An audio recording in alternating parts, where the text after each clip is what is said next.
In the year 2035, advancements in technology led to the creation of a virtual world called Connect. This virtual world was as realistic as the real world, with perfectly natural artificial intelligence non-player characters. It offered fancy swordsmanship and magic that could only be experienced in the game. These unique features attracted over 100 million people into the world of Connect. The scene shifted to a temple where Bae DoHyun, also known as Crash in the game, was engaged in a fierce battle against a large group of opponents. Let's aim for 200 likes on today's video. To show your support, consider subscribing to the channel. Bae DoHyun skillfully killed them one by one, instilling fear in all who witnessed his abilities. A knight stepped forward and shouted to his fellow knights, questioning their inaction and urging them to charge at Bae DoHyun. The knights, driven by their loyalty to the empire, started moving towards Bae DoHyun to attack him, shouting, "Death to the empire's enemy." At that moment, a window popped up displaying information about Bae DoHyun, revealing his ranking as 13th in Connect and his class as a psychokinetic. Bae DoHyun utilized his psychokinetic skill to manipulate the nearby swords and eliminate the approaching enemies. The knight then ordered the archers to fire arrows at Bae DoHyun. However, he swiftly used his psychokinetic ability once again to stop the arrows midair and redirect them towards the knight. The arrows hit many knights, causing some to die and others to sustain serious injuries. Bae DoHyun then proceeded to swiftly dispatch the injured knights using his dagger. The remaining knights, filled with anger, expressed their frustration with Bae DoHyun's overpowering skill in psychokinesis. However, their anger soon turned into confusion as they witnessed a large number of swords floating in the air. Bae DoHyun, once again utilizing his psychokinetic ability, controlled the swords and directed them towards the remaining knights, killing them all. After the bloody battle came to an end, Bae DoHyun moved forward towards the temple, muttering to himself, "Shit, where is it?" Suddenly, he noticed a cough coming from a nearby high priest. The high priest remarked, "In the end, this is it." Bae DoHyun looked at the high priest's locket and exclaimed, "That's it, his search is over." Meanwhile, the priest informed Bae DoHyun that God had foretold the arrival of saviors to this world. Bae DoHyun advanced, attempting to seize the locket from the priest's chest. However, the priest grabbed the hand of Bae DoHyun, exclaiming, "Why are there only fighters here, outsider? Why did you bring chaos to this world? Why did you burn the cities, kill the innocents, and enslave the people here?" Bae DoHyun forcefully freed his hand, snatching the locket, and retorted, "Old man, don't blame me. Blame the guild that colluded with the empire." In that moment, Bae DoHyun noticed new members arriving at the scene and muttered, "Shit, the guild's latecomers are here." He swiftly moved inside the building. Meanwhile, the priest warned, "Don't forget, everything will be as God has intended," and declared angrily, "All of you will pay for what you've done." Bae DoHyun then used the locket that he had snatched from the priest to open a hidden underground room. As he descended the stairs, he pondered to himself, according to the intel, these should be the very first mythical items in Connect. 5 years ago, major guilds colluded with the empire and destroyed the world. Everything he did for the last 6 months was for this. An NPC lamenting is nothing. The major guilds took control of Connect, and he is the only solo player left in the top 100. Let's take them before they get here. If they find out he obtained these items first, the guilds will be very upset. Excellent. Let's leave this place. He discovered a game cartridge and wondered why it was there. Abruptly, he experienced a sharp pain in his head. Bae DoHyun exclaimed, "Connection error. How did this happen?" Upon opening his eyes, he realized he had been stabbed. An internal lament echoed, "Damn it. Things were going too smoothly in Connect." Confronted by a group of individuals in black suits, one of them questioned his agitated movements, urging him to meet his end peacefully. Internally, Bae DoHyun condemned them, thinking, "I didn't expect them to escalate things to this extent in the real world. These people are despicable." Contacting their boss, one of them relayed, We have him. Do you want us to bring him alive? The boss, issuing instructions over the phone. In response, he said, "Yes, understood." Another inquired about the command, receiving the response, "Kill him. The boss only wants us to bring his head." Captured by a ruthless group willing to kill over a game, Bae DoHyun pleaded for mercy, but the captors were unforgiving. Ordered to cover his face, he internally resisted, thinking, "No way. Killing people over a game. These people are insane. Is this how I'm going to die?" Suddenly, a voice urged him to wake up. Opening his eyes, he was astonished to find himself alive, pondering, "What just happened? I thought I died after being stabbed." The attending maid queried, "Are you okay, Sir Raul?" Confused, Bae DoHyun wondered, "Raul, is that her status level?" Concerned, the maid asked, "You've broken into a cold sweat. Should I call a doctor?" Bae DoHyun reflected, "What? I feel like I'm witnessing something I shouldn't be able to." A system window displayed information. The soul has settled in. Activating Connect's closed beta system. You can now use the user interface. Current number of users: 1. Bae DoHyun muttered, "User, are you kidding me? That means this is inside the world of Connect." Raul contemplated within himself, sensing a profound connection. It differed significantly from his link with Crash. The strength in the game was determined by the level of connection one had with Connect. While normal players usually achieved around 30% synchronization, Bae DoHyun boasted close to 90%. Bae DoHyun had maintained his top-ranking status for a decade, until the emergence of major guilds. Unfortunately, Raul no longer inhabited that body and felt a sense of misfortune, considering the considerable time invested in its leveling up. However, recognizing the closed beta status and the solitary user, he pondered if he was the sole individual currently utilizing this system in the world. Realizing he could still access his inventory even in the closed beta, the window displaying information scanned his user's details and detected locked user information, subsequently updating it. This information flowed into his mind.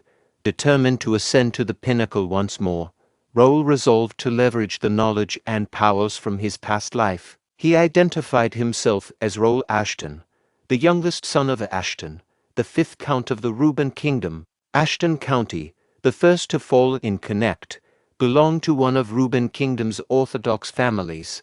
Amidst family tragedies and a monster invasion, Raul, the youngest son, inherited the county. Anticipating the impending ruin of the beautiful city in 3 years, Raul, driven by a desire to prevent this fate, acknowledged that he no longer possessed the lives of Bae DoHyun or Crash. This opportunity was his last chance, and having endured hardships in his previous life as Bae DoHyun, he couldn't afford to let it slip away. The only viable path to prevent the impending downfall was to grow stronger. A month later, the traditional coming-of-age ceremony of Ashton Count was approaching. Success in the semi-finals would secure Raul's entry into Kingdom Academy, where he aimed to grow stronger and safeguard his life. Confused about his fatigue after a few swings, a window revealed his information as level 5 Raul. Puzzled by his level compared to a maid to levels lower, he resolved to train for the upcoming tournament. On the tournament day, observing the numerous participants, Raul realized he would face formidable opponents. Reflecting on the past month's challenges, he noted his increased level to 13. Feeling well prepared and confident in his stamina and match plan, an attempted surprise attack interrupted his thoughts. Dodging the attack, Raul discovered the assailant to be Diane, his cousin and the second son of Uncle Viscount Austen. Recalling Diane's past bullying during swordsmanship training, Raul regarded him as a scoundrel who preyed on the weaker. Diane warned Raul to withdraw from the tournament, threatening severe harm. Raul, determined to crush Diane in the finals, vowed to stand firm.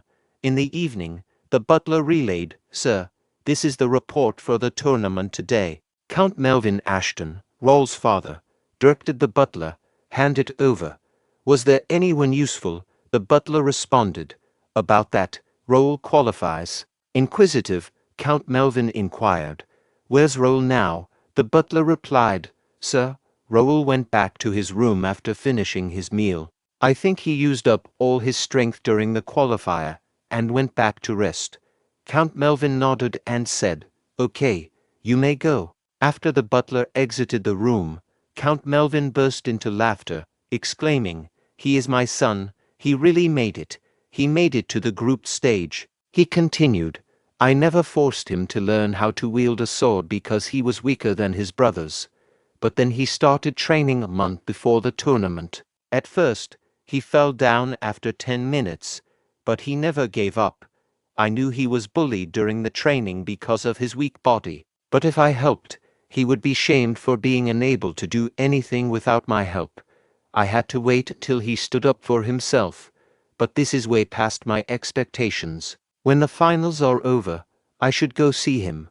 On the day of the group stage final, a person from the audience shouted, "What are you doing?" Another person added, "Make it fun. Stop dragging it out and end him." Edmund, lost in thought, muttered to himself, "Shit, this weakling. Why is he not falling?" Edmund resumed his sword attacks, but Raul adeptly blocked each strike. Frustrated, Edmund exclaimed, "Just go down," and launched a forceful swing, causing Raul to stagger backward slightly. The audience was taken aback by Raul's resilience, commenting to each other, "Look, he took his attack again. How many times does this make it?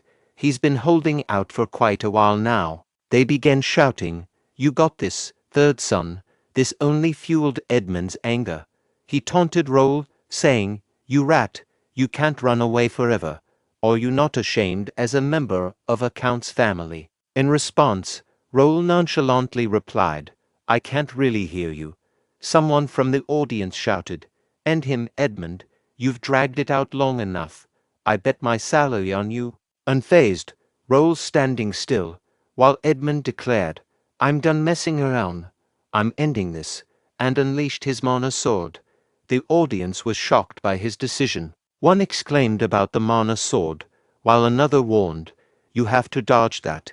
If you get hit by that." Edmund moved towards Raul with his mana sword, but to his surprise, Raul decided to take the attack head-on this time. When their swords collided, an explosion occurred, leaving the audience tense. After the dust settled, the match referee, positioned between Edmund and Raul, announced, "The match is over. The winner is Raul." The audience erupted, shouting, "The third son won." "There's no way." Meanwhile, Edmund protested to the referee, saying, "I can't accept it. How's he the winner? If you hadn't stopped me." The referee sternly told Edmund, "How foolish. Look at your neck. If I hadn't stopped the match, you would be dead by now." Edmund, realizing the danger, fell to the ground in fear. Approaching Edmund, Raul stated, "I'll have to talk to you about your disrespect towards the county after the tournament," intensifying Edmund's fear. In the evening, Raul returned to his room, and the maid at the door said, "Rest well, sir." When Raul found himself alone, he burst into laughter and exclaimed, "Holy shit, I actually won." Opening the status window revealed the following information: Level up. Ashton's swordsmanship mastery has elevated to beginner level 9. Reflecting on his success, Raul thought, the plan worked. Using the game's feature where I get more experience and mastery by fighting against stronger opponents. Fighting against a stronger opponent for longer gave me more experience. This plan only worked because my game mode gives me an experience multiplier for taking away the revive. A hardcore mode. High risk, high return. I did complain at first. The status shows role information, including his name, level, class, affiliation title, and stats. Raul has 5 unique traits, but out of 5, 3 can't be seen due to his low level. Contemplating on his rate of leveling, Raul reflected, I wouldn't have been able to level up this much in a month if I was in normal mode.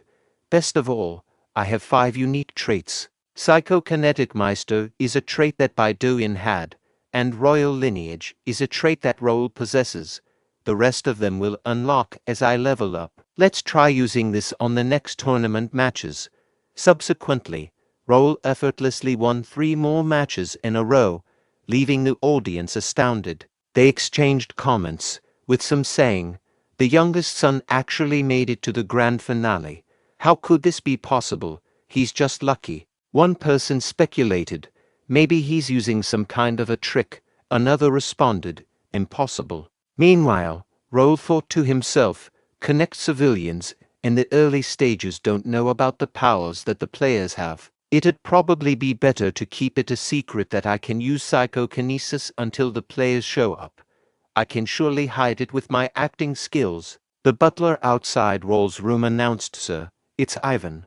Raul welcomed, "Come in." The butler inquired, "Are you hurt anywhere?" Raul assured the butler, "I'm perfectly fine. Even if I get hurt, there's a priest and a healer on standby."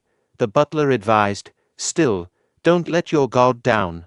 Remember, there are wounds that can't be healed." Raul acknowledged, "Okay, I'll be careful." Internally, Raul thought, "He's really worried about me. I can't get used to it since I've never felt like this in my past life." Turning to the butler, Raul inquired, "What about the thing I asked for?" The butler responded, "I did as you asked." "Are you sure about that? Sir Dian is a strong opponent." Raul reassured, "Don't worry about it. I will win." The butler replied, "I trust you, sir. I'll leave now." While exiting the room, the butler reflected, his confidence matches the Count's when he was younger. But the final opponent is Sir Dian. He brutally wounds whoever he goes against. Simultaneously, Raul contemplated, how much is this? Ashton County's betting system. The county created a legal betting system for the tournament's success, and the bets also go to the participants. This is enough to ensure my place in the family. The only thing left is to crush him, the referee announced, and now, the final match begins. People rallied behind Raul, shouting phrases like, "You got this, youngest. Be ready to get challenged by Dian. Win with your skill this time, Raul, Raul." In response, Dian addressed Raul, "Hey, weakling. I don't know how you made it this far, but I'll make sure that you consider it your worst decision to come up here. People cheering you will soon find out how worthless you are. It'll be a nice view when you start crawling with your limbs cut off." Raul, unfazed, yawned and provocatively asked Dian, "Are you done stretching your tongue?" This only fueled Dian's anger, and he retorted, "You arrogant expletive," while enveloping his entire body with mana. Observing the intense mana, the audience remarked, "His mana's overwhelming. Raul's no match for him." Meanwhile, Raul thought to himself, "He's acting all tough." Glancing at Dian's status window, the status window displays information: name, Dian, level, 42, class, expert knight sword user, affiliation, Austin Viscounty, title, Ashton Viscounty star, sword genius, stats, potential talent grade B, strength 52, agility 41, stamina 43, intelligence 18, willpower 14, mana 32, senses 21. Raul continued his thoughts. His potential talent is only B. He may look impressive now, but this is his limit. The referee announced, "Match begins." Dian, filled with anger, said to Raul, "I'll kill you, coward." He moved forward to attack, but was surprised by Raul, who leaped in the air to strike Dian. Attempting to block Raul's sword attack, Dian was pushed back. Someone from the audience shouted, "Sir Raul strikes first." Dian, frustrated, said to Raul, "You expletive showing off." Raul pondered, "His elasticity is below my expectations. His strength is also, whatever." Dian exclaimed, "Why can't I hit you?" While continuing his thoughts, Raul reflected, "I can see his sword clearly. A sword skill without any practical experience. A generic nobleman's sword." Raul was bullied by this guy. Dian angrily said to Raul, "You expletive, you tripped me. I will expletive kill you." Raul thought to himself, the only thing he knows is mana sword with all that mana flowing through his body. The audience was shocked by Raul's swordsmanship when he caused Dian to drop his sword. Raul remarked to Dian, boring, "You are really nothing after all." In anger, DoHyun moved towards his sword to pick it up but was tripped by Raul again. Raul said to DoHyun, anger issues and repeatedly falling for the same trick. Look at you. What a shame on Viscounty Austin's name. DoHyun angrily shouted, I'll kill you, and attempted to attack Raul barehanded, only to receive a punch to the face that caused him to fall to ground unconscious. The audience, witnessing this, couldn't believe their eyes. Raul turned to the referee and said, the opponent is down. Are you going to continue the match? The referee announced, the winner of the Ashton Coming of Age tournament, Raul Ashton. The audience cheered, saying, young master, I believed in you. Raul. Raul thought to himself, I'm happy I won. But this awful stamina. The referee said, young master, and called for the healer quickly. At that moment, a window popped up showing information about the Coming of Age tournament quest. Coming of Age tournament. Quest completed. Check the reward. Quest. Coming of Age tournament. Grade D+. Objective. Make it to the semi-final in the Coming of Age tournament. Extra rewards depend on the final place. Result. Tournament champion completed. Reward. Experience. 300 coins player shop. Random skill book grade E or lower. Extra reward. Extra experience. 5 grade D stat points. Random skill book grade D or lower. Raul thought to himself, nice. Quest completed. Now I can make it to Kingdom Academy. Butler Ivan expressed to Count Melvin, I am so proud of the young master. He grew that much in a month. Count Melvin contemplated. He played on with DoHyun. If he really got that far in a month, he's a genius. But in that moment, Raul noticed his father and waved his hand. Raul thought, he was watching. He probably knows that I'm good enough to go to the academy now. At night, when he went to his father's room, Count Melvin said, I can't allow it. Raul questioned, why? I thought I could go as long as I made it to the semi-finals.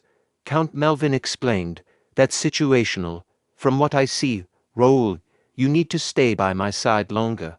You fell after the match. Stay here a little more, and Raul interrupted, asserting, learning about the sword is a lifelong journey.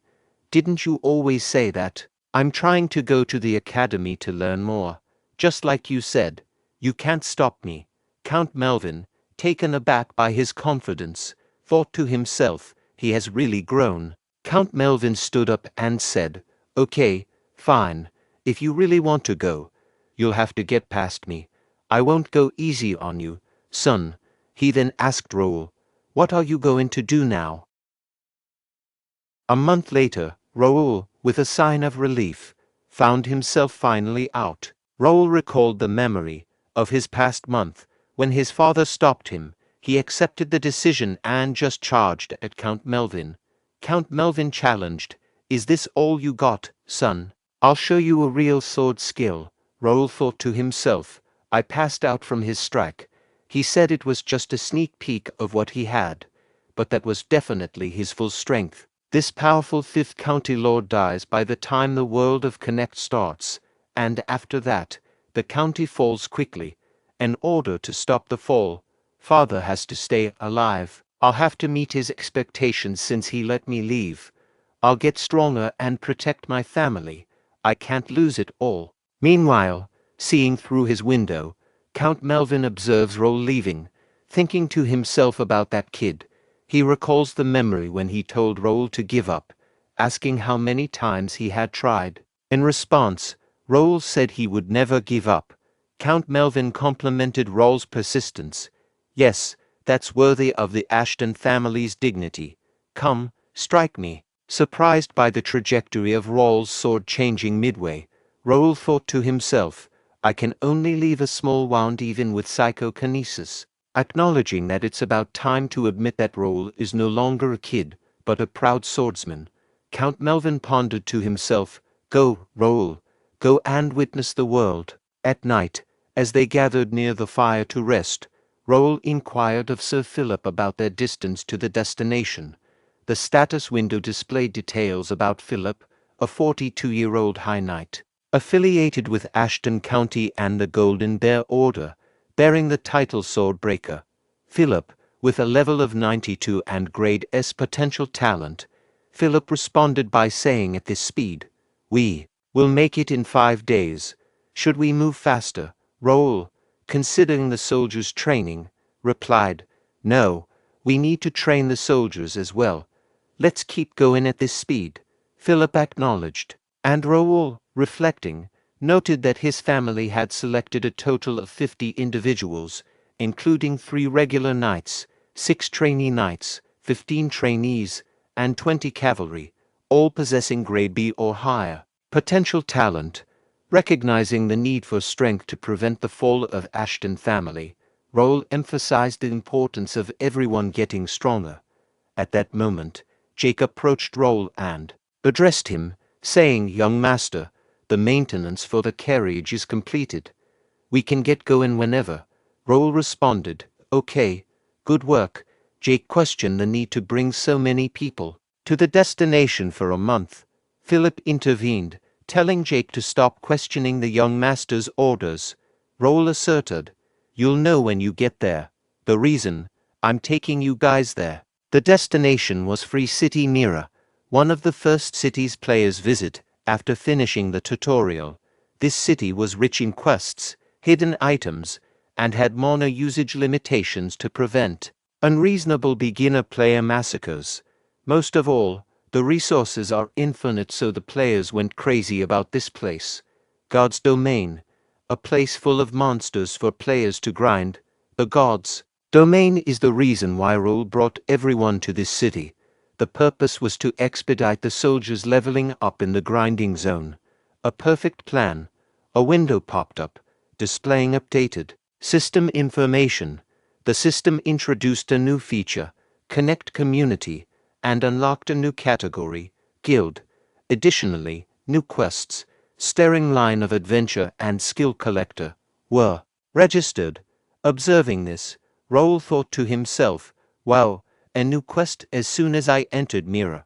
I thought I wouldn't be able to use any other features until the official launch. Nice, maybe I can unlock more features if I meet the requirements." His thoughts were interrupted by Jake, saying, "Sir Raul, you can meet the mayor right now. What would you like to do?" Raul responded, "Of course, I'll meet him." The mayor of Free City Mira, Reynaldo, inquired of his butler, "Who's here?" The butler replied, "The youngest son of County Ashton, Raul Ashton. He has come to visit with 50 of his people." Reynaldo, aware of Raul being the third son known for being weak, questioned, "What is he here for?" "Fresh air. Let them in. His family makes good money off monster materials. I'll rip some money off this kid." The butler acknowledged, understood. A little later, the door opened, and Raul greeted Mayor Reynaldo. The mayor responded, "Welcome, Sir Raul. I sincerely welcome you to the Free City, Mira." Raul expressed his gratitude, and Reynaldo suggested, "Let's sit over there and talk." Privately, Raul thought, "What a weasel. What an obvious fake smile."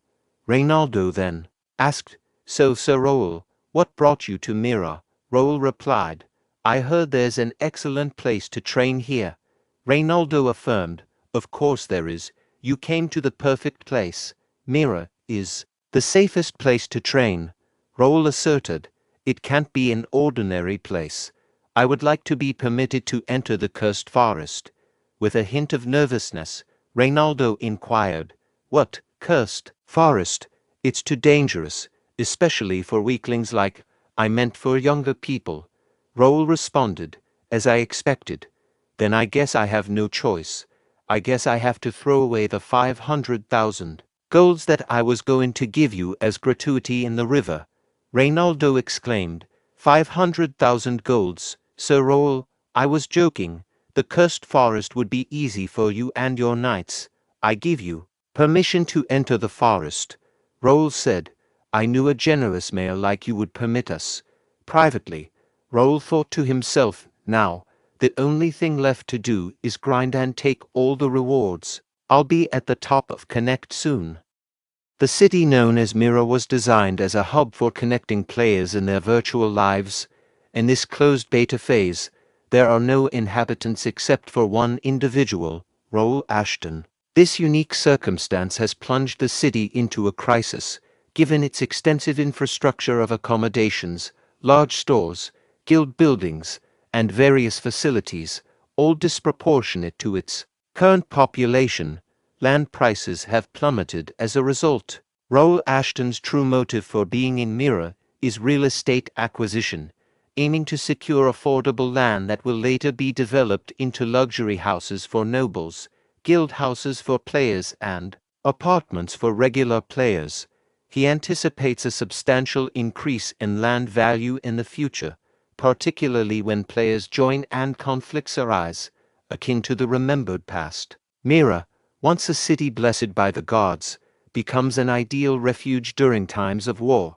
Raul Ashton acknowledges that merely leasing land, as was profitable in the past, is insufficient. Given the impending war and potential risks, he is determined to be even more prepared this time. In a defiant stance against major guilds, he expresses confidence that this venture will differ from his past life, where he couldn't contend with their financial prowess. Jake inquired of Raul, "So, I just have to sign right here?"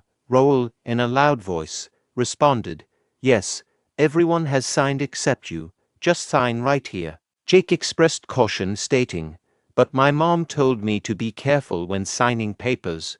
The girl confirmed, including Sir Raul, a total of 51. Creating and registering for the guild first is complete. Raul pondered to himself, "I created the first guild in a world without players. The very first and most advanced guild, first. They will get assistance from the system as members of the guild. I'm excited to see the confused look on their faces."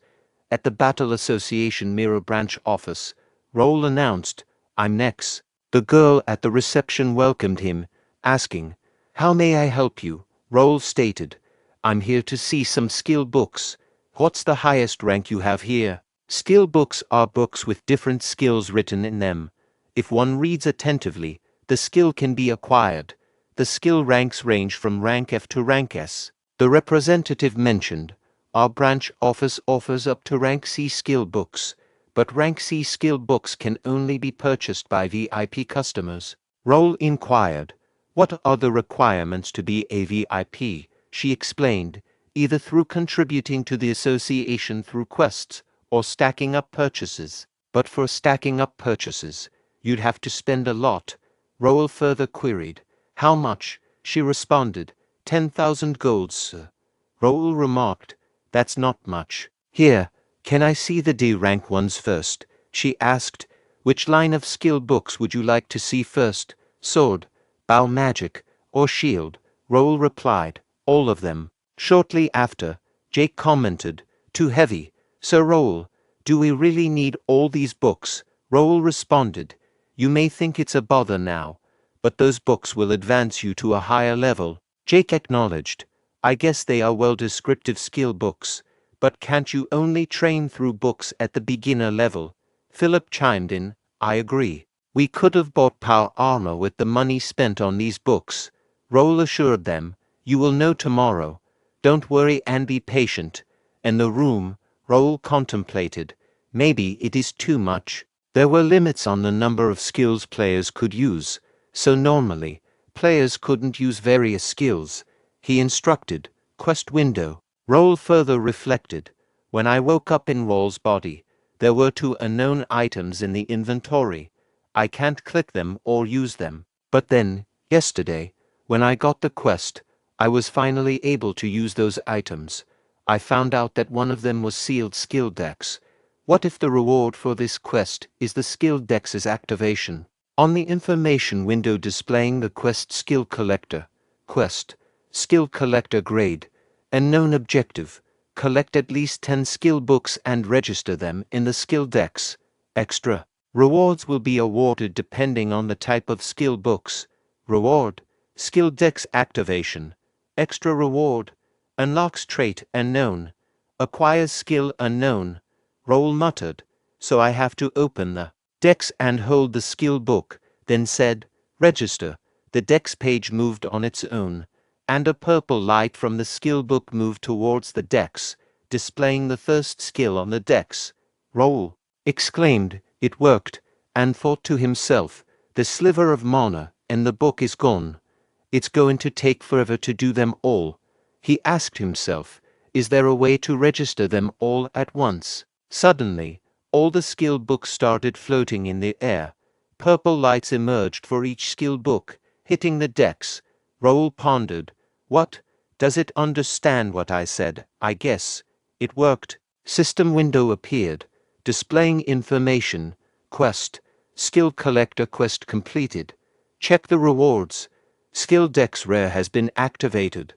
Extra reward trait Skill Collector Grade X has been unlocked. Extra reward Copycat Grade S has been acquired.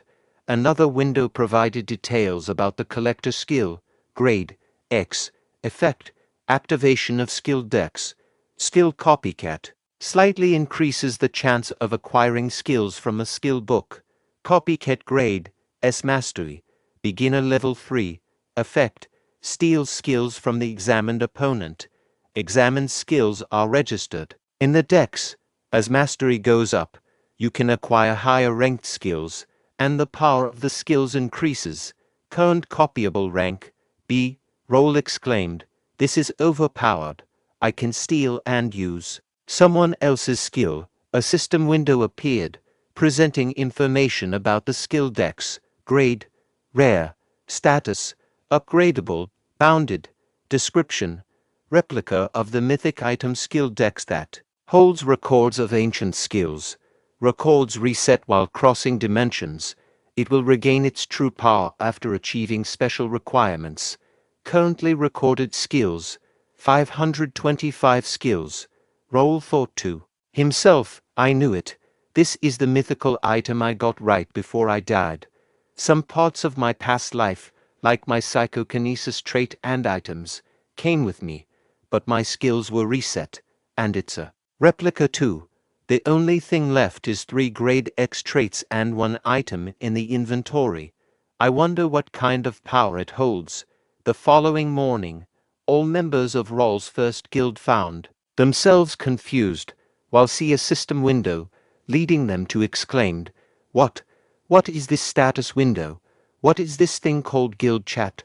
Priest, I need to go see a priest." Meanwhile, Butler Bernard greeted Raul, saying, "Welcome, young master."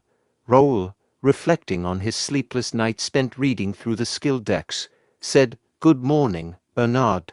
Did you explain it to them?" Bernard replied, "Yes, I explained as you instructed."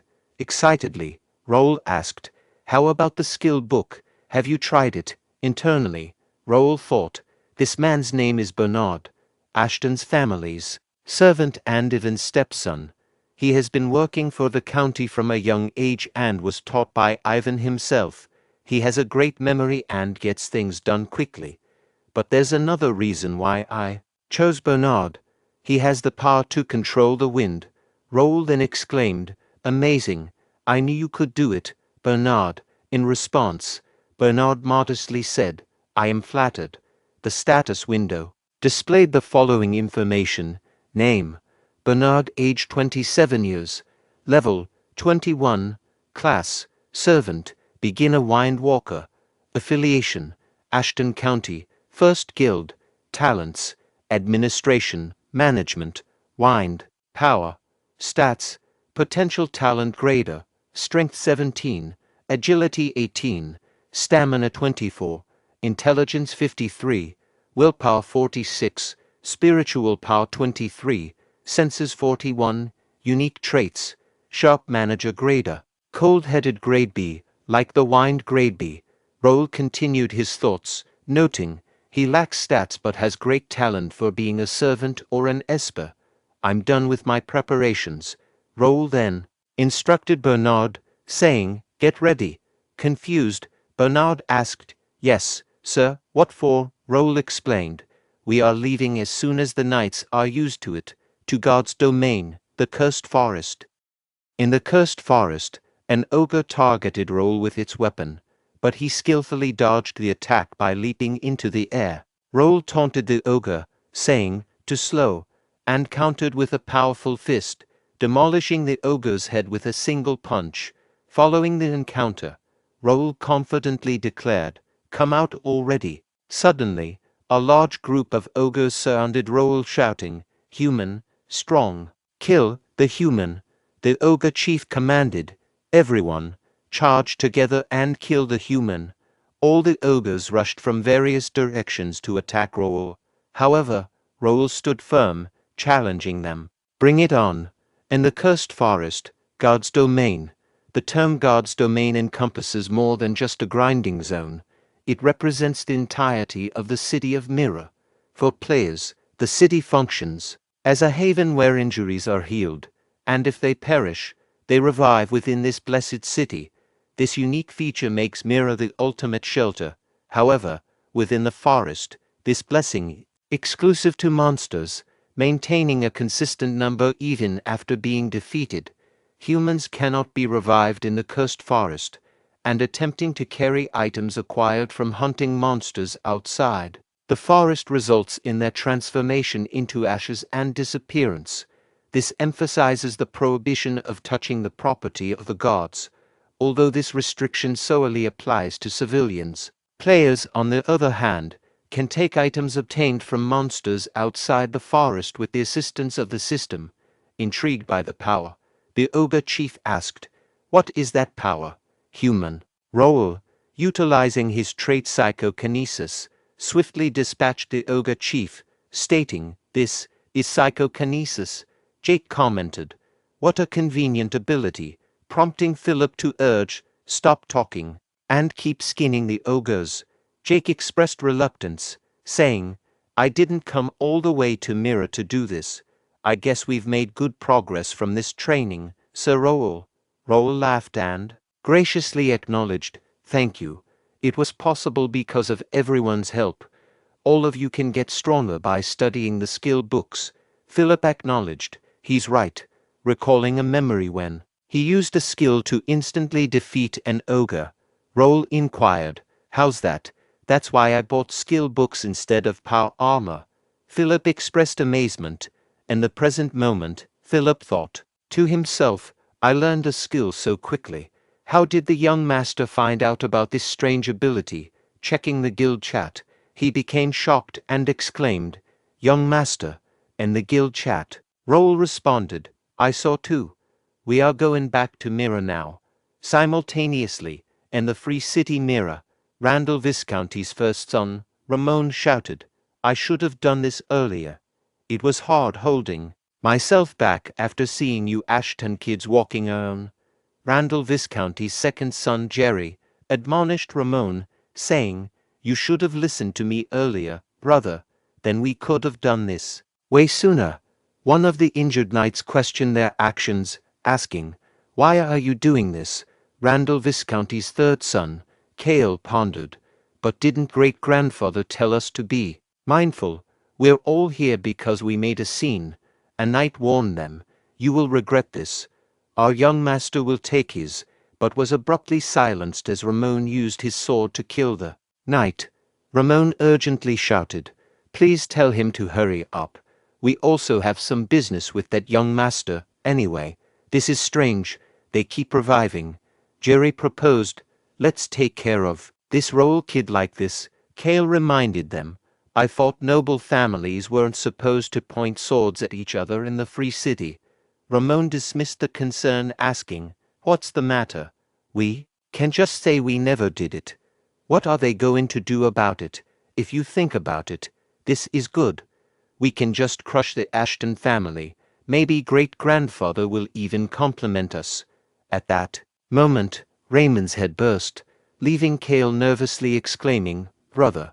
They turned their attention backward, only to find Raul standing behind them in anger.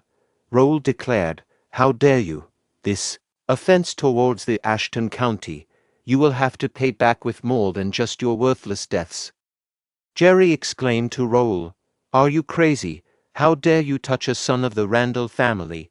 Cale questioned, what are the knights doing? How did he even get here? A knight from the Randall family speculated, I think they're the Ashton family's main force. Philip reported to Raul, saying, "We've surrounded the Randall Knights as you ordered, young master. We also made sure there were no civilians nearby." Raul acknowledged, "Good work, everyone." Utilizing his psychokinesis trait, he lifted all 3 injured knights of Ashton and instructed Bernard, saying, "Take them to the shrine." Bernard responded, "Yes, sir." Then, Raul extracted his sword from his inventory, asserting, "I'll clean the garbage myself." The Randall Viscounty, akin to the Ashton County, belonged to the 5 warrior families of the Reuben Kingdom. However, in contrast to the Ashton family, the Randall family lacked an extensive history. The consolidation of the 4 warrior families into the 5 warrior families occurred when the current Lord, Viscount Hudson Randall, reached the swordmaster stage. As a family with a short history, they had to devise various strategies to secure their position, consistently producing great knights, making respectable contributions, and overpowering their opponents. Their target was the Ashton County, which had lost its influence due to the absence of a swordmaster for an extended period.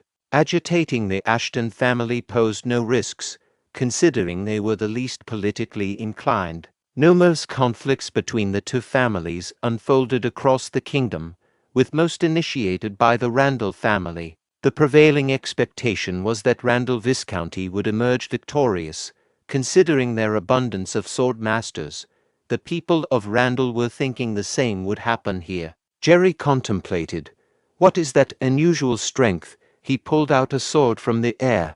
Meanwhile, Raul approached Jerry, prompting a Randall knight to attempt unsheathing his sword. Raul swiftly noticed and immediately dispatched the knight with his sword, instilling fear in the other Randall knights.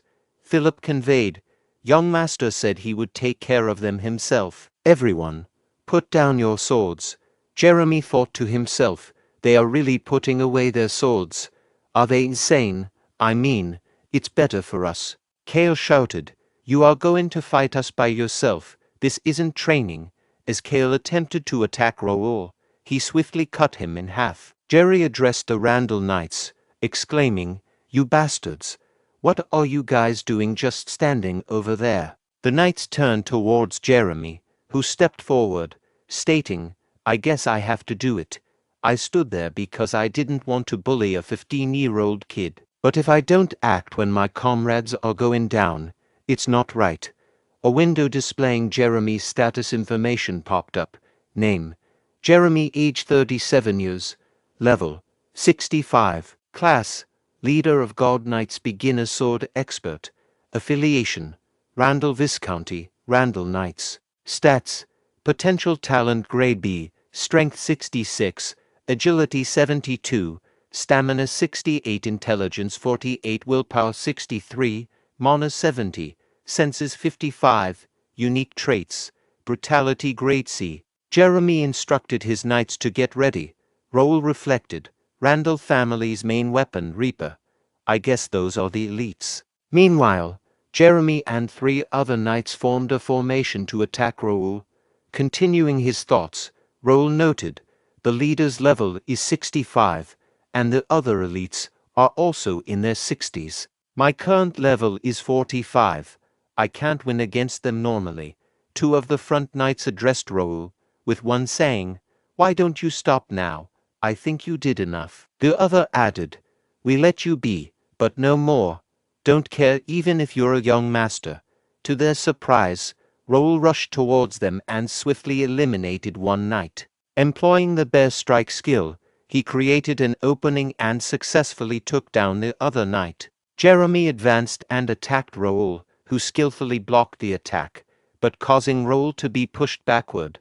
Concerned, Jeremy inquired of the remaining standing knight, "Are you okay?" The knight affirmed, "Yes, I'm fine."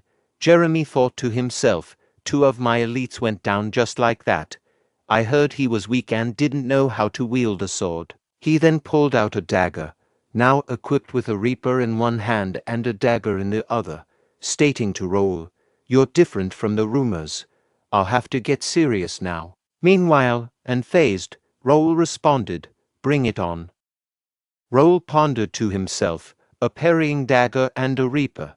Is he using Randall Viscounty's sword skill shooting star? Jeremy, feeling a bit nervous, remarked to Raul, I like your bravery. But you know that every wound is healed in mirror, right? You can't fight us all alone. In reply, Raul stated, I think you are the one confused. I bet you and your knights didn't even train after arriving in Mira.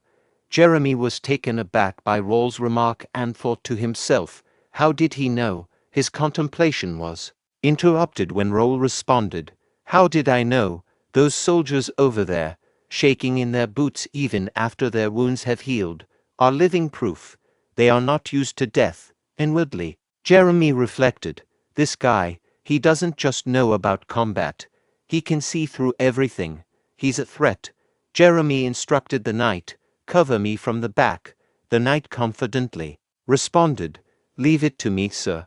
Following this, Jeremy hurriedly advanced to attack Raul, who prepared himself to block the assault. However, he found himself pushed backward by the combined attacks of both Jeremy and the knight, resulting in numerous cuts across his body. Seizing an opening in Raul's defense, the knight broke formation and rushed to attack, only to be swiftly killed by Raul in a single swing of his sword. Jeremy, in his thoughts, considered, he is a fool, shit, there's no time to waste, and promptly utilized his skill, Randall's sword vision shooting star. Observing the situation, Raul thought to himself, bring it, I will take you head on. As expected, it is a powerful skill known for its 1 versus 1 combat prowess. I'm struggling even with psychokinesis. I have to keep up. Meanwhile, Jeremy reflected, how, I'm definitely dominating this fight. I've pressed him all the way back. So then, and shouted, what's up with those arrogant eyes? Raul responded with 100%, leaving Jeremy confused about its meaning. In the midst of this, he was attacked by Raul, causing both his sword and dagger to be dropped. At that moment, a window popped up, displaying information. Opponent's skill examination has been 100% completed. Copycat is ready for use. Copy the exact moves using Copycat to engrave the skill into the decks. Raul utilized his trait psychokinesis to control both the dagger and sword of Jeremy, leaving Jeremy visibly shocked. Another window appeared, presenting information. Copycat, activate skill, Randall's sword skill shooting star grade B. Raul instructed the system to activate it and employed the shooting star skill to attack Jeremy. Confused, Jeremy thought to himself, how, this is definitely shooting star. Jeremy shouted while blocking Raul's attacks, who is it, who betrayed us and taught you this sword skill? Raul started laughing and replied, you taught me yourself. At that moment, Raul used the dagger to eliminate Jeremy. A status window popped up, displaying information, 100% synchronization, rank S bonus, Randall's sword skill shooting star, grade B mastery level adjusted to intermediate level 1. Successfully engraved Randall's sword skill shooting star grade B into the skill decks. Equip the skill in the skill deck selection slot 2. Use Randall's sword skill shooting star grade B continuously. Raul thought to himself, it's over. Using the rank S skill Copycat is hard since it's overpowered. Copycat is a skill I learned with the skill DX that copies the opponent's skill, but it can only copy one skill at a time, and I can't lose sight of the target once the skill is activated. If I lose sight of the target, the examination rate resets. That's why I didn't even blink when I was taking his attacks. Also, it's impossible to steal a skill unless it's a 1 versus 1 fight. Raul instructed the system, saying, display skill. A window popped up, showcasing the user's skills. Default skill slot, Ashton Vision sword skill Bear Crush grader, intermediate level 2. Psychokinesis grade S intermediate, level 2. Ashton Mind skill grader, intermediate level 1. Copycat grade S, beginner level 6. Basic meditation grade E, beginner level 8. Skill deck select slots, Flash grade C beginner, Level 6. Shield Grade C. Beginner Level 6. Skill Dex Random Slot. Iron Fist Grade D. Intermediate Level 1. Raul contemplated, acknowledging, thanks to the skill dex, I can use 3 more skills. Selection slots allow me to freely use 2 skills registered in the skill dex. I will use it here. Turning towards Jerry, who questioned, Who are you? How do you use the Randall sword? Skill, Raul responded, You're still here. Philip, kill them every time they revive for an hour. Philip acknowledged, Yes, sir. Everyone heard him. Kill them. All the knights responded, Yes, sir. Jerry pleaded, Please forgive me. Raul reflected, Blood for blood. This isn't Earth or a game. This is the reality that's been presented to me. I have to do everything to not lose it. Again, even if that means wading through a pool of blood, I am not losing. Reynaldo observed the unfolding fight through his window, muttering, What in the world is going on right now? According to the plan, when those Randall Viscountcy guys attacked that bastard, I was supposed to get my share after mobilizing the gods to help, but that bastard beat up 15 knights on his own. As Raul noticed him, he turned and looked directly towards Reynaldo. Feeling scared, Reynaldo quickly sat down to avoid being seen by Raul. He thought to himself, What? How did he find out I was here? Wasn't that bastard just a rich and good-looking pushover? At that moment, Raul instructed his knights, Let's leave. The knights responded with a unanimous, Yes. Reynaldo continued with his thoughts. Then, by any chance, is he a hidden swordmaster of the county? If that's the case, he must have figured out all my plans as well. I'll have to be friendly with the Ashton County in the future. Back in his room, Raul pondered.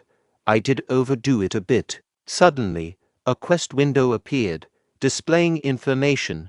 Rival family challenge. Result, rescue and punishment completed. Measured grade. B reward, experience, 30,000 coins player store only. Random grade B skill book, draw ticket.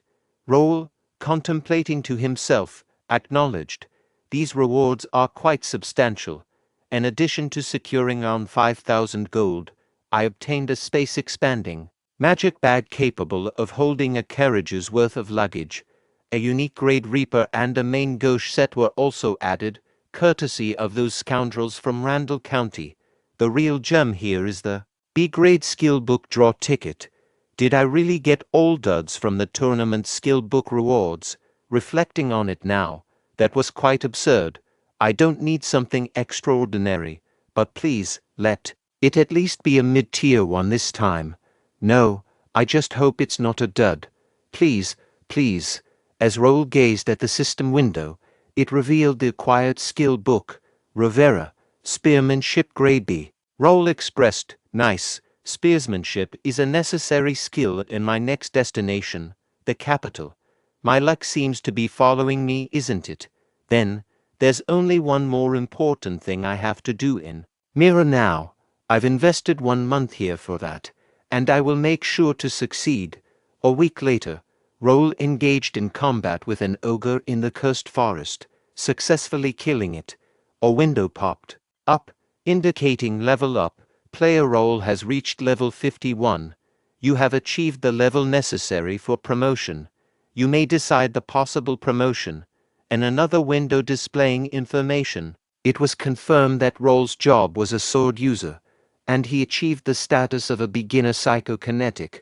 The proficiency of job-related skills, including Ashton family inherited swordsmanship, Bear Crush Grade A+, and Randall swordsmanship shooting star Grade B, was outlined. Additionally, the skill psychokinetic Grade S had advanced to mid-level 2. A separate window conveyed. You have satisfied the promotion requirements. Your job sword user has changed into sword expert. Your job beginner psychokinetic has changed into intermediate psychokinetic. Philip exclaimed, That's amazing, young master. Jake added, That's awesome. A sword expert at 15 years old. To demonstrate his newfound strength, Raul utilized his psychokinetic trait, lifting nearby. rocks and consolidating them into one location.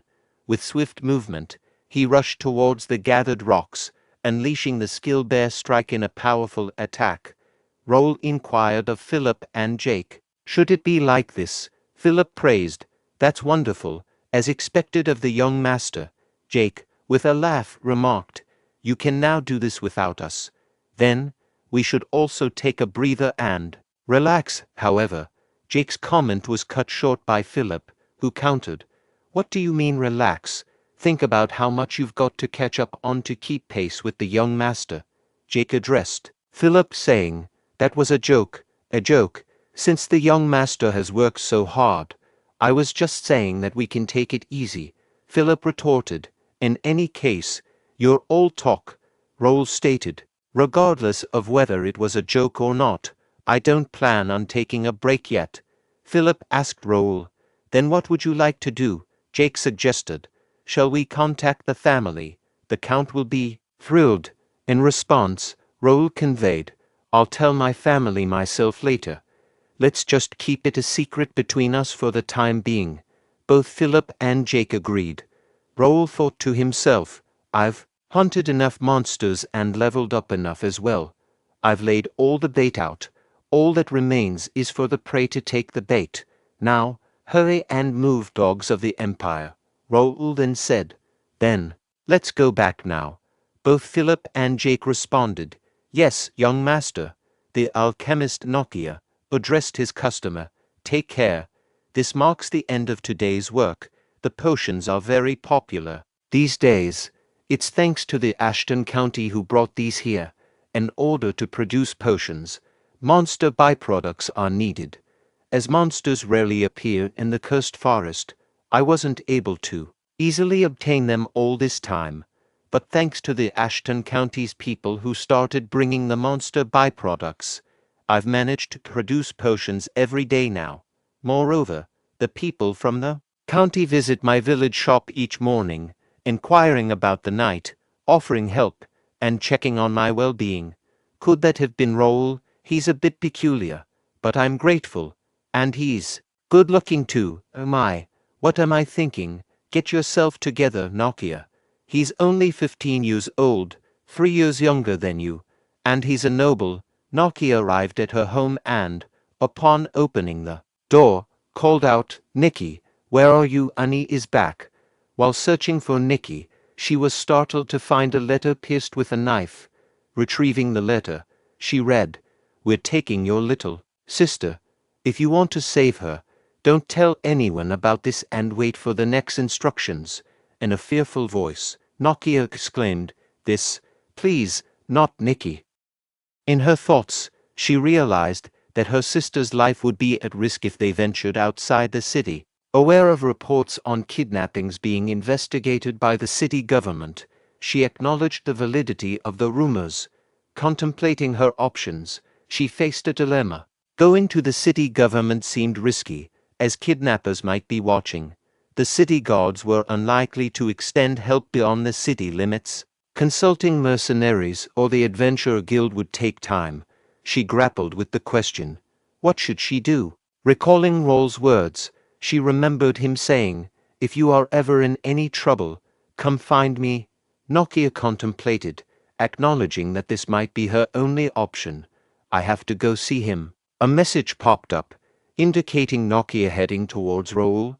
Raul, realizing the situation, ordered his knights to take their positions, stay vigilant, and report any changes. With his directive echoed by the knights, Raul accessed the community communication system.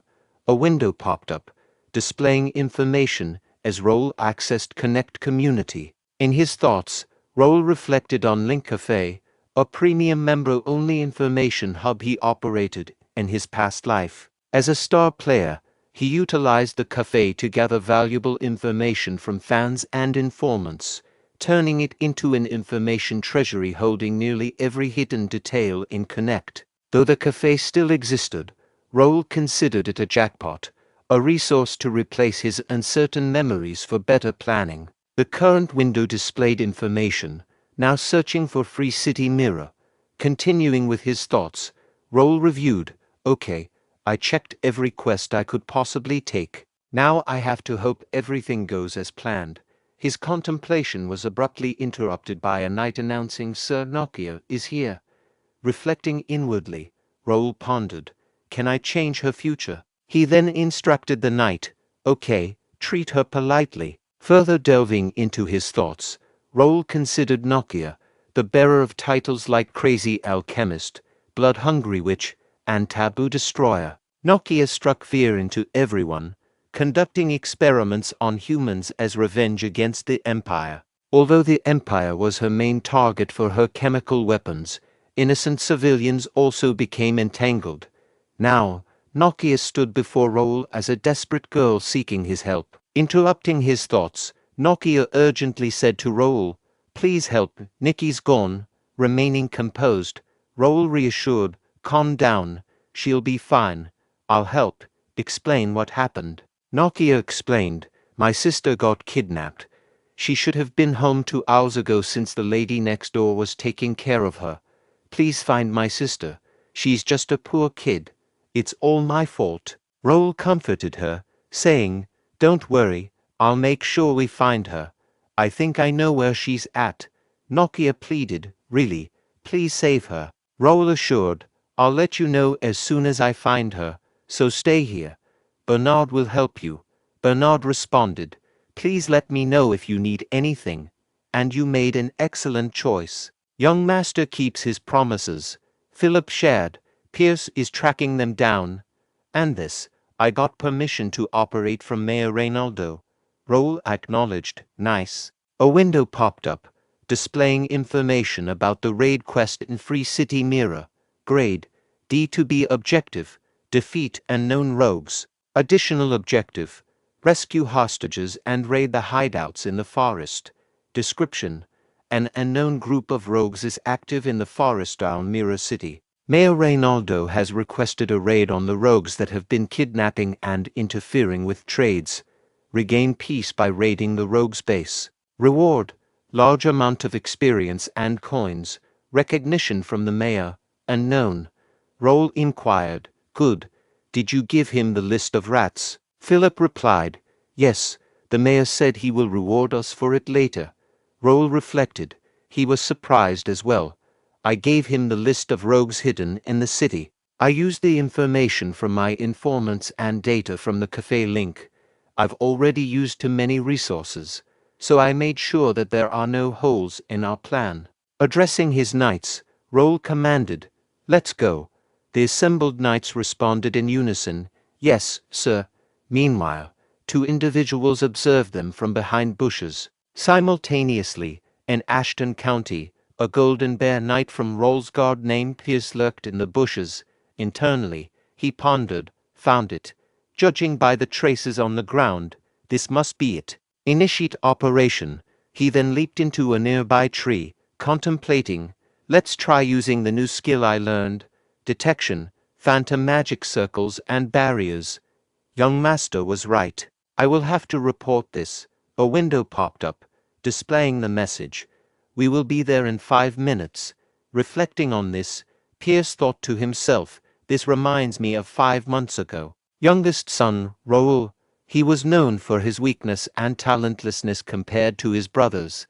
Many servants and knights didn't want to travel with Raul. Even when he was looking for volunteers, no one seemed interested for a long time. When Raul visited the knights' training ground and started talking to knights himself, he had conversed with Pierce as well.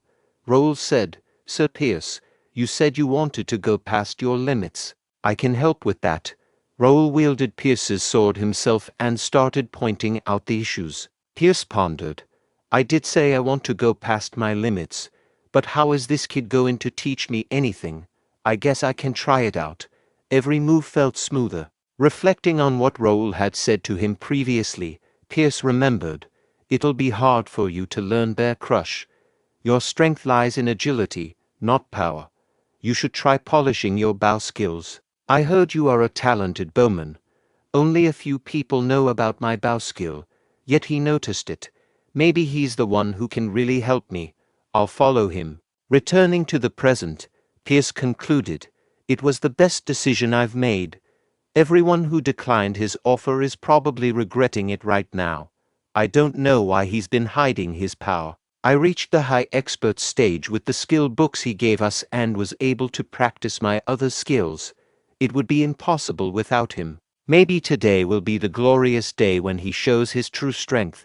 Spotting Raul, Pierce leaped from the tree, bowing before him, and said, "You have arrived, sir." A window popped up, revealing information about the unknown rogue's hideout.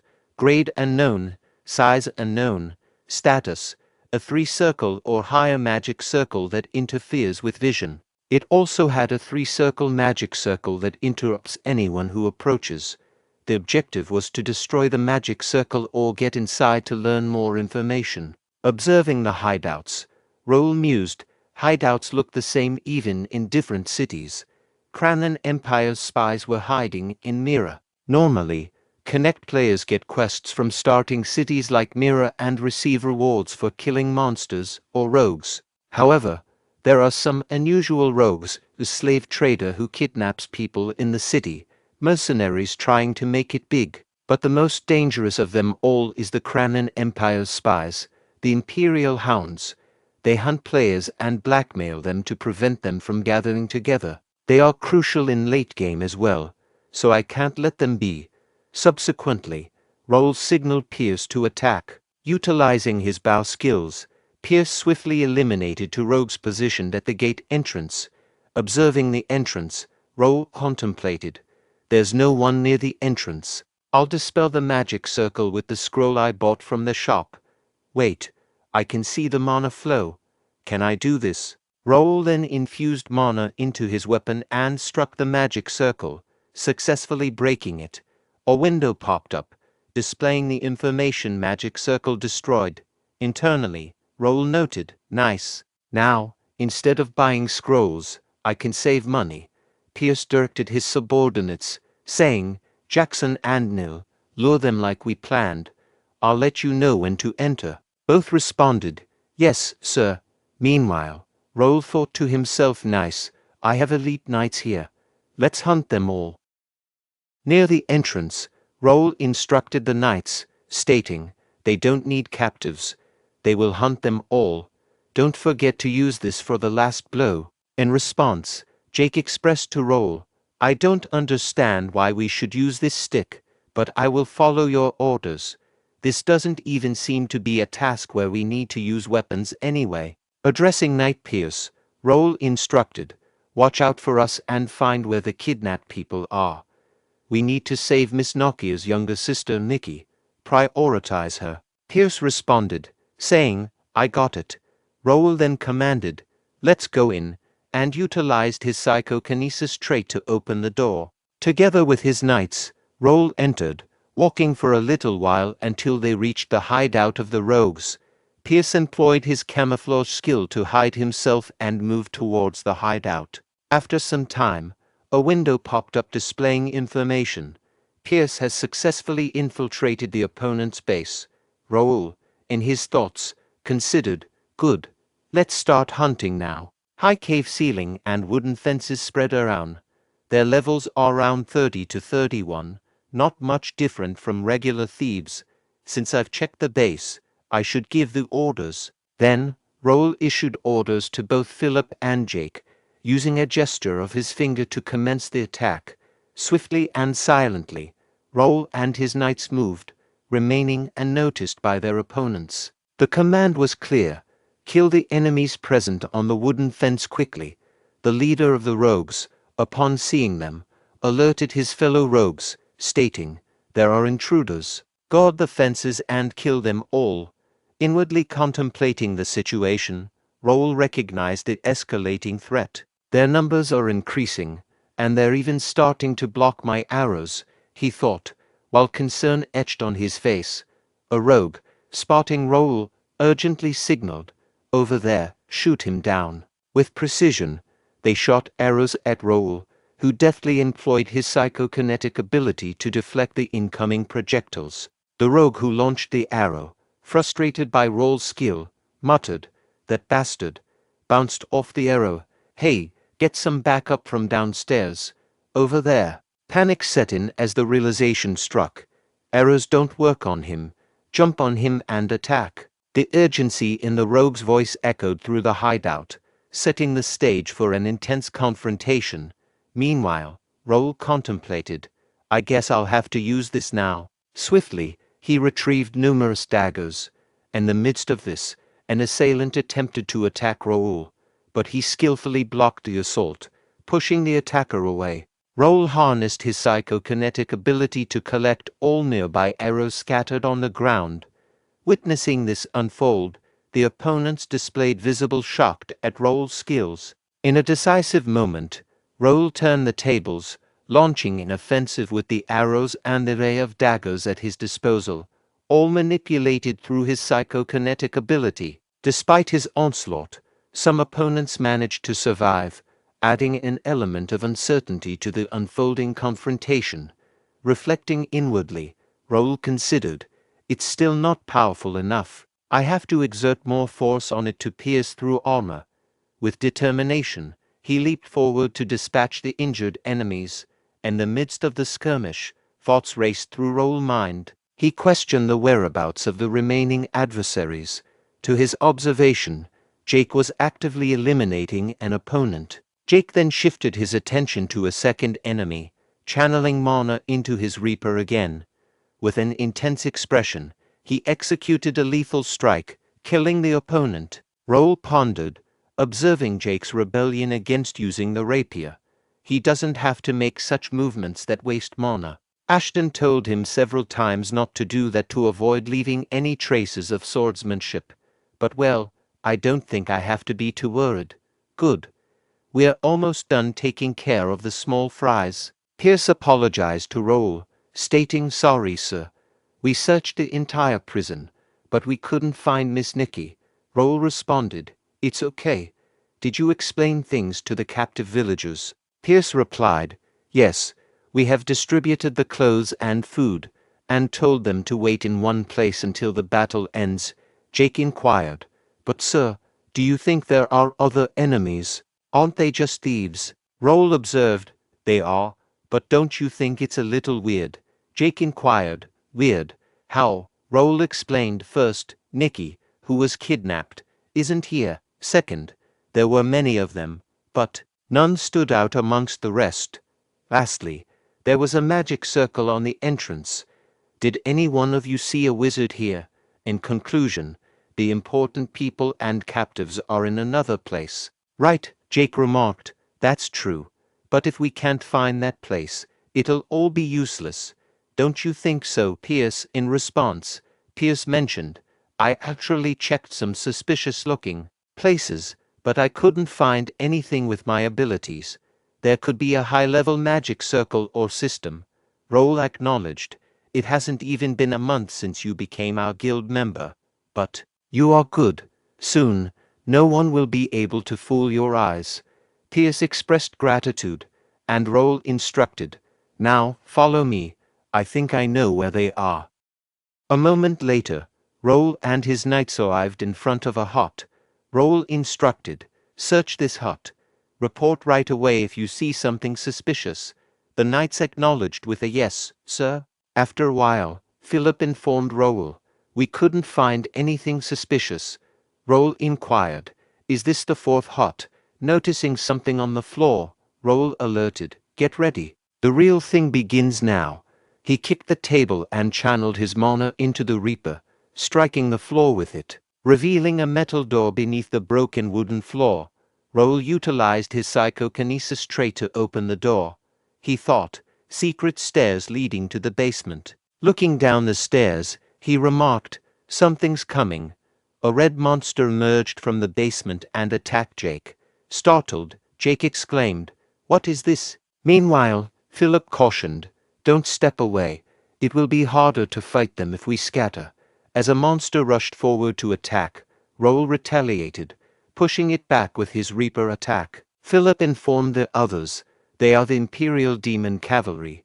Their vital points are different from humans. Cut their heads. Jake, surprised, exclaimed, what are they doing in this place? Meanwhile, Raul considered, I should study their traits first. as he jumped forward and killed one of the monsters. A window popped up, displaying information about the monster. Incomplete Imperial Demon Cavalry, Level 41, Type 1, Cranon Imperial Demon Cavalry. Continuing with his thoughts, Raul reflected, just what I'd expected. I had a hard time in the past because of these guys. Recalling his past life, Bae DoHyun, he remembered, I attacked the Empire's hideout in the starting city on my 6th month of playing the game. It was due to the mayor's request when the top players were about to graduate from the starting city. Tens of top players who had finished changing jobs for the second time formed a punitive force with hundreds of guild alliances and took over the fortress. However, when the genuine Imperial Demon Cavalry, who had been concealed, revealed themselves, the majority of players were swiftly wiped out. Even the rankers, myself included, narrowly escaped. For 6 months following that incident, no one dared to approach the Empire's hideout. At that time, the Demon Cavalry was complete, with an average level approaching 50. Naturally, players who had only just reached level 50 found it challenging to contend with them. But now, the Demon Cavalry is incomplete, with low levels. My escorts are expert high-class knights over level 80. More importantly, I can discern the randomly placed vital points of the Demon Cavalry. All I need to do is target those vital points. After a little while, all the monsters were killed by Raul and his knights. Jake expressed frustration, saying, "Those damn monsters." Pierce asked, "Why is the Imperial Demon Cavalry in a place that's akin to the kingdom's front yard?" Philip inquired. "What should we do now, sir? I think it'll be dangerous to go inside." Raul determinedly replied, "We will go in. We can't back out now," Pierce suggested to Raul. "Then we should at least get some backup." Raul countered, "No, the captives will be in more danger the longer it takes. We have to take care of them before they get in touch with the others outside." Philip advised Raul then, "Stay behind us. We will handle the enemies. Just focus on searching with Pierce." Raul thought, "It's a shame, but it's not the time to be greedy right now. I get part of the experience points anyway even if I don't kill them myself. It's my chance to get carried. I've worked hard until now. By the way, it feels so great to have such reliable subordinates," Philip declared. "We will go first," and both Jake and Philip walked downstairs. Peering into the basement, Jake suggested, "We should kill them in frying stool water." Shortly after, Pierce remarked, "They are fearless, doing chimera research in another country's territory." Then the Demon Cavalry he fought, Raul observed, must have been made of the citizens. They kidnapped. I didn't expect them to be this crazy. In his thoughts, he reflected, I have seen these kinds of scenes several times in my past life, but it still creeps me out. Actually, I thought about joining them when I reincarnated because they will be seizing supremacy over this continent in about 10 years from now. But the Emperor is a crazy man. Becoming his subordinate would be the same as jumping into a fire with a bomb in hand. There are many baseless rumors about the Emperor, but I'm sure about one thing. The Emperor doesn't regard humans as equals. Those without royal blood are sorted into classes based on their perceived value, and during a life of labor, they become experimental subjects or food for the Imperial Demon Cavalry when deemed useless. Even high-class citizens face execution if they displease the Emperor. I recall a general who voiced concerns about the Emperor's tyranny. As he spoke with the king, a glowing red tattoo on his shoulder signaled his impending explosive demise. I vividly remember being there. I have no intention of surviving by aligning myself with someone like that, and I cannot condone experiments on innocent civilians. His contemplation was interrupted when Philip opened another door, beckoning to Raul. "Sir, could you come here and take a look?" Upon entering, Raul and his knights witnessed an Imperial knight urgently shouting, "Activate it. We have to secure the exit route." Pierce, utilizing his detection skill, identified the threat. 4 knights, 3 wizards, and 10 Imperial Demon Cavalry. The wizard seemed to be attempting to activate the magic circle in front of the cave. Philip assumed command, declaring, "I will handle the knights. Pierce, take care of the wizards. Jake, handle the Imperial Demon Cavalry that are after him. Please provide backup, sir," Jake remarked. "So you want me to clean up the mess from behind?" Meanwhile, Philip cast an angry look in Jake's direction. Pierce swiftly ascended to a nearby elevated position, employing about to target an enemy wizard and successfully eliminating it. Raul then directed his knights to attack, contemplating. Charging shot. They're 5 circle wizards. We have to eliminate them first. That barrier. Ordinary arrows don't work on it. I should put some psychokinesis over it and create a psychokinesis pathway for the trajectory. Subsequently, Raul released an arrow that shattered the teleportation gate and simultaneously took down the wizard. He continued his thoughts. Good, we stopped them from escaping through the teleport gate. The Imperial Knight Commander, noticing the broken magic circle, exclaimed. The magic circle was broken. He swiftly ordered his fellow knights, "Our exit route is blocked. Release the seal and kill them all." In response, the knights fervently declared, "Yes, for our emperor," while veins appeared on their faces and rushed to attack Raul. Meanwhile, Philip advanced, successfully blocking their attacks. Observing Philip, Raul pondered, "Philip isn't enough. The expert high-class knight who is over level 90. A window then appeared, displaying information about the Imperial Knight. Name: McDowell. Level: 71. Job: Knight Sword Expert Middle Class. Affiliation: Cranon Empire. Imperial Hound Mirror Branch Manager. Nickname: Red Hound. Stats: Potential Grade B Class.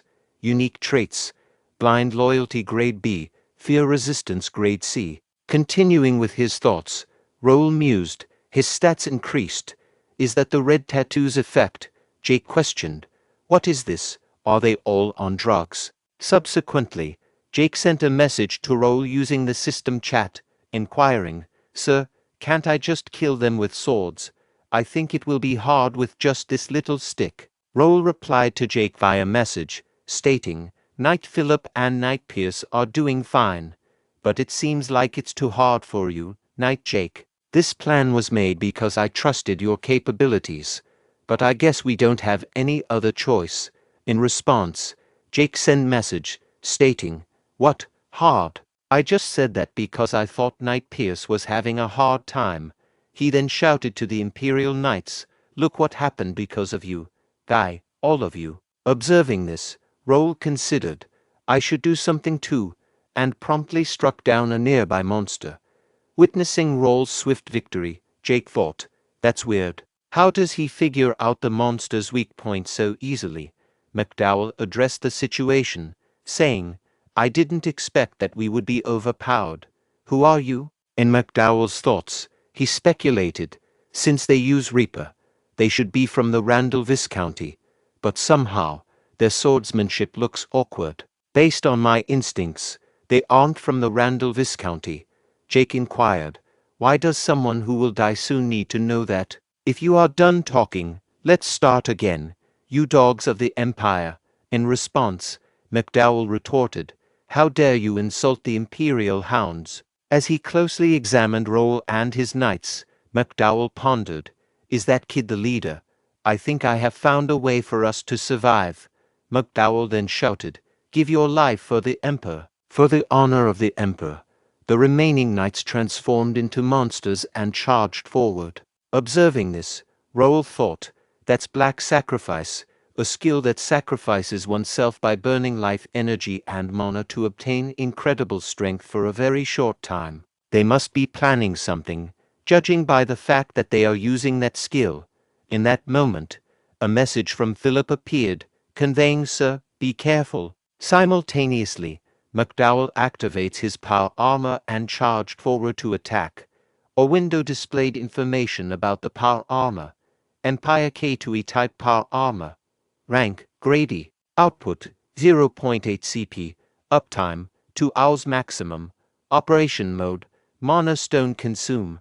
Defense skill, 3 circles. Subsequently, another message from Philip appeared, alerting, "They are after you." Philip swiftly rushed forward, attempting to attack McDowell, whose power armor efficiently blocked the assault. Frustrated, Philip thought, "Damn it." The attack was cancelled out by the force field, and he shouted a warning to Raul. At that very moment, McDowell declared, "This is over," and launched an attack on Raul. However, Raul skillfully blocked McDowell's attack. A little shocked, McDowell exclaimed to Raul, "What is it this time, you bastard? You were a power armor user." In McDowell's thoughts, he speculated, power armor with shifting parts, judging by its appearance, it should be F-class, but my instinct is telling me that it will be dangerous if the shifting ends. Attempting to attack Raul again, McDowell persisted. Meanwhile, memories of a few moments ago flooded Raul's mind, recalling McDowell's initial attack. What happened? I was going to dodge the attack by using the C-rank skill flash, but a message popped up and I can't move, notifying him of encountering a hostile power armor. Regnator, which was previously dormant, had awakened. Assessing Raul's qualifications, has a unique trait and known, Grade X, attainment, sword expert, middle-class psychokinesis. Raul had fulfilled the minimum qualification, prompting the activation of Regnator. However, due to insufficient mana for complete activation, Regnator searched for other energy sources. It identified intermediate grade psychokinesis and successfully fixated its shape using psychokinesis. As a result, Regnator had partially activated. Raul reflected, so this is the power armor, a barrier that blocks all physical attacks weaker than a mana blade, defense skill that cancels out at least 3 circle magic, and a mysterious core that enhances the mana and physical abilities of the user. Even with higher level and experience, you can't win against someone with power armor. That's how great the effects of the power armor are. However, power armor is for NPCs. If you aren't a connected villager, it can't be worn. So for players, power armor became a dream equipment they could never have. For NPCs, it was the only way they could counter the player's outburst. And here I am, wearing that power armor. Raul's thoughts were abruptly interrupted. What's happening? Why aren't the attacks working? McDowell launched another attack on Raul, which was blocked, but the impact pushed Raul backward. Meanwhile, McDowell appeared, fatigued after the last attack. Taking advantage of the moment, Raul utilized his psychokinesis trait to retrieve his Reaper. Subsequently, he employed the shooting star skill to counterattack. McDowell, feeling the impact, thought, "Damn it, he even broke the barrier. Is this the end? But even if it is, I won't die alone," he shouted, "Honor to the Empire."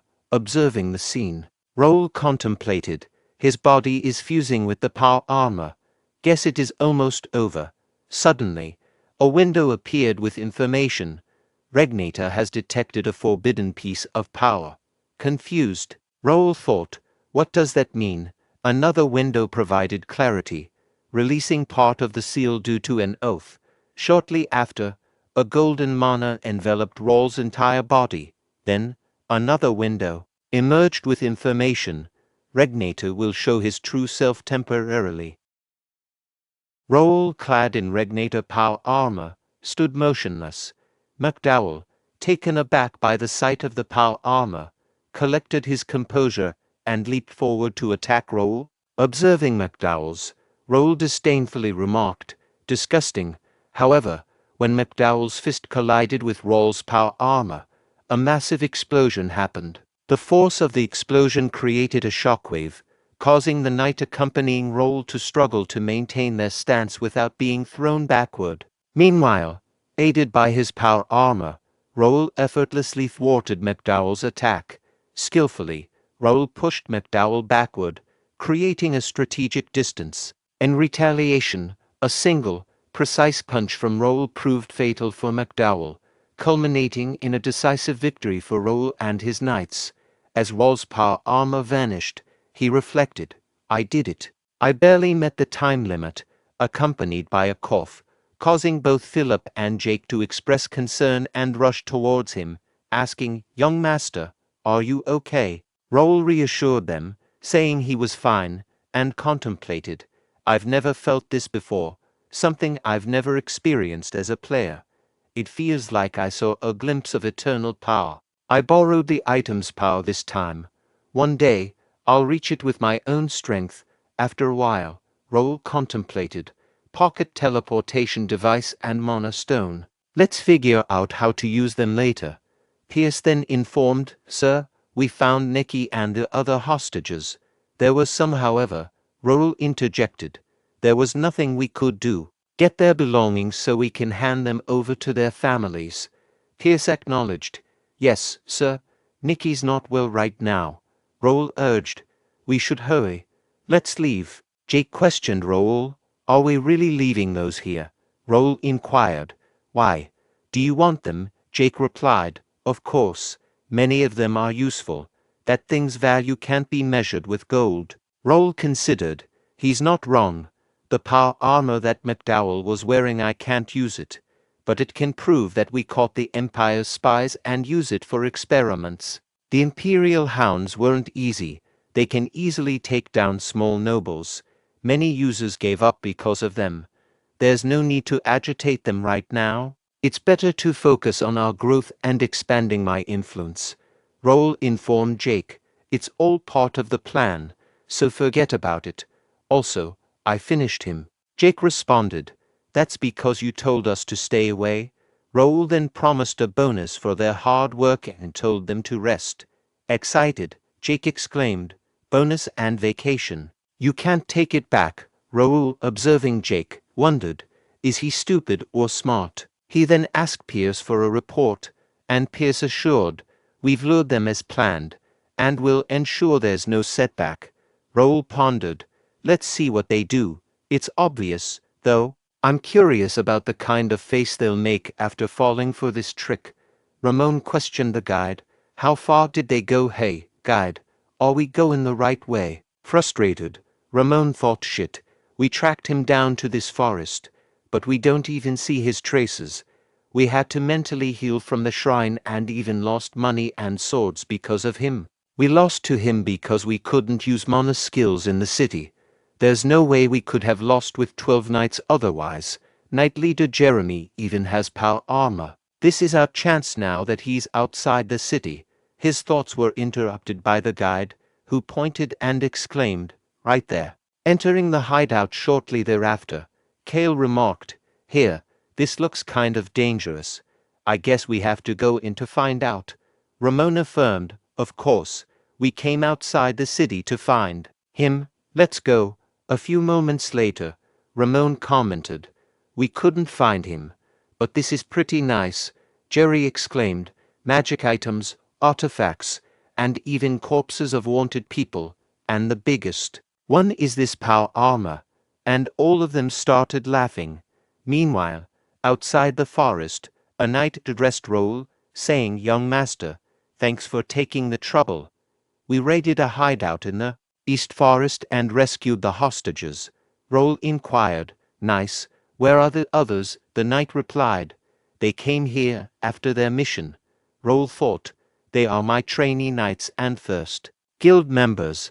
6 of them went past expert through training, and the rest are ready to be experts. We are getting back the supplies from the North Hideout, West Hideout. Every one of them can use mana and has learned Ashton County's sword skills. With over 100 members now, normal rogues can't stand against us."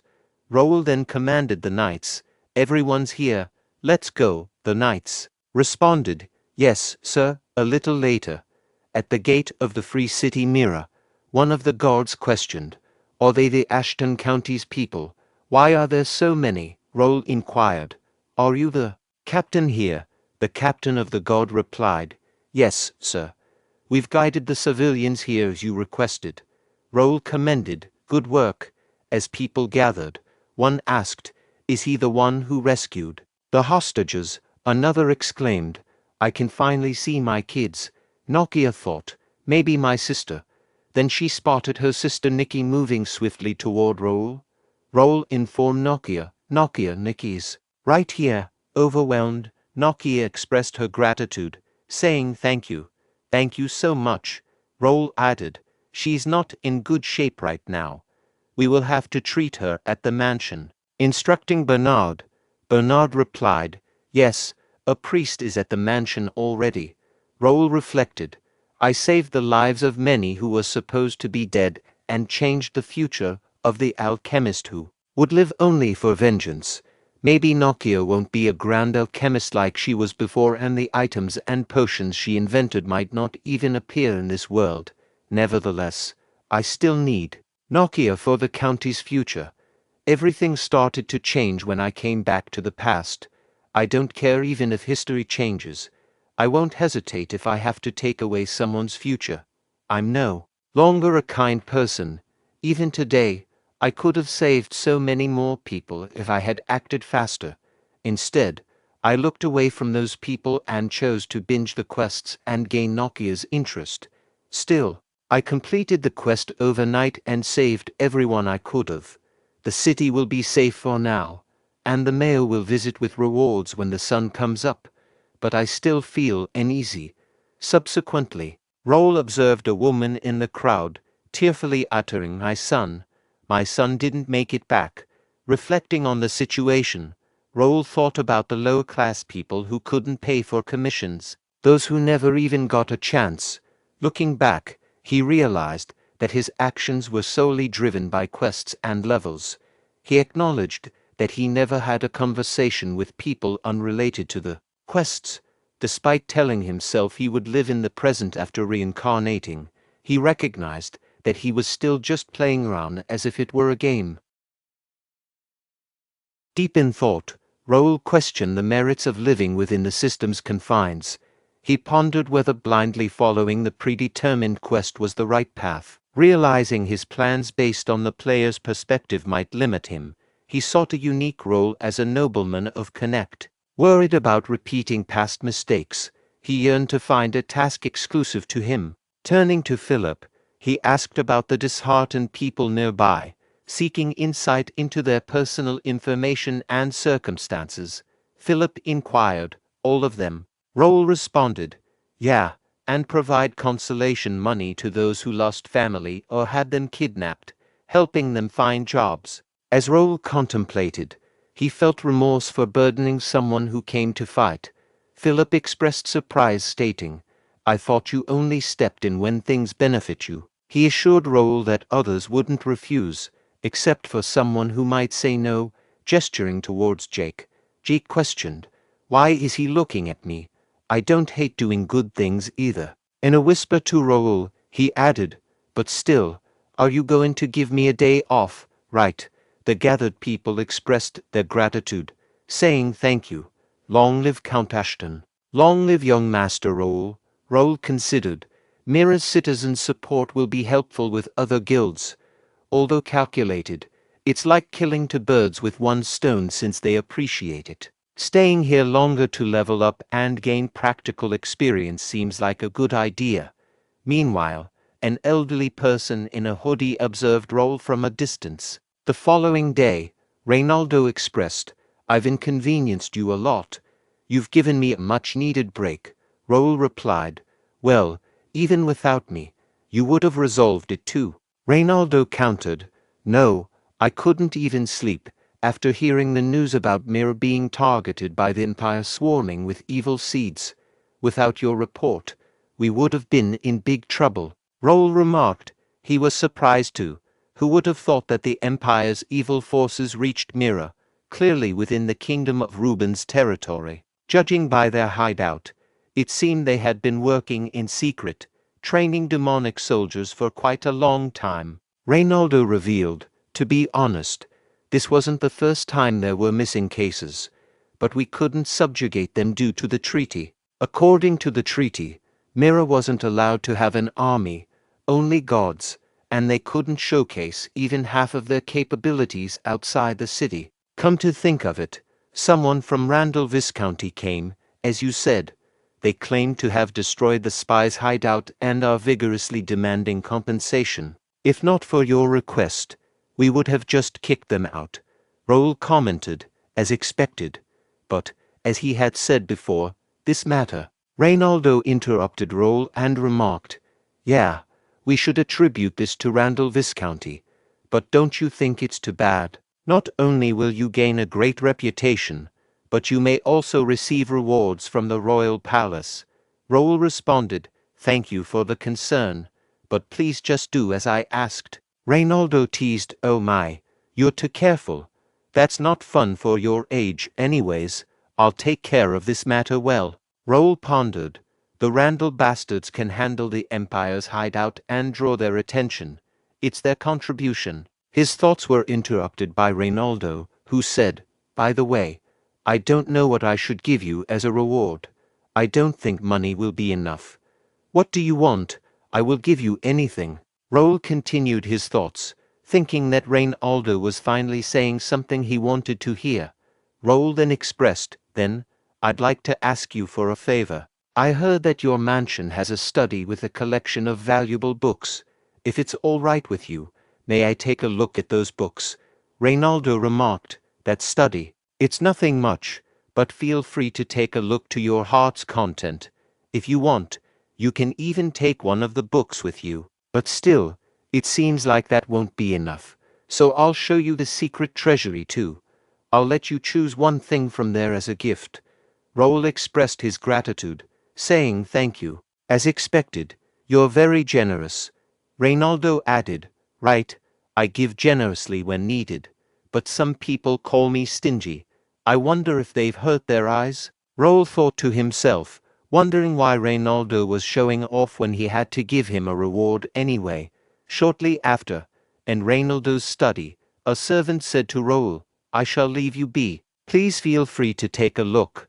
Raul thought to himself, realizing that this was the place he had heard about. He knew that while the books may appear to be miscellaneous, they were actually a marvelous treasury of skill books. A window popped up, asking, "Would you like to acquire the B-rank skill book Thunder Pierce?" Raul continued his thoughts, realizing that all the books in this library were skill books, and he felt overwhelmed just by looking at them. He knew he had to carefully search for the book he wanted, as there was no guarantee he would have the opportunity to return. He noticed a subtle light coming from a particular book, and he knew he had to take a closer look at it. Another window appeared, displaying the information, study of ancient rituals, spells, and instructional methods for mental cultivation. Raul contemplated the lengthy title and thought to himself, "What a long title!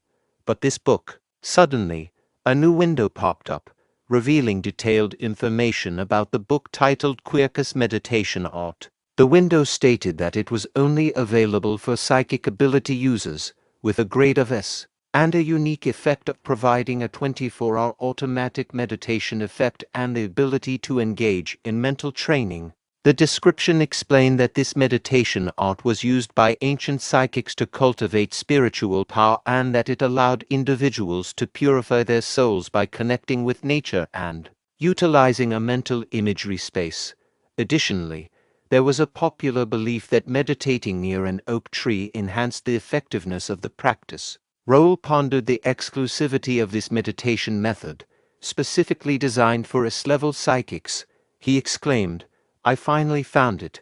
Now I can finally obtain these skills. In my previous life, Bae DoHyun managed to achieve a top rank in the early stages with just a B-rank meditation art. However, my insufficient spiritual power capacity eventually led to my downfall. By the time I attempted to find a better meditation art, the path to acquiring skill books had already been monopolized by large guilds and other high-ranking individuals. Initially, skill books related to superpowers had abysmal drop rates, and information about them was scarce.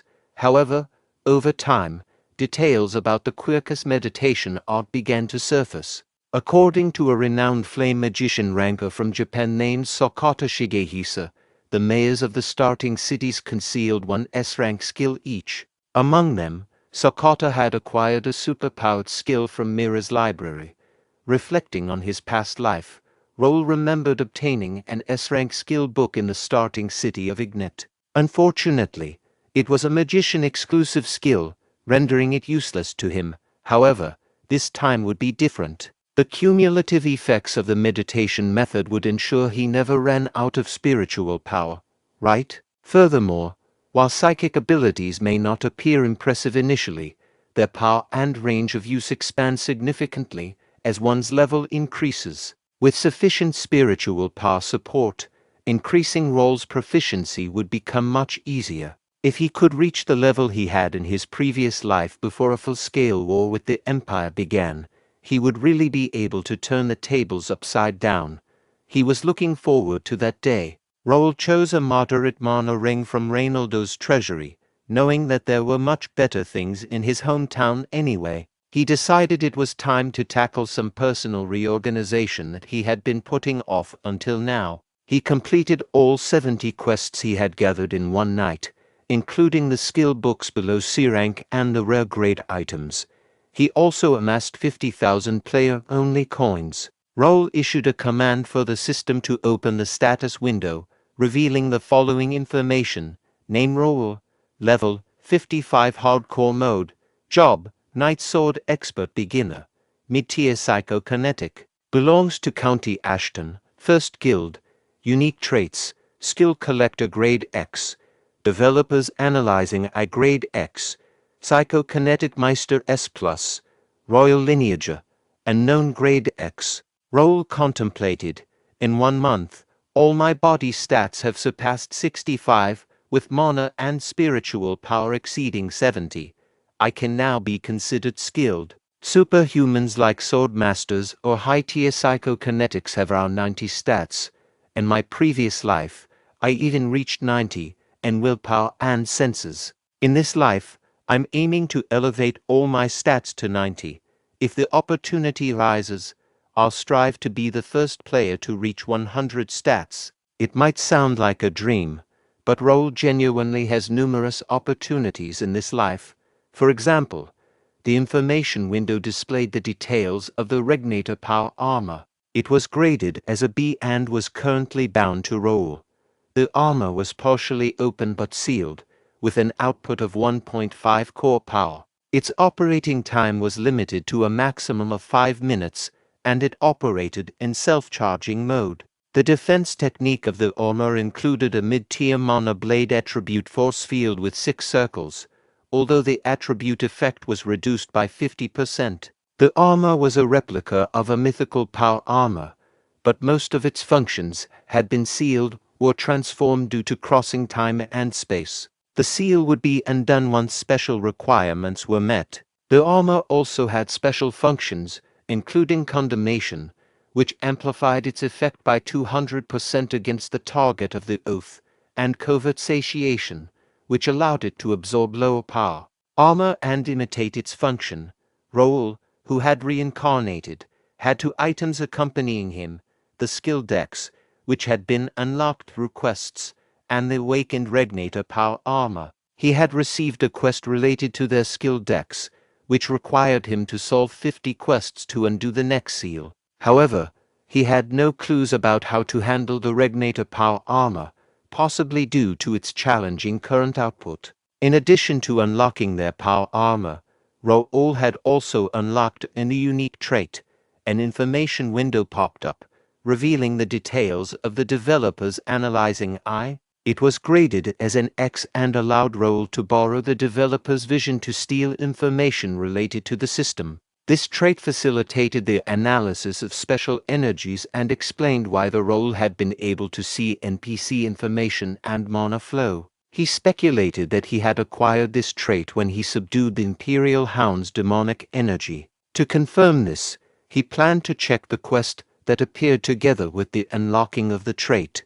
However, he noted that this anomaly might be due to attacking the Imperial Hound hideout too early, as the quest typically appeared when leaving the starting city. If he followed the same route as in his previous life, he would constantly encounter the Empire to obtain the black magic stone fragments, navigating scenarios amid their extreme interference. However, he no longer had to do that now, being both a player and a citizen of Connect. The choice of scenario and the quests he cleared were entirely up to him. He was no longer a puppet moving along the developer's wishes. If the ending they decided and what he wanted were different, he would move as he pleased, even if it meant destroying the scenario and the quest itself. The following day, Bernard called out, "Young master, are you inside?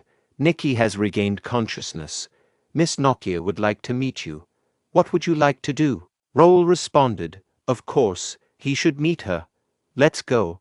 Upon meeting Nokia, Raul inquired Nokia, "How is your little sister doing?"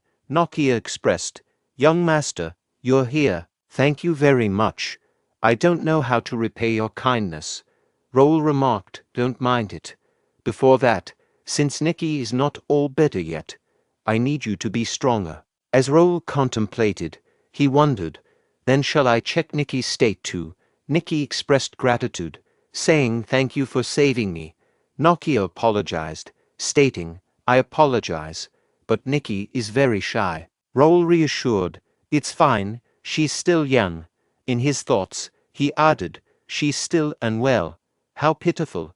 Shall I check more closely?" Upon closer inspection, Raul noticed Nikki's strong mana and pondered, "What is it? What's going on? Did the others not notice it? I thought my eyes were playing tricks on me, but I'll have to look at it again through the developer's analysis." As he observed Nikki's status window, Raul became shocked. Raul was taken aback, thinking to himself, "No way, I thought she was just a kid." As he looked at the window displaying information, he read the details. The name was Nikki, a 13-year-old with a level of 5. Surprisingly, she had no class affiliation.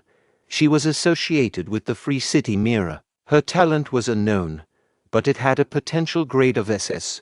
Raul examined her stats, noting her strength at 5, agility at 3, and stamina at 3. Her intelligence was at 60, with a deduction of 30. Similarly, her willpower was at 65 with a deduction of 25, mana at 62 with a deduction of 61, and senses at 52 with a deduction of 45. Additionally, she possessed 3 unknown unique traits. Raul pondered, double S potential talent, her illness is bringing her stats down. But what if I can cure her illness and bring out her true stats? I can't even imagine how powerful she'll be. Just as he was lost in his thoughts, Nokia asked him, "Sir, what's wrong?" Raul quickly replied, "It's nothing," but internally, he resolved to delve deeper into the matter for Nikki's sake. A few days later, Raul muttered to himself, "Okay, he has all the papers he needs. He's almost done with Mira. Everything is going well." They found more rogues and slave traders and rescued 50 more people. Now Mira is the safest place. The construction of the guild house was completed, and some guild members were now living there. Many of the civilians they had rescued were willing to work for them, and Raul was confident in every aspect of their progress. The only thing left was, Bernard said to Raul, "I'm opening the door." Nokia entered the room. Raul then asked, "How is Nikki doing?" Nokia replied, "She's doing much better, thanks to the hard-working priests." "Thank you again," Raul responded. "That's nice, however." In his thoughts, he believed that Nikki's condition had not actually improved and couldn't be healed with divine power in the first place. Raul said, "I asked to see you because I wanted to talk to you." Nokia replied, "I see. I heard you are leaving today. Is that true? I haven't been able to properly thank you yet." Raul explained, "Yes, I've stayed longer than I was supposed to, so I'm on a tight schedule now." Nokia offered her assistance, saying, "Ask me anything. How may I help you?" Yet, in her thoughts, she wondered if there was a reason why he had helped her and Nikki so much. She had encountered many greedy nobles in the past and was scared that Raul might be the same. She didn't want to disappoint him. Before Nokia could dwell further on her thoughts, Raul interrupted and said, "It's not what you're thinking. Why don't you read this first?" He handed her some papers, and as she read through them, Nokia became shocked. One of the papers showed information about a pardon letter, forgiving all sins committed by Nokia in the past and releasing all charges against her. In surprise, Nokia asked, "Pardon? Is this real? How did you?" Raul said luckily, it was something that could easily be settled with money. And Raul thought, the paper he had just given Nokia pardoned her of her sins. He had to use quite a lot of money to get permission from the Alliance, but that was nothing compared to her worth. Meanwhile, Nokia thought, she had suffered through 5 years of pain because of the mana restriction. It was a problem she thought she could never escape. Raul had solved it so easily. She realized she was stupid to have compared him with other nobles and felt arrogant for doing so. Raul asked Nokia if she was okay with it. Could she tell him how she got her mana restricted? Nokia said, when she was a kid, she left her hometown. Her alchemist teacher saw her talent as an alchemist and helped her get into the Alchemist Association. She made a name for herself as a young talented alchemist and even mastered 3-circle magic at the age of 13. But then misfortune struck when there was a disease outbreak in her hometown and she lost her family. Only Nikki was left when she arrived. She tried to bring her to the association and live with her, but the misfortune didn't stop. When Nikki turned 6, she got an incurable disease, probably because of Nokia's exposure to hazardous substances. Nokia focused on finding a cure for 2 years and made it to the 5th circle at the age of 18 during the process, but it meant nothing to her. When Nikki's death was approaching, she couldn't think of any solutions. She broke the taboo by using alchemy on a person and kept Nikki alive using materials she stole from the association. However, Nikki couldn't even stay awake without medicine. Then she was caught breaking the taboo and got kicked out of the association with constraints. They settled in their current location after wandering around for a while. The city was safe and the blessings of God helped with Nikki's illness. However, mana restrictions and a sick sister didn't look good to the people here, so his talk was interrupted by Raul, who said, "You've been through a lot. Now drink this. It will free you." Nokia took the potion from Raul and drank it. Nokia thought, it's been 5 years, but it still feels relaxing. I missed it. Meanwhile, the status window of Nokia popped up, revealing information. Nokia was 23 years old, at level 68, and an intermediate alchemist 5th circle. She was affiliated with the Free City Mirror. Nokia's stats included a potential talent grade S, unique traits such as Master of Alchemy grade S, Precise Tuner grade A, Genius Absurdity grade A-, and one unknown trait. Nokia thought, I get it now, what he really wants from me. Nokia then said, I, Nokia, will be loyal to Sir Raul. I am eager to see you save many others, just like how you saved me and Nikki. Raul replied, I accept your loyalty, and I won't forget what you said. I'll give you this as well. Nokia asked, this is, Raul answered, it's for Nikki's illness, a monofalaria. A great alchemist that's no longer in this world left this. There's a part missing in it, so it needs more research. Nokia, make the perfect cure using that. That's the first order I give you as your lord. Nokia said, I'll make the perfect cure with my life. And Nokia thought, I decided. For the rest of my life, I'll live for him. Raul observes Nokia exiting the room, though he is still talking and acting awkwardly. However, he knows he has to practice as this is his home and the people he interacts with are citizens of Connect. Today was a great success for Raul. Nokia was the first member who wasn't assigned to her, and she is an alchemist who will leave a mark in history. She will create the cure. Nokia herself is a great alchemist who is no longer in this world. In the past, she also fought the incurable disease called monofalaria. After extensive research, she finally developed a cure, although many people were sacrificed in the process. It doesn't matter now. Raul considers himself lucky that data about Nokia cure is still available in Cafe Link. He purposely gave Nokia the defective version so that she could grow. Hopefully, Nokia will no longer feel burdened by Nikki when she creates the cure. Even if she can't make it in time, Raul can provide her with the remaining data. Everything Raul had planned to do in Mira is now complete, and he must prepare for his next destination. The next destination is the capital of the Ruben Kingdom, also known as the Tomb of Sword, Metropolis Turium. Raul is getting excited about what will happen in the vast city. Let's get going. A few days later, Raul muttered to himself that they had arrived at the capital of the Ruben Kingdom, Turum. Jake expressed his amazement at the large number of people in the capital, noting that it was quite different from what they were used to. Raul confidently stated that there was no need for them to wait in line, as they were from a county and could enter without any issues. The knights acknowledged his command. Raul then pondered the fact that he had left most of the guild members in Mira and only brought a small group with him, hoping that it would make their mission easier. After entering the capital, he wondered why there were no carriages or escorts waiting for them. Raul turned to Bernard and asked if he had sent the message about their arrival. Bernard assured him that he had, but there seemed to be a mistake. He suggested heading to the mansion first and gathering more people. Raul asked Bernard if he knew the location of the mansion and suggested they move together. Bernard asked a nearby woman if she knew where the Ashton County mansion was, but she had no idea. He asked other people, and one person mentioned that Ashton County was associated with a warrior family. Another person suggested looking for the mansion in the Noble District. However, the patrol in the Noble District informed Raul that there was no Ashton County mansion there and denied them entry. Raul was surprised by the lack of knowledge about his family, but he understood that they were not well known. Jake expressed his frustration.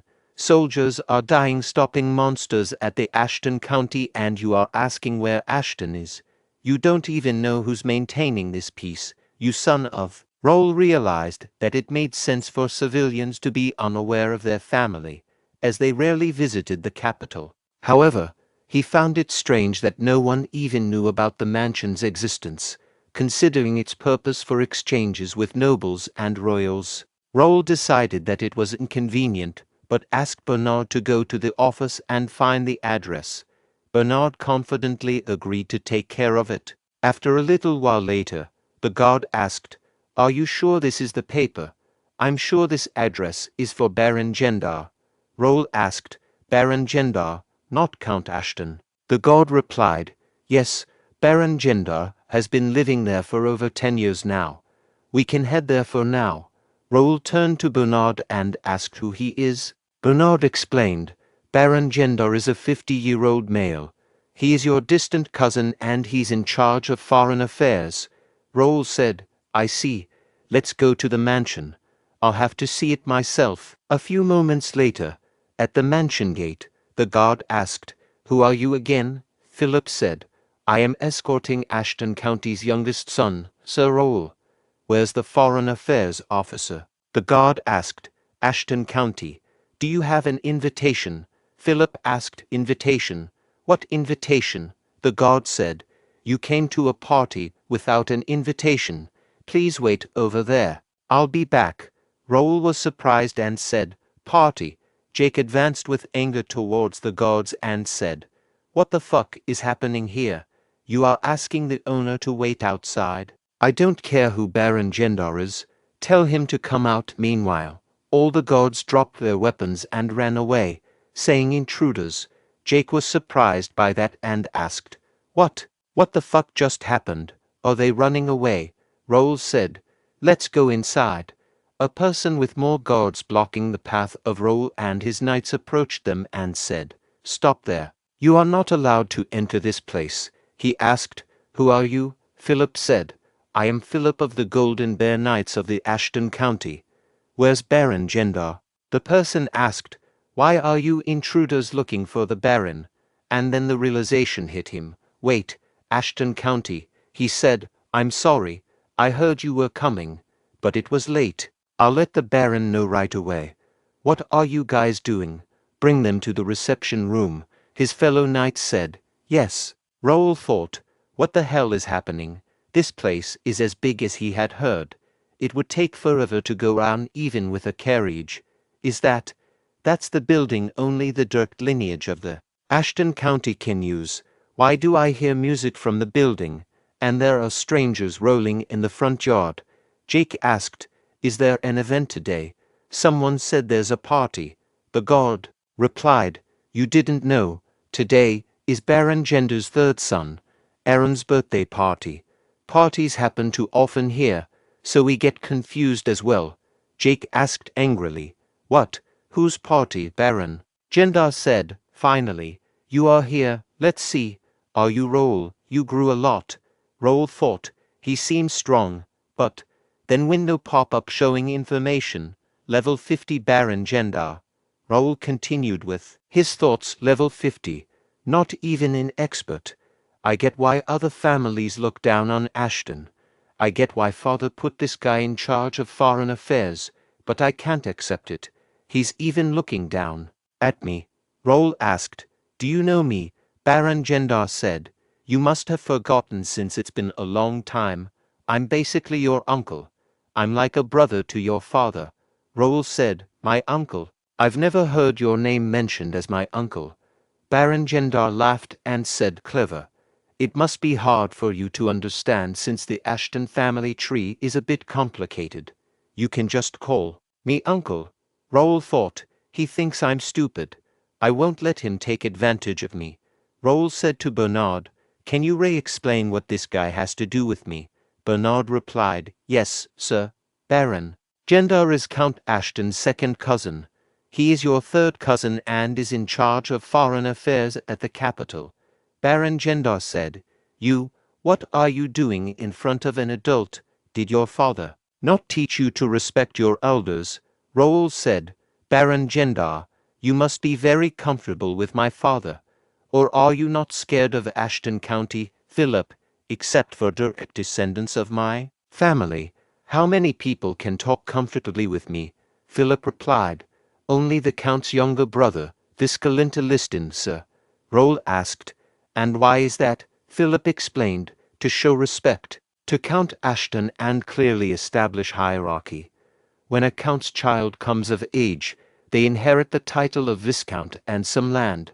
I also inherited some land with a population of 10,000.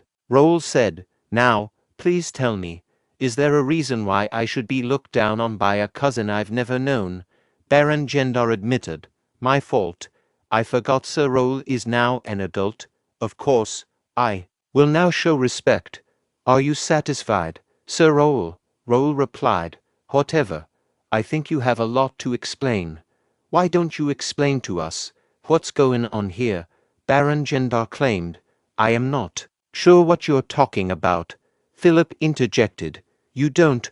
Why was there no one to escort us? We sent many messages about us coming. Baron Gendar apologized.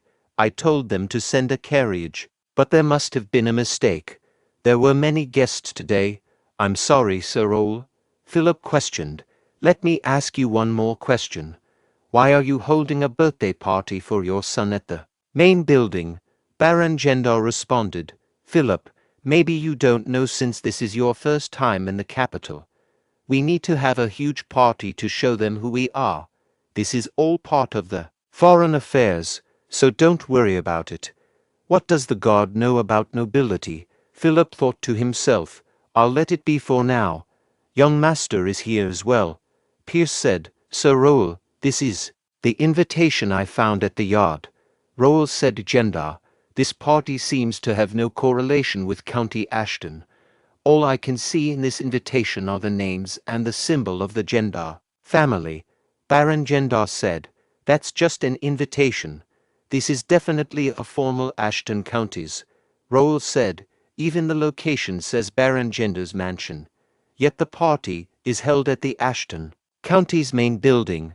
Baron Gendar said, like I said, that's just an invitation, and I would like to stop arguing about the party.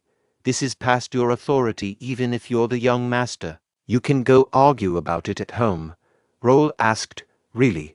Do you really think this party is right? Baron Gendar said, of course. It's a long tradition to use the party hall when the mansion is empty. You know it as well, don't you? Raul thought. He's not wrong.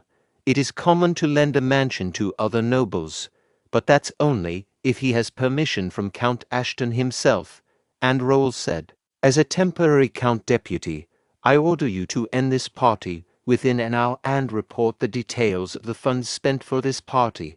Baron Gendar shouted, What nonsense!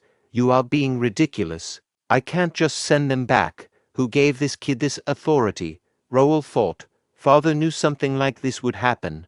Raul asked, Are you not following the order? Why don't you worry about your family? I don't think there are any guests that I should worry about. I'm giving you an hour with generosity. Should I go to the party hall myself and tell them?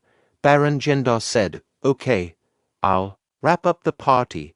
You will regret this. Raul thought, the worst that can happen is father yelling at me a little. I'm curious what gave him the confidence to do all this. There isn't any concrete evidence about the collapse of the Ashton County. Maybe I can find something about it here. Who knows, maybe I'll hit the jackpot. Looking at the building in front, Raul exclaimed, My, oh my. He thought to himself, the place that they escorted me to isn't the main building, but the mansion's annex. The servant who was escorting them explained, the Baron said that since the main building is crowded, he wanted us to prepare a quiet place for you. Raul thought to himself, dismissing it as nonsense. He firmly stated, I don't wish to hear it. I'm going to the main building. The servant replied, Yes, sir. As Raul opened the door of the main building, he was taken aback and asked, Are they in their right minds? He thought to himself, and the 3-story main building and office where only the Count and his family can stay. The Baron's entire family lives. Raul questioned, How do you plan to explain this, Baron Gendar? Is it a Count family tradition for ministers and the like to dare occupy the Count's office? Baron Gendar responded, We were just borrowing this for a while. You don't even come here once a year anyway. Isn't it a waste to keep it empty? Raul shouted, Get lost at once. If you don't empty the mansion by today, I shall slice all your heads even if we're close family. From this point on, I shall strip the Baron of his position as the Foreign Affairs Minister. If you'd like to raise an objection, come to me by tomorrow with documentation showing that you have properly performed your duties as a minister. Meanwhile, anger could be seen on Baron Gendar's face, but he did not say anything and left the room. Seeing Baron Gendar and his family leaving through his window, Raul thought to himself, Since we're wrapping up with the preparations, I'll have to find the materials I need now. I was worried that the materials would have been discarded due to the condition of the mansion, but I am glad that it's still here. All documents related to the management and finances of the mansion were left in the office. They must be very complacent to think that nothing much will happen overnight. But, in his previous life, as Bae DoHyun, he studied business administration and worked at a trading company. Bernard is considered the foremost expert on mansion-related matters. Philip informed Raul that the Baron had left the mansion with his family. Raul asked if they left quietly, to which Philip confirmed that they had left quietly, taking only the necessary clothes. Raul expressed his belief that it was obvious what the Baron was thinking and that they would eventually return, so there was no need to take all their belongings out. Philip questioned if it would be all right and suggested giving them time to organize, but Raul insisted on quickly removing any unwanted elements. He believed it would be more efficient to confront the Baron when he least expected it. Raul also had plans to use the mansion as a branch of the First Guild until finding a suitable location in the capital. He wanted to maintain control over his house and prevent any unwanted individuals from causing trouble. Pierce mentioned that it seemed like the Baron had other support and wondered if something strange would happen. Raul reassured him, stating that it didn't matter what tricks the Baron had up his sleeve and encouraged Pierce to have more faith in their county. Jake questioned why Pierce was so worried and suggested exploring the mansion instead of engaging in painful discussions. He emphasized that they would follow Raul's instructions regardless. Raul agreed and instructed everyone to rest, except for Bernard who was to stay. Jake said to Philip, Now, let's go. Raul asked. You know what you have to look for, right? Bernard replied. Yes, young master. This is my expertise. Raul said. We don't have much time, so let's start right away. On the following day, Raul instructed Bernard in harnessing his wind mage abilities to control swords for offensive maneuvers. After some training, Raul said, You got a lot better, didn't you? I never thought you'd already be able to handle two daggers like this. Bernard replied, I still have a long way to go. Raul thought to himself, it's been a month and a half since he awakened his superpowers with the skill book. To think that he's already this skilled. He's no ordinary talent. It's not easy for a wind mage to handle a weapon so precisely. At this rate, he will reach intermediate level in about 6 months and become a multi-talented psychic that is hard to find anywhere. Then Raul asked Bernard, Shall we do some martial arts training next? I told you back then too, it's difficult to demonstrate power with just one superpower. It's easy and efficient to increase proficiency by combining various skills in the beginning. Are you ready? Bernard replied, Yes, I'm ready. And sensing someone's presence, Bernard said, It seems like we have a guest. Raul thought, as expected of a wind magician, I can't catch up with long-distance sensing ability. And Raul said, Let's go. As a host, I have to greet guests properly. Bernard said, Understood. Shall I bring the things we prepared yesterday? Raul replied, Yeah, bring them all, because I deserve to be rewarded for my hard work last night. Bernard thought to himself, Something always happens every time young master makes that face. I hope you don't do anything foolish, Baron. Jake, looking at the people gathered outside the door, said, did they bury a treasure trove or something? I don't get why there are so many people gathered here. Jake thought to himself, among the escort knights, there are some exuding a formidable vigor. There are even soldiers outside the mansion too. No matter how I look at it, it doesn't look like it's something our party can handle alone. Does the young master have something else in mind? Baron Gendar thought to himself, things are going well. The little young master bit the bait just like that. All the work must be completed now when he's away. That way I can get a position to blood relatives of the Ashton County residing in the capital. They must have gathered because of what happened last night. Getting fired from the Foreign Affairs Minister position and getting kicked out of the mansion aren't just my problems. Because blood relatives in the capital also used to hold banquets in the mansion hall at the county's expense. Even the management fees for the mansion have been flowing to them through my pocket, so there is no way those who had their back pockets taken away overnight would remain silent. Well, it was a mistake on my part to hold the party in my name and use the office, but they don't know about it anyway. He must only know how to act like a noble. He's just an idiot who doesn't know what he's getting into. Hyungnim, I don't know why you entrusted the seal to your young son, but I'll use it well. Meanwhile, Raul entered the hall. People in the crowd turned their attention to him and began whispering to each other. One person asked, Is that pretty face really a blood relative of ours?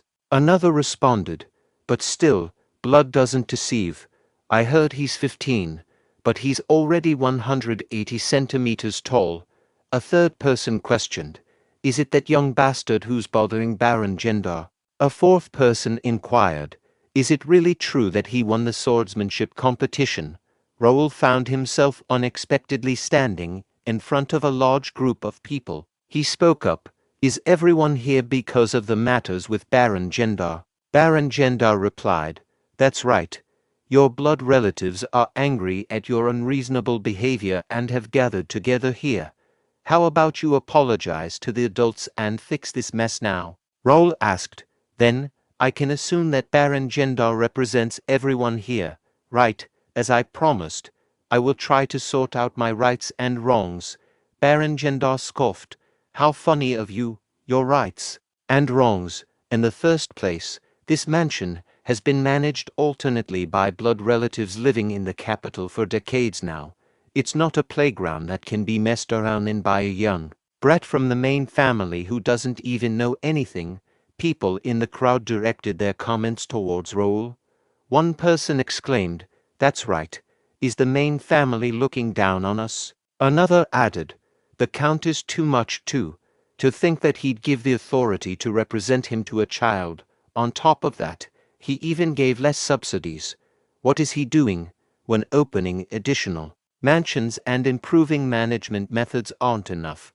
Raul thought to himself, "At this point, I won't have time to tell them what Baron Gendar did and why he was fired. Well, that's not important right now though.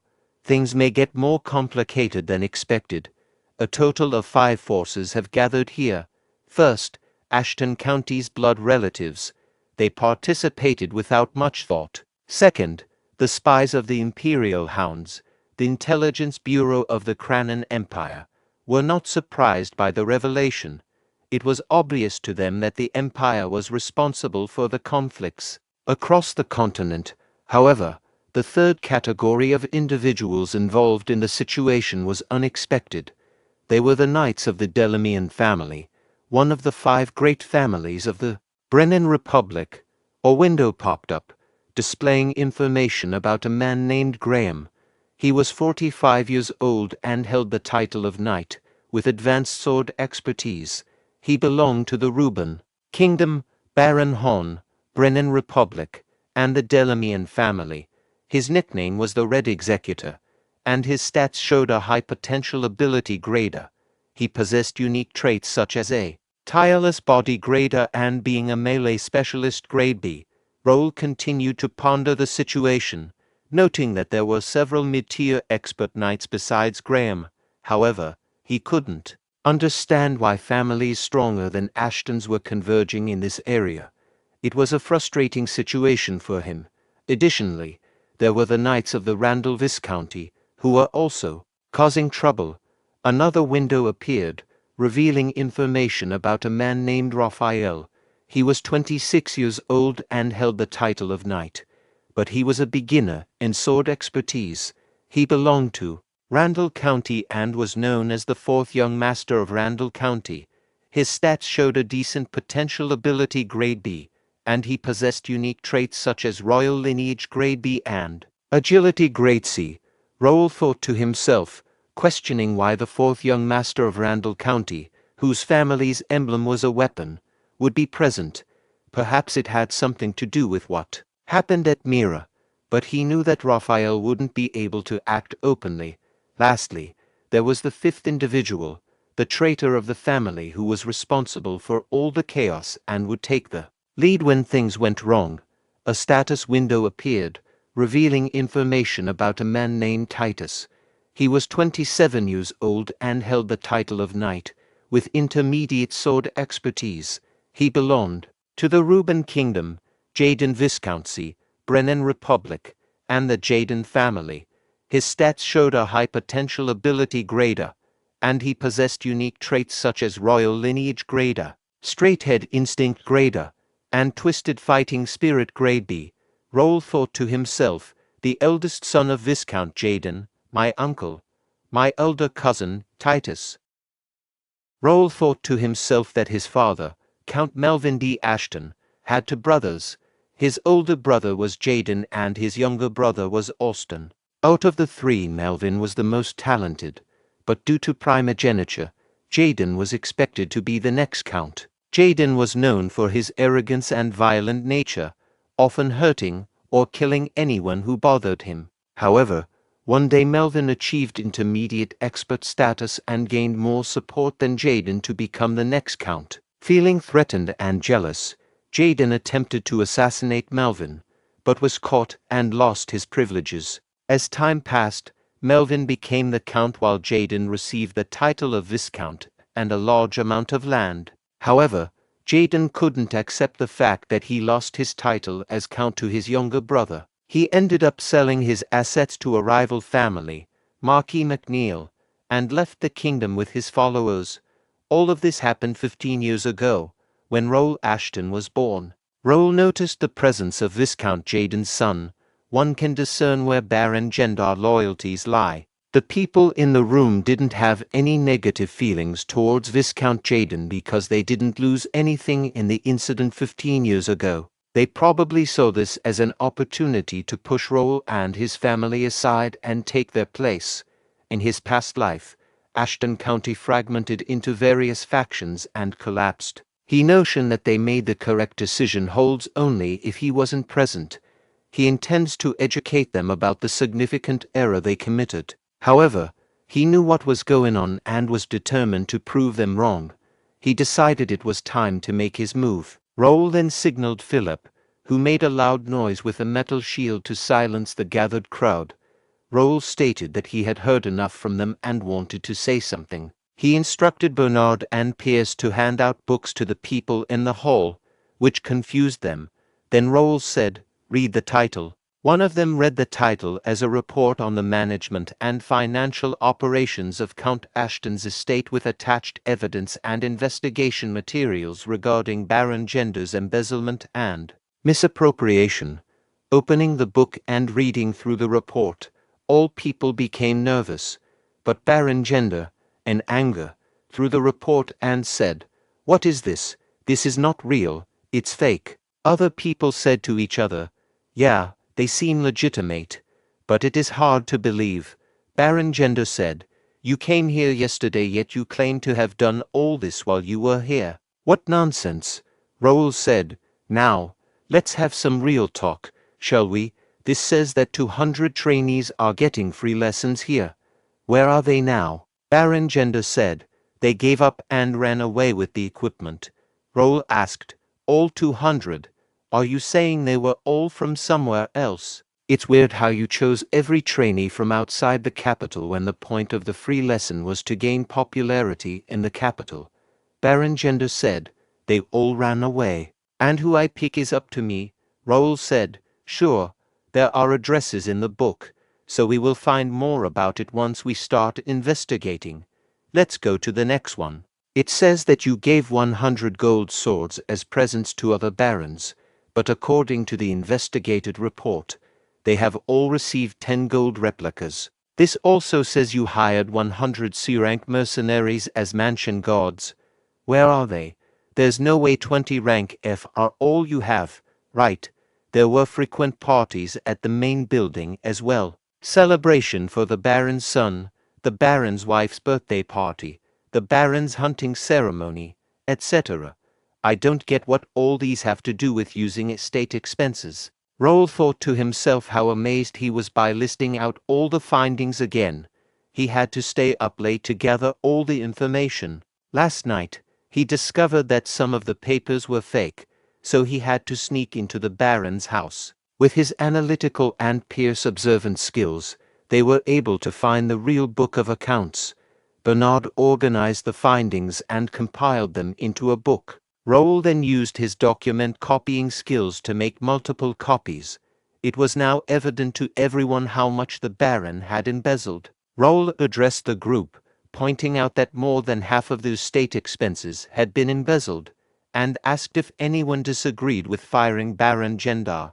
Baron Gender responded, expressing his amazement and questioning how long Raul had been preparing for this.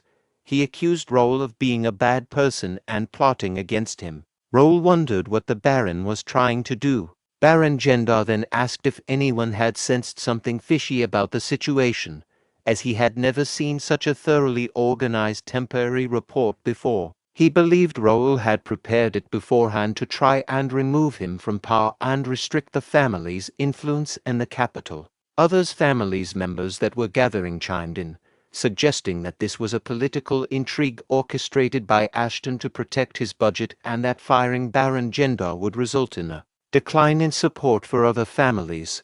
Baron Gender declared that they would not let it happen. Baron Gender then presented the papers through Jackson, stating that if Raul signed it and left, they would excuse him for the disrespect shown that day. Raul urged Jake to check the paper, and Jake responded affirmatively. Jake perused the document, noting the outlined steps.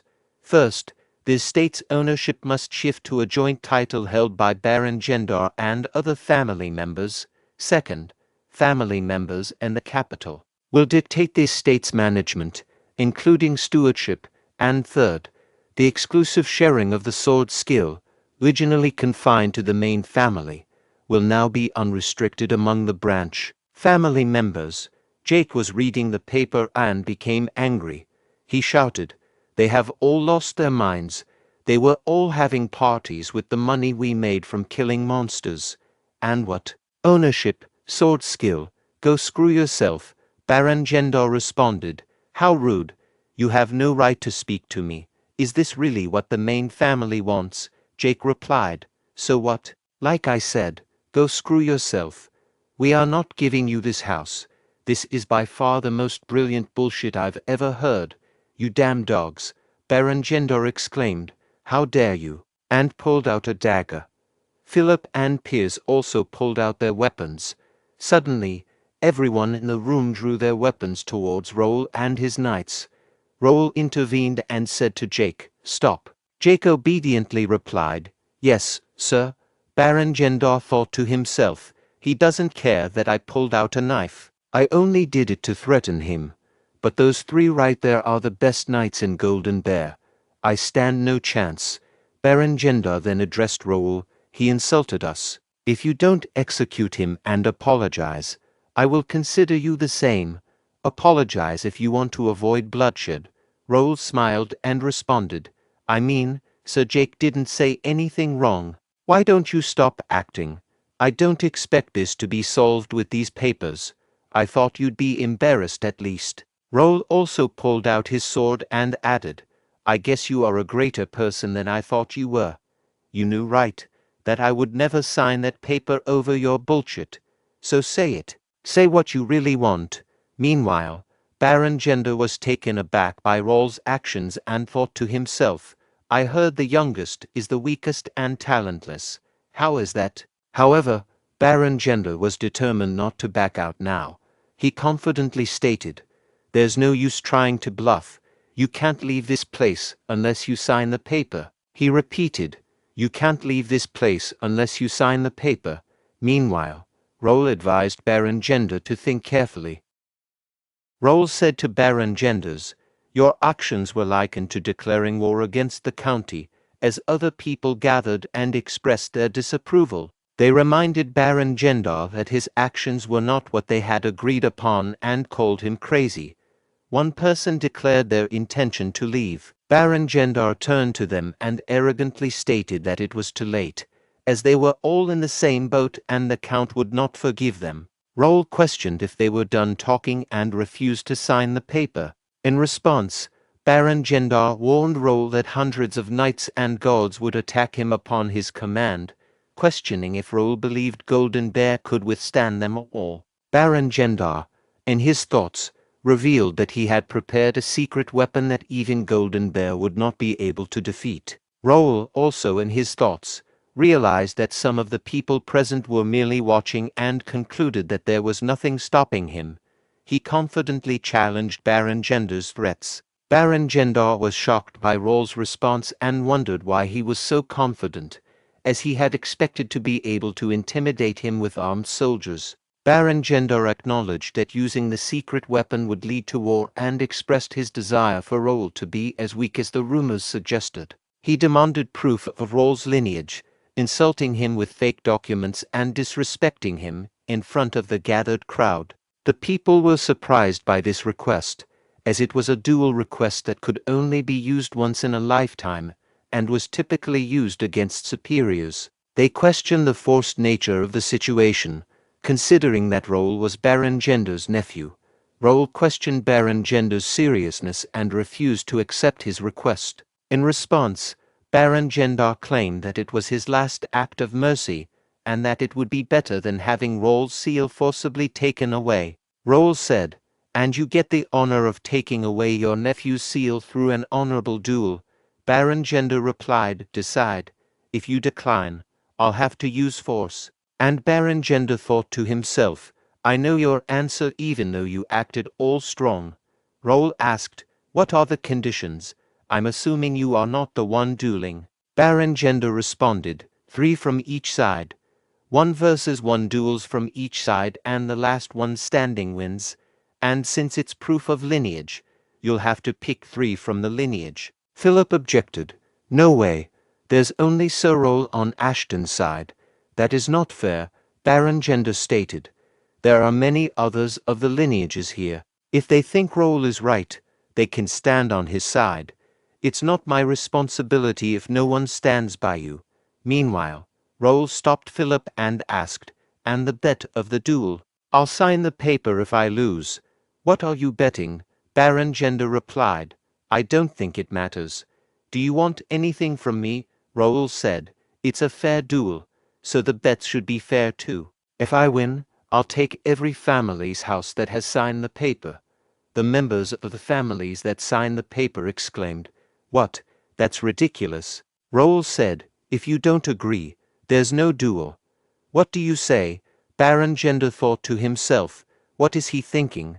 This will only make the other families stand against him. It's not bad for me. If I can't get him to sign the paper, those houses are meaningless. And Baron Gender said, sure, I agree. He then asked, are you accepting the duel? Meanwhile, Philip said to Raul, there are different ways to do this.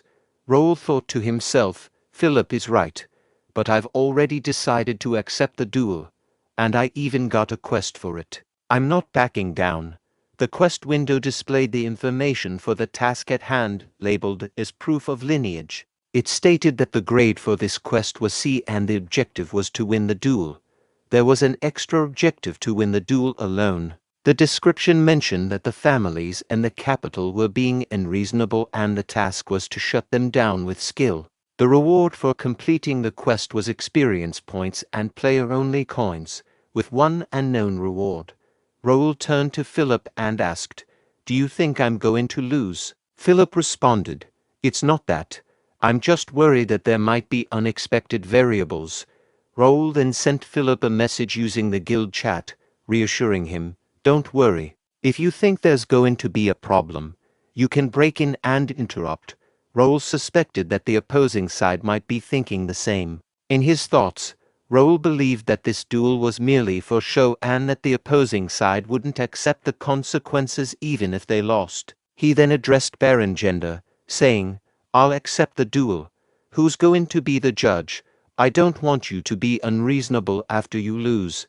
Baron Gender assured him, don't worry, I have a special guest here.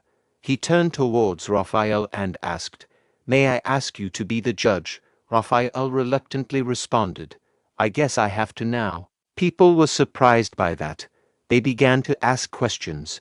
One person asked, who is that? Another questioned, is he not a god? Baron Gender proudly declared, this man is known for his sword and character in the capital, the rising star of Reuben Kingdom, Raphael D. Randall, Randall Viscounty's fourth son. This revelation shocked everyone, causing them to draw their weapons. Raphael quickly intervened, calming everyone down, and explained that he was only there because he was invited and didn't expect such a tragic event to occur. Raul expressed his trust in Raphael's fairness as a judge, stating, Raphael from Randall County, I believe you will be a fair judge. Raphael replied confidently, of course. Shortly after, Raphael called for the representatives to stand in their designated positions. Raul, in his thoughts, realized that no one was standing by his side, which worked in his favor as he didn't have to decide which one was the better option among the garbage. Raphael then announced, let us begin the first match. Gendar family's third son, Aaron, and the first representative of the Gendar family. Aaron thought to himself, this kid screwed over my party. The weakest of Ashton, all confident over winning a countryside tournament. I'll make you beg, Raphael said. Duel start now. Aaron rushed forward to attack while saying, you are done for, kid. In the next moment, Raphael announced, the first duel winner is Raul. People watching the duel said, one strike, and what happened? I didn't even see it. Baron Gender thought to himself, stupid. He let his guard down. No way, how stupid. You lost your chance to regain our family's honor. Raphael asked Raul, shall we start the next match? Meanwhile, Raul's next opponent approached and said, I'll duel with you next. Raphael thought to himself, Baron Kesby. He's one of the decent swordsmen in the capital. I'm excited for this one. Baron Kesby said, let's start right away. Then Baron Kesby attacked Raul, which was easily blocked by Raul. Baron Kesby said to Raul, your basics are nice, very steady. Your reflexes are on point too. I can see why Aaron lost in one strike. And Baron Kesby thought to himself, it's not something I should use against a kid 20 years younger than me, but I also have a lot on the line. Baron Kesby used the bear strike to attack Raul, which was blocked by him. Baron Kesby became surprised and thought to himself, he blocked the bear strike. Meanwhile, Raul pondered to himself what Baron Kesby had been thinking, using his clumsy iteration of my family's sword arts on me. Didn't the Baron Kesby realize that I, who had learned it systematically, had the advantage when it came to the same sword art? Who would have thought that blocking a mana sword would be this easy? Baron Kesby muttered, expressing surprise that his technique didn't work on Raul. He wondered if it was because of Raul family's technique, despite how rotten Raul was. Then, Baron Kesby asked Raul how he felt about his next attack and launched an attack with another sword skill, causing Raul to stumble backwards slightly. Raul thought to himself that it seemed like Baron Kesby had integrated another sword art he had learned in the capital, and at least it was a bit better. People in the vicinity started commenting, with one person stating that Raul wouldn't last long because he was just a kid with no actual combat experience. Another person believed that Raul must have thought his family's sword arts would work in the capital too. Raul reflected on how amusing it was that these individuals were losers who had given up their jobs due to inferiority complexes and jealousy, leaving their hometowns to stay in the capital. He acknowledged that there were blood relatives who had talents other than swordsmanship and had gone to the capital with bigger dreams. However, those worthy individuals were not present. And like these losers, they had drawn a line between their family and themselves and started their own families. Then, Raul swung his sword at Baron Kesby, who barely managed to parry it. Raul expressed his disappointment, stating that it was such a pity that Baron Kesby hadn't delved deeper into the family's sword arts instead of attempting to amalgamate different sword arts. Raul believed that if Baron Kesby had done so, he might have overcome the wall. In response, Baron Kesby scoffed and asked what a young brat like Raul knew to be blabbering like that, considering that he had been mastering the bear crush for the past 15 years. Baron Kesby found Raul's arrogance amusing. He then used the Tempest Wolf sword skill to attack Raul. Someone asked, is it Templeton family's Tempest Wolf? Another remarked, he must have learned master sword art while in the guard troop. A third person inquired, will he really win this time? Meanwhile, Raul effortlessly cut through the Tempest Wolf strike. Raul said to Baron Kesby, he doesn't get it. What's important isn't what kind of sword art you learn. It's how well you learn that sword art. Baron Kesby replied, you foolish.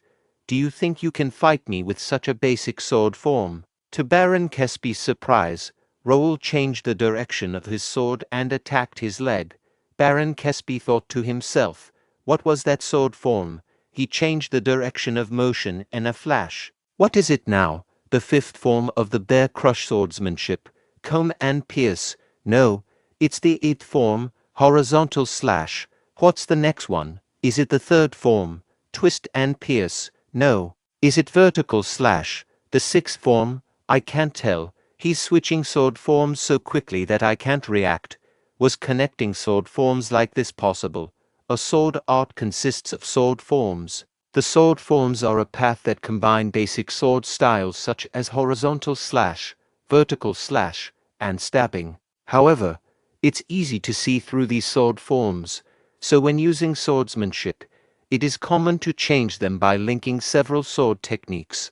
But that connection is happening several times in a short period of time. Moreover, it's so perfect that it is unpredictable. Is this the difference in talent? Damn it. Raul continued his attacks, causing Baron Kesby to drop his sword. Raul said, see Baron, just the standard combination of sword forms is enough. isn't it? After this, do you still think that the family's sword arts are lacking? Baron Kesby replied, you monster bastard. And Baron Kesby thought to himself, if you have that level of visual acuity, reaction speed, and judgment, the sword arts aren't important. He fell to the ground unconscious. Raphael announced, the winner of the second duel is Raul. People started saying, Baron Kesby has been defeated. The situation is getting weirder here. I definitely heard that he hadn't learnt swordsmanship properly. Baron Gender said, don't worry. Even so, he's just a young kid at the level of a sword user. Doesn't everyone know who the last contestant is? Hearing that, people became happy and said to each other, indeed, if it's him. No matter how amazing the family's sword arts are, that's all they are. Raphael said, now then, calling the last contestant to the front. Raphael thought to himself, this is pretty entertaining. I get to watch these Ashton bastards, who are such a thorn in our eyes, eat away at their own flesh. I'd like the little kid to lose, but honestly speaking, who wins has nothing to do with me. The third and last contestant said, it's finally my turn. Raphael thought to himself, was he Dave? He isn't exactly a memorable one. He's the eldest son of Baron Gender, a bit older than me. I heard he overcame his wall. Well, it doesn't matter. Struggle until the end, little kid. Raphael announced, the third match begins. People urged, Dave, crush him underfoot. Raul thought to himself, who would have thought they'd put in this much effort? Dave said to Raul, little kid, I won't say this twice. Give up on the match while I'm being nice. If you don't, I will cut off your limbs with this sword. If you plan on dealing with me with those stupid sword arts, it'll be a good idea to quit. People exclaimed. Witness that crystal clear mana blade. As expected from Dave, experts are certainly different. Raul said to Dave, stop saying useless nonsense and bring it on. Dave rushed forward saying, fine. I will give you what you want. Don't regret it later. Subsequently, they clashed their blades in a fierce encounter. Dave said to Raul, you're so good at attacking while making noises. Why don't you keep it up? Raul thought, is the physical increase that much? In the end, how long will the effect last? As I thought, this doesn't last long. Dave said to Raul, you bastard. Are you just going to keep blocking? Raul thought to himself, it cracked the blade. If a user's intermediate mana sword collides with an expert's mana blade, an average sword is bound to break. But as I thought, it isn't a real mana blade. Now that we've seen everything, shall I wrap it up? Raul rushed forward with great speed, leaving Dave confused about Raul's whereabouts. Then, Raul whispered near Dave, this is it, fake expert. No, Empire's dog. Dave said to Raul, what, how arrogant, however. With the clashes of both their blades, Raul's sword broke. Raul immediately attacked Dave, punching him in the face, causing Dave to be pushed backwards. Raul rushed forward to continue his attack, saying, rest in peace. Dave was struck in the face, resulting in him being propelled backward and colliding with the wall behind him. Raul then said, Judge, Raphael announced, the winner of the third and last duel. I declare Raul to be the winner. Raul moved back to the stage and said to Philip, so unfortunate. I like this sword. Philip replied, nice work. Raul responded, it wasn't that hard, Philip. When this is over, rest the one I just went against. I think he has the Empire's stigma on his body. Philip agreed, saying yes, sir. His movements also seemed unusual from my perspective. Pierce said to Raul, sir, I brought an extra sword, handing it to him. Raul turned to the people gathered and asked, now, what should I do? Baron Gendar thought to himself, how did Dave bend the rules? But he's still a sword expert. Why is my son lying down there instead of that kid? Baron Gendar exclaimed, no, he's a fraud. He must have done something. This duel is cancelled. It doesn't count. Baron Gendar thought to himself, it's useless. Everything's falling apart. He then realized, yes, papers. I have to hold on to those papers. That's the only way I can stand next to Jaden or the Randall family, Baron Gendar commanded. Take the papers from him. What are you guys doing? Go. Baron Gendar's followers pulled out their weapons and said to each other, right, there's no going back. Raul thought to himself, as expected. He said to his knights, let's play along with them for now. Jake said, I was waiting for this. One of the servants shouted, no one goes near him. Raul thought to himself, this is unexpected. The servants here are supporting us. The servant said, no one can get past us. The fight between both groups started. The servants' group and Baron Gendar's followers' group. The servants were saying, don't back down. Don't let them pass. You piece of shit, no one's getting to him. Meanwhile, Raul thought to himself, he has to figure out what's going on. He sees. It seems like he stumbled into an unexpected treasure. Baron Gendar said to the servants, you inferior vermin, how dare you stab us in the back? Is this how you return our favor? How ungrateful. The servants said, favor. You are the one who took away the donations meant for us. We hated the county only because we didn't know you were the one stealing it. If it weren't for Sir Raul, we would have been enslaved by you forever. Raul explained, these are the people who were recommended by Ashton County to enter the Royal Academy. They did well in the coming of age tournament and got a scholarship from the county to go to the academy. Since the academy's dorms are closed during the break, they had to stay in the mansion. Their living expenses were supposed to be subsidized during the break, but Baron Gendar took them all. He even used them as servants to save on servant employment costs. Jake said, that is crazy. He did so much just to steal. No wonder he was in charge here. Raul said, in the end, we gave power to the wrong person. I don't think he was like this from the beginning. Jake asked, what should we do? Someone will get hurt if they really start fighting. Raul said, don't worry. He's about to get here. Jake asked, who? A loud noise echoed, followed by a voice at the door commanding, move. Who do you think I am? Responding to this, Baron Gendar's followers hurriedly fled from the entrance, shouting, Aster. Baron Gendar asked, what's going on? Who is that? One of Baron Gendar's followers replied, we are in trouble. They sent Dylan. Dylan asked, who is it? Who's swinging a sword inside Ashton County's mansion? People looked at Dylan and began talking amongst themselves. One person said, an inhuman-sized body. Another person added, his arm is the size of a man's waist. He must be Dylan.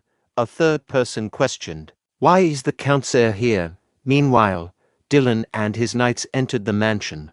A follower of Baron Gendar aimed his sword at Dylan, who responded by delivering a punch and ordering, remain. On the ground, people started whispering to each other, wondering how it was possible. One person said, he's the strongest in the kingdom. Dylan asked, where is this kid? He looked around and spotted Raul saying, there he is. As Dylan neared Raul, he drove his sword into the floor and, while lifting Raul like a baby, asked, my youngest brother, how are you doing? Did anyone bully you? Are you eating and sleeping well? Are you really okay? Raul replied, brother, I'm getting dizzy. Let me go. Dylan laughed and said, right, you've grown a lot in the last 2 months, but it's not enough. If you are a man, you have to grow nice muscles like mine. Raul agreed and asked, did you, by any chance, come all the way from home like that? Dylan responded, of course I did. Clothes feel uncomfortable nowadays. It feels nice showing my muscular body to everyone in the capital. Raul thought to himself, oh God, the Count's heir is walking on the capital without a shirt on. Dylan declared, whatever it is, a man has to stay healthy. Got it. If you had a wonderful body like me, those clowns over there wouldn't even have tried to pull out their swords against you now. Shall we end this? How dare you shitters pull out a sword in the Ashton mansion? Raul thought, this should be over now. But what was he thinking bringing the vice-captain and all high-rank knights? 25 intermediate sword experts. They can destroy the Baron's family easily. Baron Gendar thought, shit, he was trying to turn the tables, he's done for now. Randall's fourth son, Raphael, is busy hiding. The Brennan Republic Knights that he had as his secret weapon have turned away. How useless. Dylan observed. Let's see who's here. Look who it is, Randall. Come greet your brother. Raphael greeted. Long time no see, brother Dylan. In response, Dylan remarked, long time no see indeed. You still look the same. Which son were you? Raphael replied. Fourth. Dylan asked Raphael, do you still bully kids with the third and the sixth? Raphael denied. No, that was a long time ago. Dylan inquired. Are you getting mad at me? Raphael clarified. Of course not. Dylan stated. It seems like you've had your fun today. You won't be able to talk with me again if you stay like that. From now on, it's a family problem. I want you to stay out of it. What do you say? Or do you want to stay and talk with me? Raphael responded. I have things to do at home. Do as you want. Dylan told Raphael, okay, go ahead. Oh, and tell the first son to come see me if he ever wants to duel. Dylan turned to the gathered people and declared, let's finish this now. All of you leave. This is a family matter. But whoever pulled out their weapon has to stay. We have to talk. He asked Baron Gendar, what's good? Where's the paper you wanted signed? Same night. Raul said, thanks for coming, brother. But don't you think this is too much? Dylan questioned. You think so? Raul expressed concern. You brought the vice captain and many other knights. There are so many people. What about your wife and son? Dylan said to his brother. Brother, you asked for help, of course. I had to bring my best. Raul responded. I still think this is too much. And I contacted you late last night. You must have hurried to gather everyone and come to the capital. Dylan explained. You know why I did all this. Why do you think father gave you the stamp? It was easier to sort this out because I came. Raul thought to himself, he's right. If it weren't for the heir coming here, it would have been much harder. And he got here very fast through the portal. It must have cost him around 3,000 golds to get everyone here through the portal. Whatever, let's stop thinking about it. Raul asked, what are you going to do about them? There are around 30 people. Dylan asserted, they will pay for their sins. I won't let them get away. Raul inquired, they are still father's brothers. Do you think father will be okay with it? Dylan replied, he didn't say anything, so this is our chance to get rid of them. And we forgave them for so long, our funds grew scarce because of them. Raul thought to himself, it seems like it was my brother who planned this, not my father. The cafe link also said Dylan Ashton is very political and good at calculations. Brains along with brawn, he's definitely overpowered. Dylan commented, you don't look good. Is it because I might kill them? Don't worry, I'm just going to cut their funds. And good work today. I am proud of you, Raul said. I didn't do anything. I just ran straight at them because they were being annoying. Dylan teased, what a cutie. What do you mean you did nothing? You came up with the report and you beat them in the duel. Raul retorted, do this to Livy instead. I'm a full-grown adult now. Dylan chuckled, I want to. But your sister-in-law doesn't let me touch Livy. I'm her father. So why? Raul thought to himself, I don't think you'll land these big hands on her any time soon. Raul said to Dylan, I have something to tell you, brother. This is the paper record of me and Baron Gendar, proof of lineage. What should I do with it? Dylan responded, the houses of all 27 people who asked for your stamp are now in your possession. They are yours now. You can do as you want. Do you need my help? Raul exclaimed. They are all mine now. He thought to himself, that's at least 100,000 gold. I thought the family would take care of it since it was a family dispute. Dylan assured him, brother, this is the reward you earn by fairly dueling against them. They are rightfully yours. You don't have to worry about me or the family. I always tell you, a man has to be confident. You are a son of Ashton. You have to be even more confident. You deserve it. Raul understood and said, I'll try to be a confident man. Can I ask you a favor? Dylan inquired. What favor? Raul requested. Can you take care of this for me? You can leave Baron Gender's house because I want to use it. He thought to himself, this paper's value is different depending on who's holding it. It's going to be a lot of work to sell them all. Dylan agreed. Got it. I will take care of them. And you won't lose a single bit of it. I'll teach you something as a reward too. See me at the field in the morning. Raul asked, a reward? Dylan confirmed, yes. I'll teach you how to build the perfect muscles. Are you excited? Are you thrilled to learn? Raul replied, yes, most definitely. Dylan exclaimed, of course you are. Father and Lawrence are also curious too. But I'll only teach you. Raul thought to himself, does he have a secret way to build muscles? I am curious too. I spent a hellish month with my brother and swore to never train with him again. Finally, the day of the academy admission came.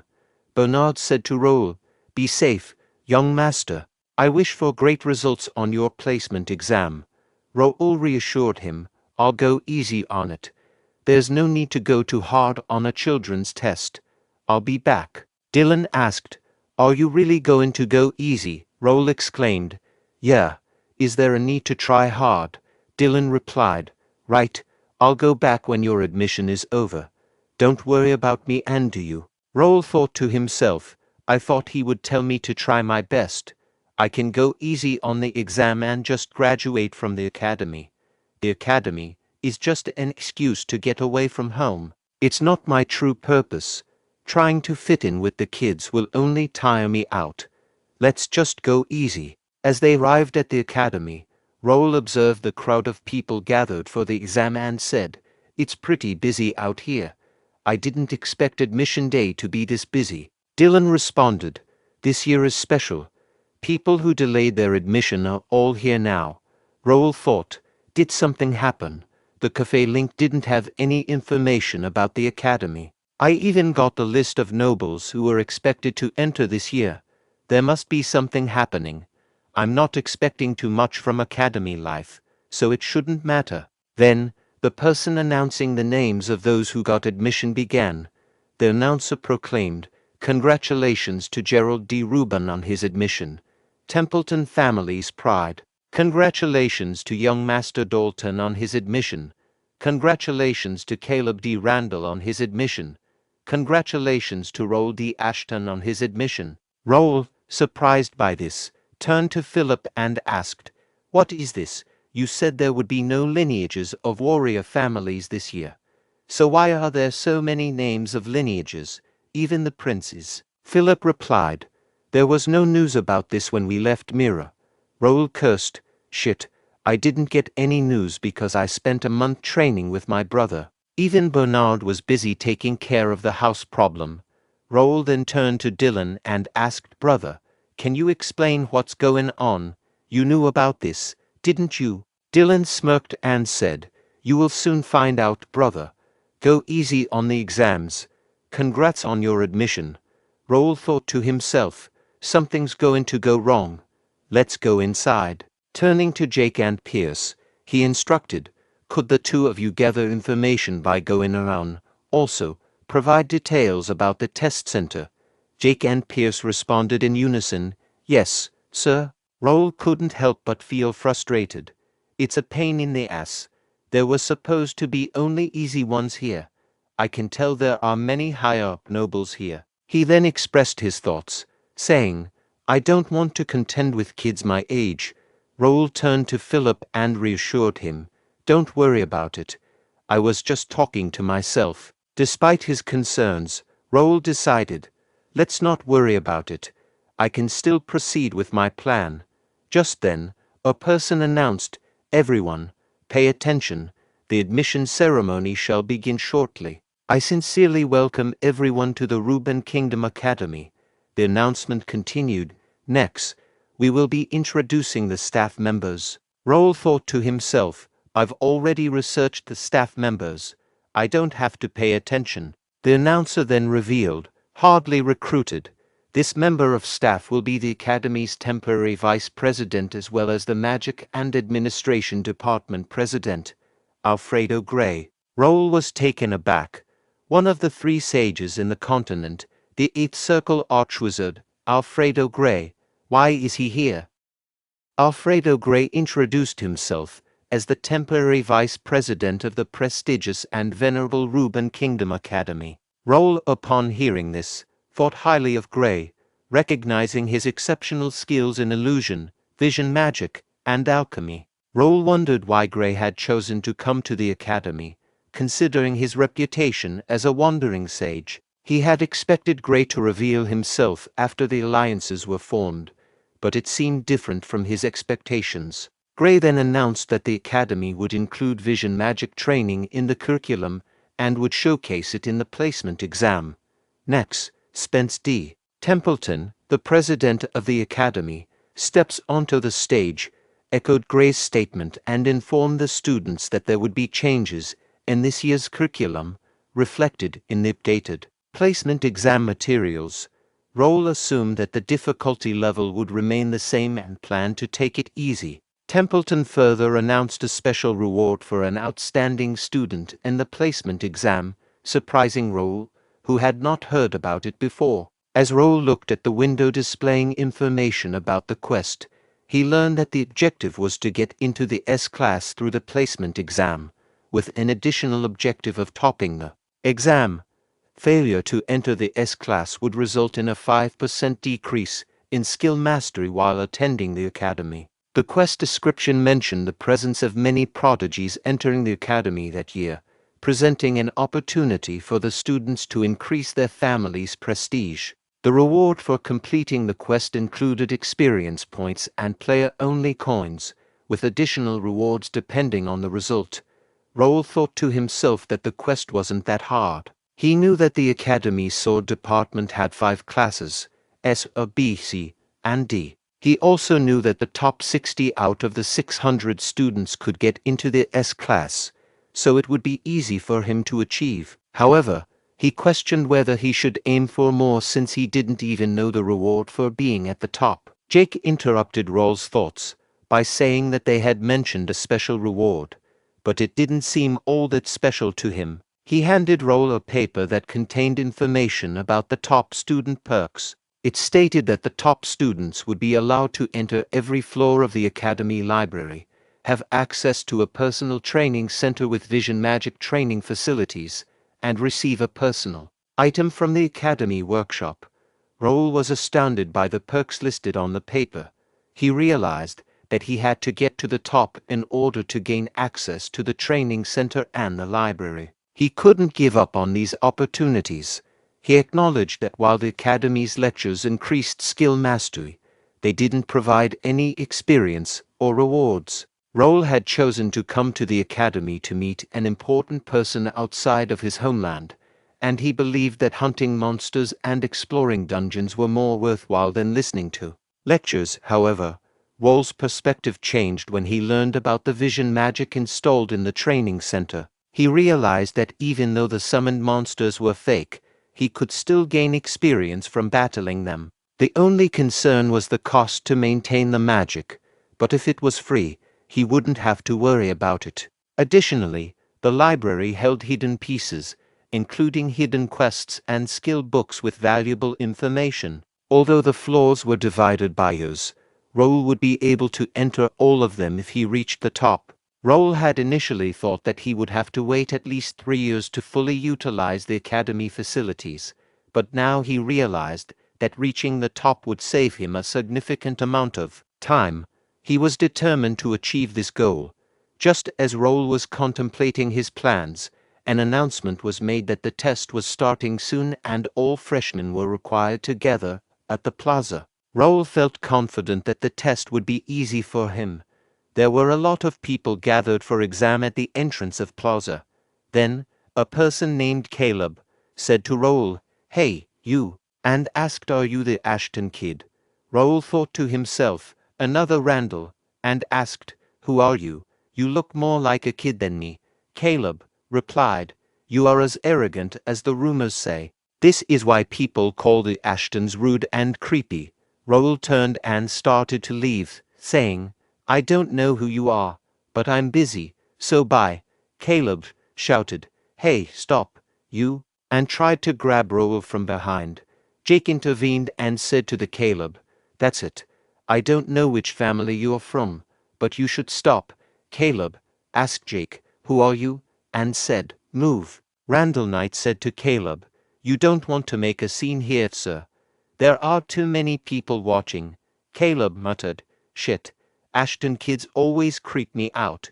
You arrogant fuck. I'll teach you your place. Meanwhile, Raul didn't even want to hear what Caleb was saying and moved away. A little later inside the plaza, Raul thought to himself, students who came to cheer for their families. I can see big names. The best knight in the kingdom, Duke Marquis Templeton. Marquis McNeil's family has an intermediate axemaster, Marquis Clifford, the rising Randall Viscount. These three families have many students already attending and have great influence inside the academy. I can already tell how this place runs. Jake remarked to Raul, This feels like a festival with so many ladies. I get why you wanted to come here, he inquired. Why? I already know young master will be at the top. I really want to see their faces when you're at the top. Aren't they from our family? Jake sighed and stated, I can't believe they're falling behind in a situation like this. Sir, I'll go take care of them. Good luck, Raul replied. See you later. Internally, Raul thought, let's check the exam instructions and freshman list. He considered, why are they all here? They were all well known in my past life, especially Dalton from Templeton and James from McNeil. They'll reach the master level in 10 years. They won't be easy. The instructor announced, the first test will begin soon. Please move to the small auditorium. Raul continued with his thoughts. But they are still kids. I'm sorry, but the top is mine. In the exam room, the instructor declared, the first test will be a written test. Raul reflected, I didn't have to study for a written test. Cafe Link and System Community have all the information I need. After a while, the instructor stated, the time for the written test is complete.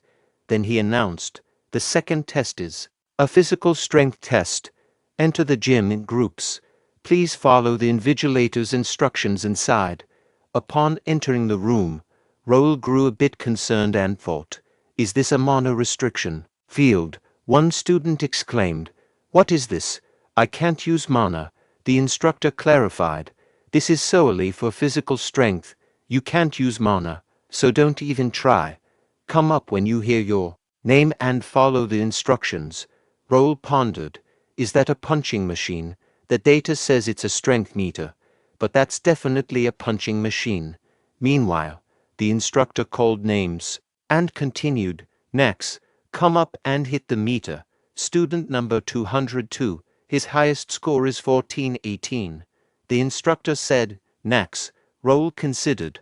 They record the highest score of 2 attempts, and the average seems to be between 1000 and 1500. It's not that high. This guy has a stamina stat of 43 and a strength stat of 50. He's in the top 5 of his group. Let's see what he has. Then the person struck the punching machine, and the score of his punch was displayed as 2250. Students started saying, as expected, McNeil, that's so high. Raul thought, the first one to score over 2000. If he can get 2250, good. Now he knows the level here. In a room where academy instructors were reviewing students' results on a screen, they remarked to each other, impressive scores. Being a kingdom of knights, these results are consistently high. The caliber of freshmen this year surpasses previous years. Many applicants were drawn to the academy after learning about Mr. Gray. Alfredo Gray remarked, students below the age of 20 are scoring over 1000. The students at Leslie Kingdom Academy would be frightened. The elderly person seated in front of him chuckled and remarked, we are flattered. The academy at Leslie mainly deals with magic, I am still curious about what made you come to this academy. Even a month ago, the TAR said that we shouldn't be expecting anyone. Alfredo Gray explained. Like I said, I wanted to see how my newly developed magic circle works in person. This makes it sound like I'm using the students as experimental subjects, and laughed. Spence D. Templeton interjected. No, we are thankful that you allowed us to implement your new magic circle. The elderly person added, Indeed, you are even funding the training magic circle for the top student. Alfredo Gray reflected. Looking at all these young students, I'm glad I came. I heard there are many students from warrior families. Spence D. Templeton confirmed, Yes, that is what everyone is here for. I introduced him earlier. There he is. Alfredo Gray asked, Is he the 13th son of Randall, Viscount Randall? McKenny D. responded, Yes, his name's Caleb. The Lord trained him since his talent was outstanding. He asked me to let him into the academy. Alfredo Gray commented, I see, I'm looking forward to it. Meanwhile, Caleb struck the punching machine, and the display showed a score of 3005. Teachers observed and exclaimed to each other, Wow, he is different. I see why Count Randall favors him so much. The person seated on the right of Alfredo Gray pondered. They are different indeed. There's a long way before we catch up to them. Spence D. Templeton stated, Next is interesting. James from Mark E. McNeil's family, the current Lord Clifford's direct grandson. Another teacher asked, Is he the one the Order of Chivalry wants? Spence D. Templeton replied, Yes, I heard his talent is beyond the level of the academy.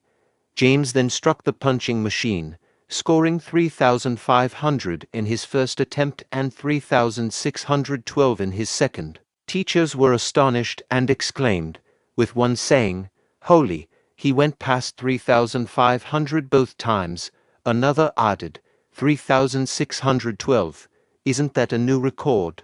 A third teacher chimed in, It's the highest score ever recorded by a freshman. Alfredo Gray remarked, That's amazing.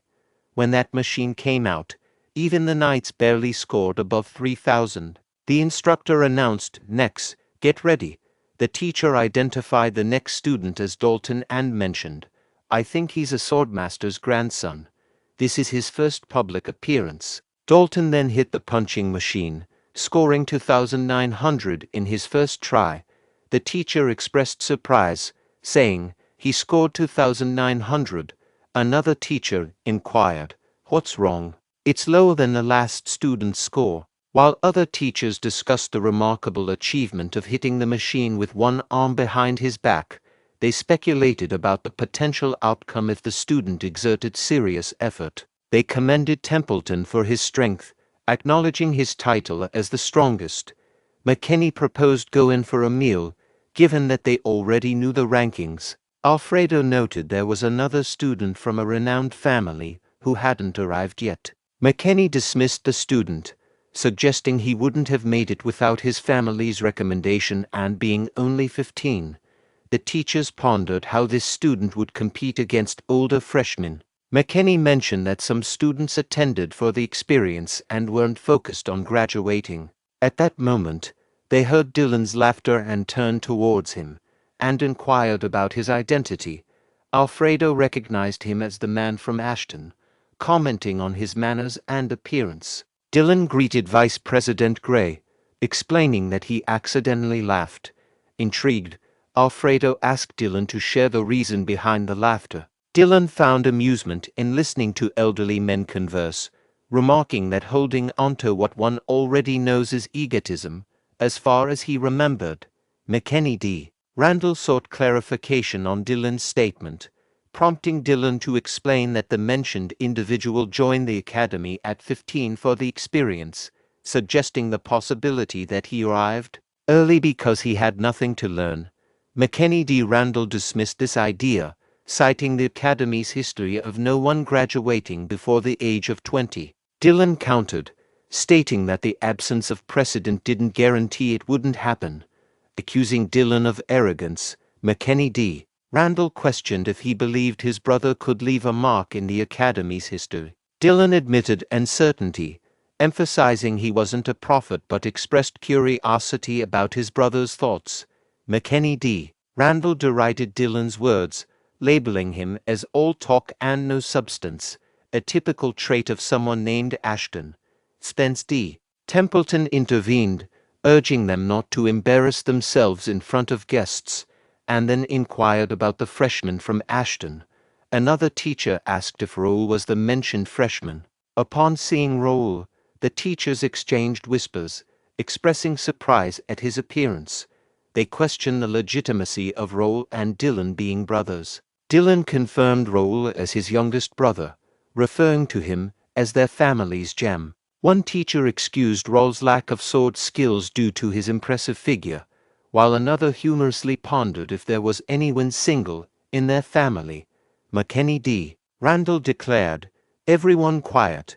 There's no need to talk so much about a man's face." Dylan mused, "The old man is trying so hard. He knows about Raul's skills because of the Baron Gendar incident. Was it Ketchup or Caleb? He is trying to turn their attention toward his 13th son. Hilarious. Is Raul really going to go easy? I hope he tries his best because of the situation here. I am worried since I said too much." Then, Raul struck the punching machine, registering a punch strength of 2,999. Spence D. Templeton thought, "Look at that, perfect. If I could rate him myself, I would give him a perfect score." Other teachers chimed in, with one saying, "Close. That's still impressive, 2,999. Another remarked, "He is 15. If only he came a year later." A third noted, "He's getting ready for the next hit." Raul reflected, "Good, it's going as planned."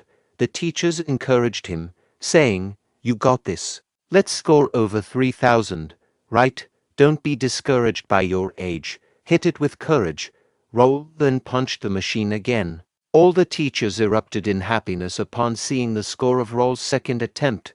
Meanwhile, Dylan pondered, "This guy. The score is exactly 3 points higher than the highest score. Clever guy. He really planned it out." Raul breathed a sigh of relief, convinced that everything unfolded according to his plan.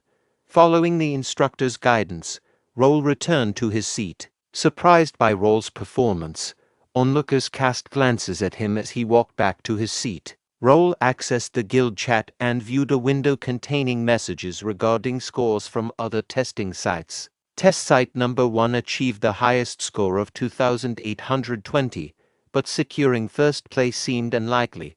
The same applied to test site number 2, boasting a top score of 3,612. Test site number 4 faced slim chances, as did test site number 5. Raul communicated a message, urging everyone to stay attentive, record the scores, and ensure that students with scores exceeding 2,500 were reported orderly once the test concluded. Having left the guild chat, Raul reflected on the successful completion of his actions. He pondered whether anyone had caught on. Since attaining expert level, his physical prowess had experienced significant growth. Rigorous training from his brother elevated his strength stat to 68. Though capable of scoring 4,000 easily, he had to align with the freshman's level, prompting him to gather relevant information. During the test, Raul feigned putting forth maximum effort, utilizing psychokinesis to mitigate the impact when throwing punches.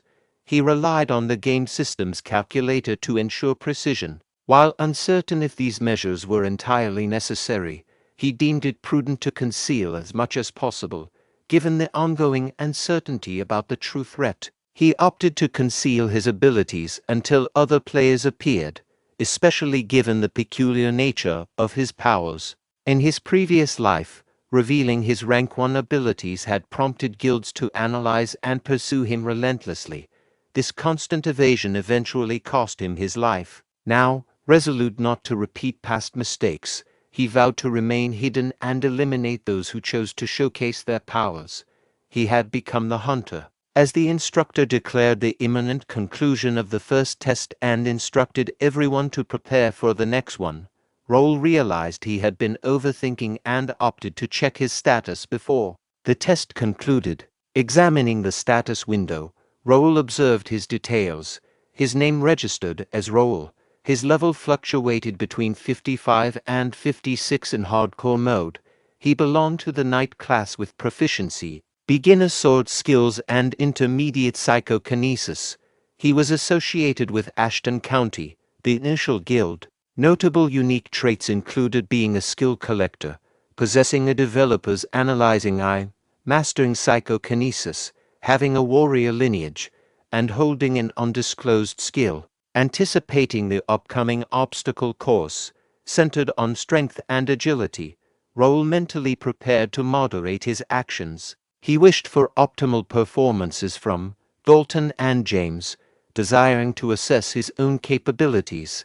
Grateful for his lineage, as a descendant of the esteemed swordmaster, Duke Marquis, Raul acknowledged the responsibilities accompanying this heritage. While Duke Marquis didn't compel his offspring to embrace swordsmanship, they endeavored to uphold the family's distinction as the finest. Contemplating Dalton's situation, burdened by the weight of his talent and the expectations placed upon him, despite surpassing peers in ability, Dalton sought refuge in the academy to escape the rigors of stringent training. Questioning the rationale behind a test on the first day of admission, Dalton contemplated whether staying home and sleeping would have been a better choice. The cacophony around him added to his annoyance. Reviewing the results of the first test, he found them unexpected. Notably, James securing the second position surprised him, considering Dalton had consistently bested him in the past. Recognizing James as his most formidable opponent, Dalton contemplated the intriguing possibility of encountering someone even more skilled. The instructor's announcement about transitioning to the next testing site interrupted his thoughts, but Dalton remained curious about the top scorer, speculating whether the individual might be the familiar face named Raul. Intrigued, Dalton approached Raul to confirm his identity. However, Raul seemed unfamiliar with Dalton and inquired about his name. Dalton introduced himself and observed a peculiar glint in Raul's eyes. Despite acknowledging Raul's attractiveness, Dalton was confident in his own appeal. As Raul began to walk away, Dalton requested him to wait, surprised by the rare experience of being overlooked. Puzzled by Raul's lack of recognition, Dalton contemplated the usual attention he received due to his well-known identity. Dalton found Raul's newfound curiosity intriguing, anticipating the expression Raul would wear when facing defeat in the upcoming test. As they reached the second test site, Raul contemplated the apparent simplicity of the challenge, a timed obstacle course in full steel armor. However, the complexity lay in navigating traps strategically scattered throughout the course. Following the instructor's announcements disqualifying specific numbers, the participants in the second test exchanged whispers, trying to gauge how many had been disqualified. Raul pondered the situation, realizing that despite their low ranks, a significant number of students, around 100, had already been eliminated. He suspected there might be more to this test than met the eye, as discussions arose within the crowd about the test modifications.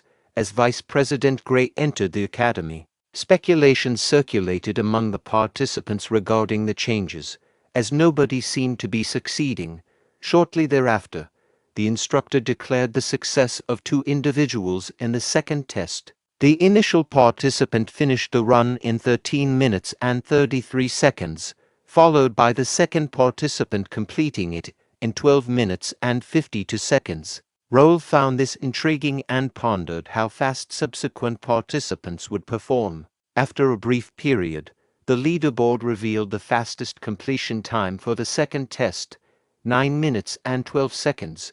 Observing the leaderboard, Raul contemplated the best time so far. No significant shift.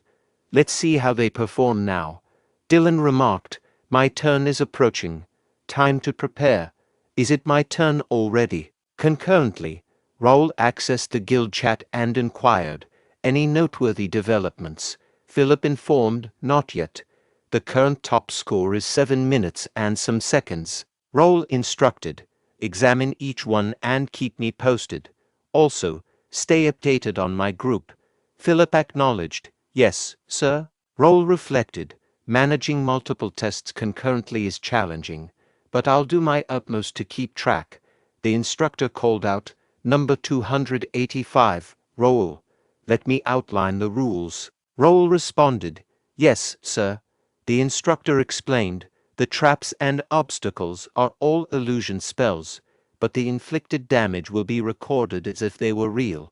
If the recorded damage exceeds your armor's capacity, you will be disqualified.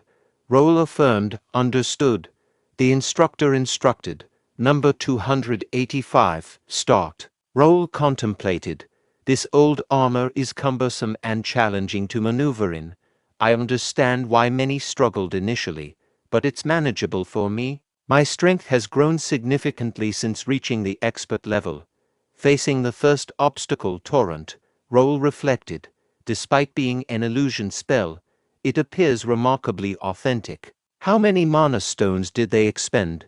Did they genuinely set up all of this just for the entrance exam? What a waste! Navigating to obstacle number 2, the forest traps.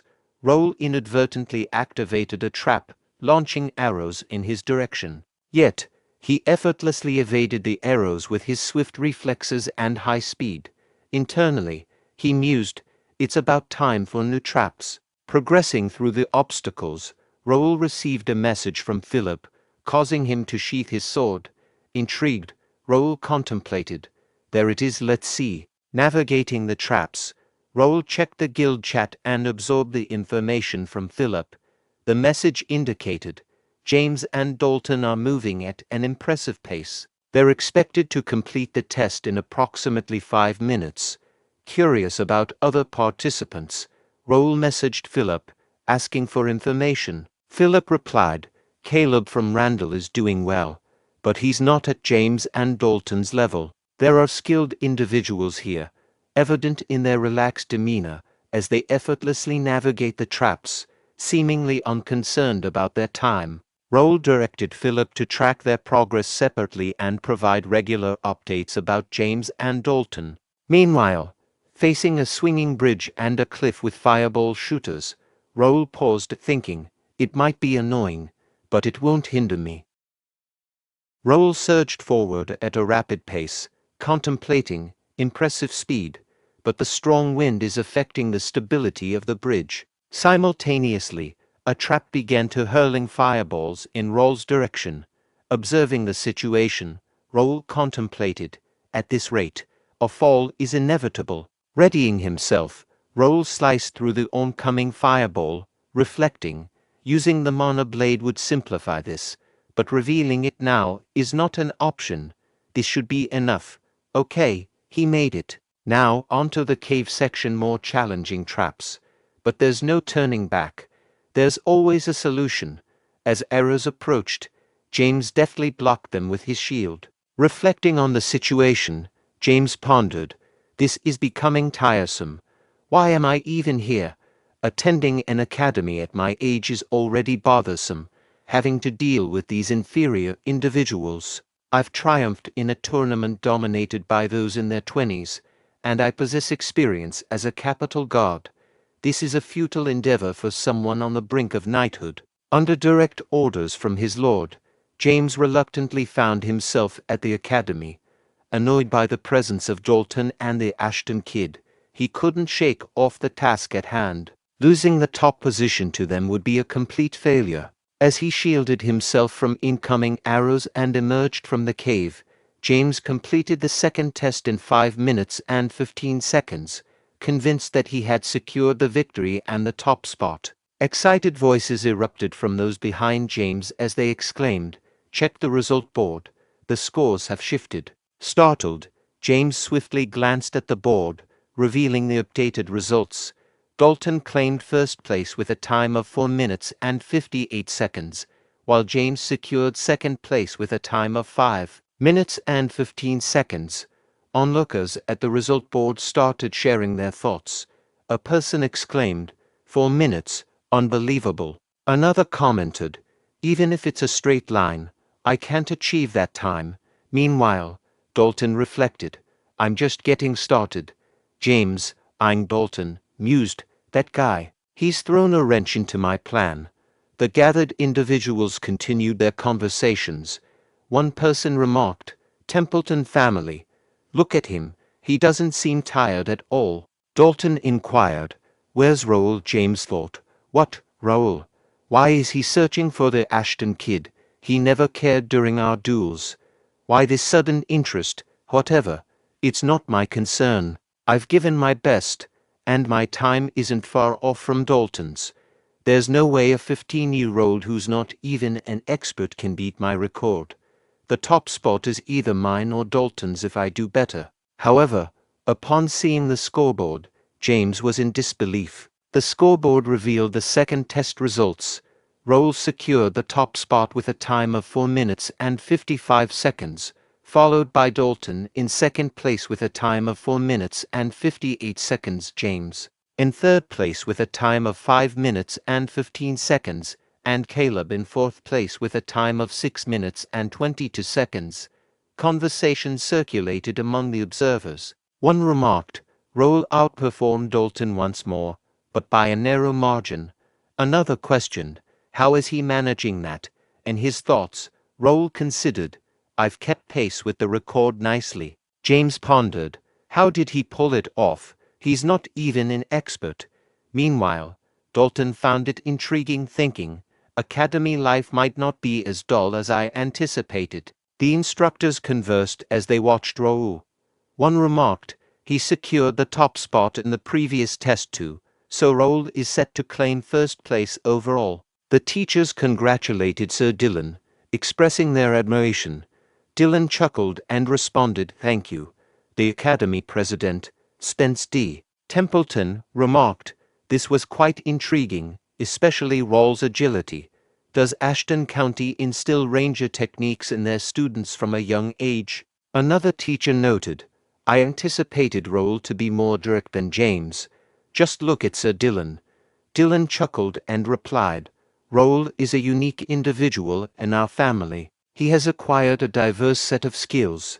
Dylan reflected, I had to provide an explanation, but even I didn't anticipate him navigating those courses so skillfully. James, McNeil's son, dismantled obstacles with force, while Dalton showcased precision with his longsword, reminiscent of Swordmaster Marquis. They utilized the strengths associated with their family backgrounds to navigate the course.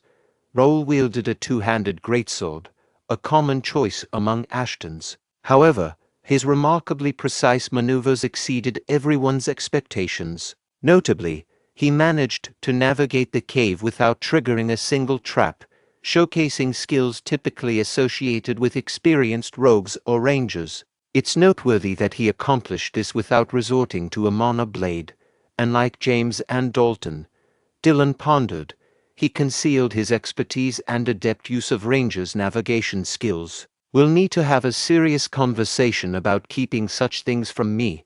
Nonetheless, I am immensely proud of Raul. The second test ended, marking the conclusion of the academy placement exam. Congratulations from his fellow brethren followed, prompting Raul to retreat into the carriage to minimize attention. Exhausted, he reflected, I aim to keep a low profile. Hopefully, they bought it. Things are going well for now.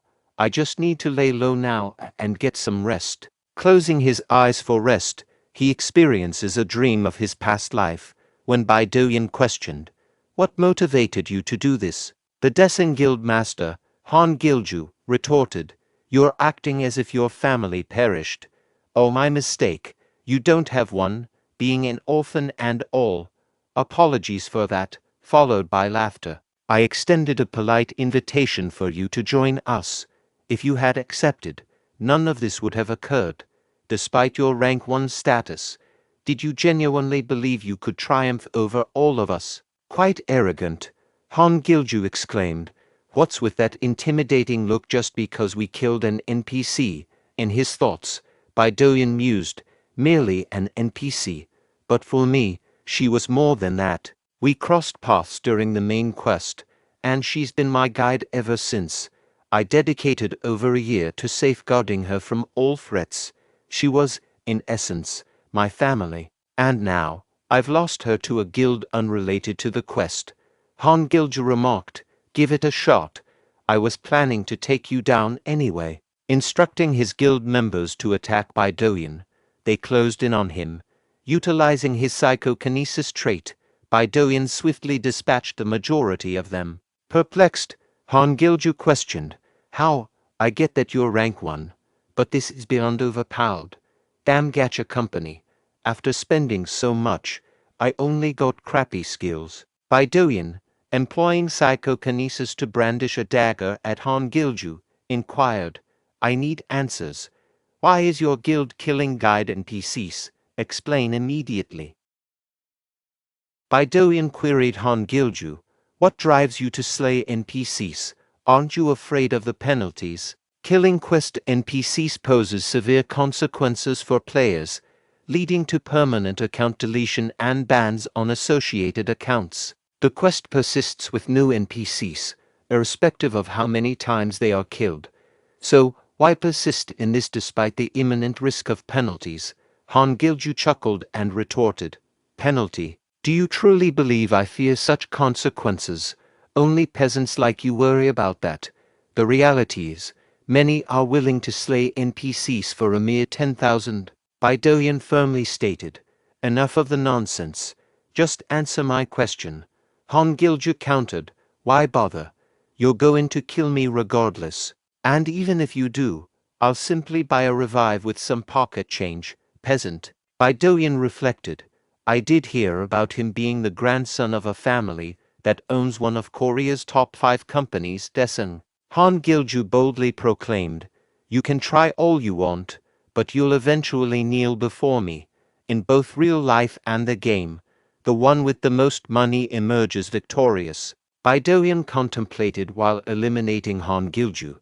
"That doesn't sway my resolve. On that day, I pledged in front of the girl I failed to protect. Why not? Let's go for it. I'll hunt you until you grow tired of dying in this game. I'll erase the Descent Guild from this virtual world." Raul awoke and pondered. "What a dream. It's the first time I've dreamt about my past life. Something feels peculiar. I couldn't fulfill the promise I made to that girl. What is this icon? Does it have some connection to the notification I just heard?" The information window showcased details about the upcoming update, with the company extending appreciation to all players utilizing their Connect system. They unveiled the launch of their latest update, named Pre-Scenario 1.0, encompassing elements like the unveiling of a concealed ancient dungeon, the implementation of a dimension gate system, and the conversion of specific NPCs into quest NPCs. Moreover, there was an enhancement to the guild system. The scheduled release date for the update was set a month from the present, on May 28th. Upon learning about the upcoming update, Raul reflected on his anticipation of such a development, although the earlier timing caught him by surprise. Realizing that this meant a reunion with someone significant to him, he pledged to protect her this time. However, the uncertainty of the update's exact timing left him feeling unprepared. With just a month remaining, he acknowledged that immediate major events were unlikely, but missing this opportunity could significantly impede his plans. Urgency gripped him, motivating a resolve to dominate scenarios and amass resources before other players joined. Recognizing the impact of his decisions on future outcomes, he understood the crucial importance of utilizing the time effectively. Prioritizing leveling up and guild expansion, Raul also aimed to explore the academy library and other free cities.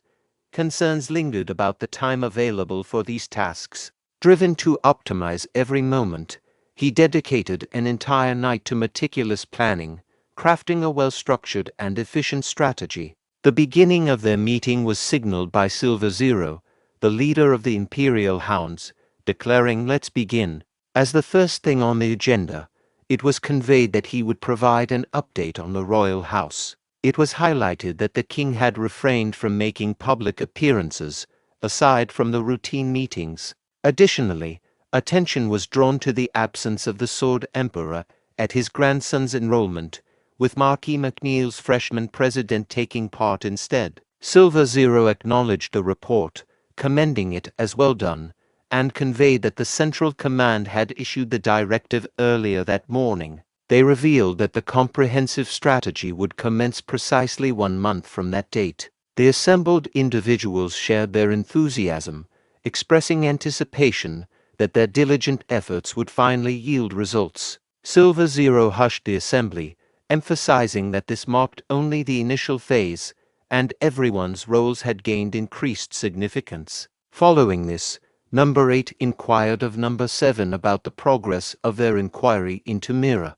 Number 7 conveyed that the preliminary investigation was complete, yet uncertainty lingered due to the kingdom's involvement, posing challenges in approaching the matter closely. Silver Zero sought clarification on their statement, and Number 7 affirmed their certainty that Randall was involved. Number 4, skeptical, noted the absence of any noticeable actions from Randall and pondered if those banished to Mira had attacked their camp. Number 7 clarified that the events aligned, with the Randalls announcing their takeover of Mira on the exact day, and the presence of power armor and gear with tracker spells unmistakably pointing toward Randall. Expressing doubt about Randall's capabilities, Number 4 questioned how they could achieve such a feat with their strength. Silver Zero interjected, declaring they had heard sufficient discussion about Randall, and inquired if there were any additional updates. Number 3 added that the youngest son of Ashton County had been sighted, clarifying that he hadn't approached their base but was present in the city. Silver Zero questioned whether there was a possibility of collaboration between Ashton County and Randall.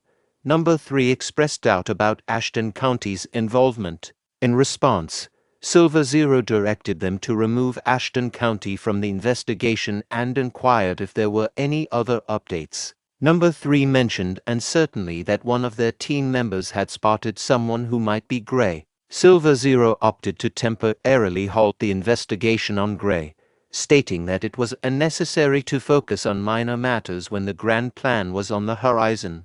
They proposed issuing a warning to Randall for the time being. Silver Zero inquired, "What transpired at the academy?" Number 3 reported, "There was an unforeseen element. While we were monitoring Dalton, Raul, Ashton County's youngest son, unexpectedly entered the scene." Silver Zero questioned, "Raul?" Number 6, "What's the situation? Weren't you overseeing Ashton?" Number 6 admitted, "Honestly, I'm puzzled. He displayed no remarkable talent last year, but this year, he's demonstrating significant skill. While we have a handle on him for now, I can't guarantee he's not concealing something." Silver Zero inquired, "Could he pose a threat to our plan?" Number 6 reassured, "I highly doubt it. He's just a 15-year-old. I initially intended to utilize him later, but if that falls through, I have a backup plan as well." Silver Zero pondered, "Raul seems to be popping up everywhere, but we can't afford to focus on a kid with the grand plan looming." Silver Zero instructed, "Gray holds more significance than Raul. Find out why he surfaced now. Since the top entrant approach failed, initiate the next plan." Number 8, "How's the progress on the underworld?" Number 8 responded, "There's a guild causing some issues, but it's nearly resolved. I'll ensure it's taken care of before the grand plan kicks off." Silver Zero emphasized, "Once more, a month from now, ensure there are no complications. Stay vigilant until then. Keep in mind, a small variable could jeopardize our entire plan." Working late into the night, Raul focused on his plans. The following day, he reflected, "Staying up is exhausting, but it ensures a trouble-free future. Opting for commuting over dorm living allows me to handle tasks more efficiently. I've organized my classes to be core subjects only, 3 days a week." Among the gathered students, discussions ensued.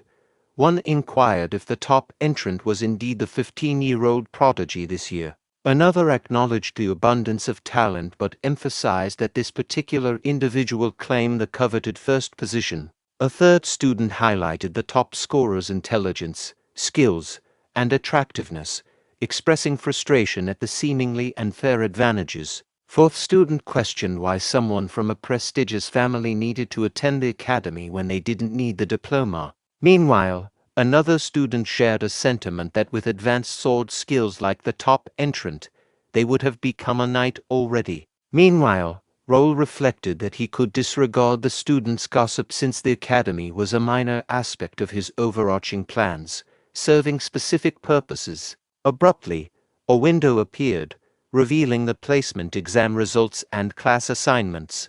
Raul found out that he had clinched the top spot in the rankings, with James and Dalton trailing closely behind. Deep in thought, Raul considered the implications of his ranking and pondered if there were additional details to be aware of. Another window materialized, displaying details about a scenario quest and the placement exam. Despite the grade D of quest, Raul had managed to secure a spot in the S-class, claiming the highest position.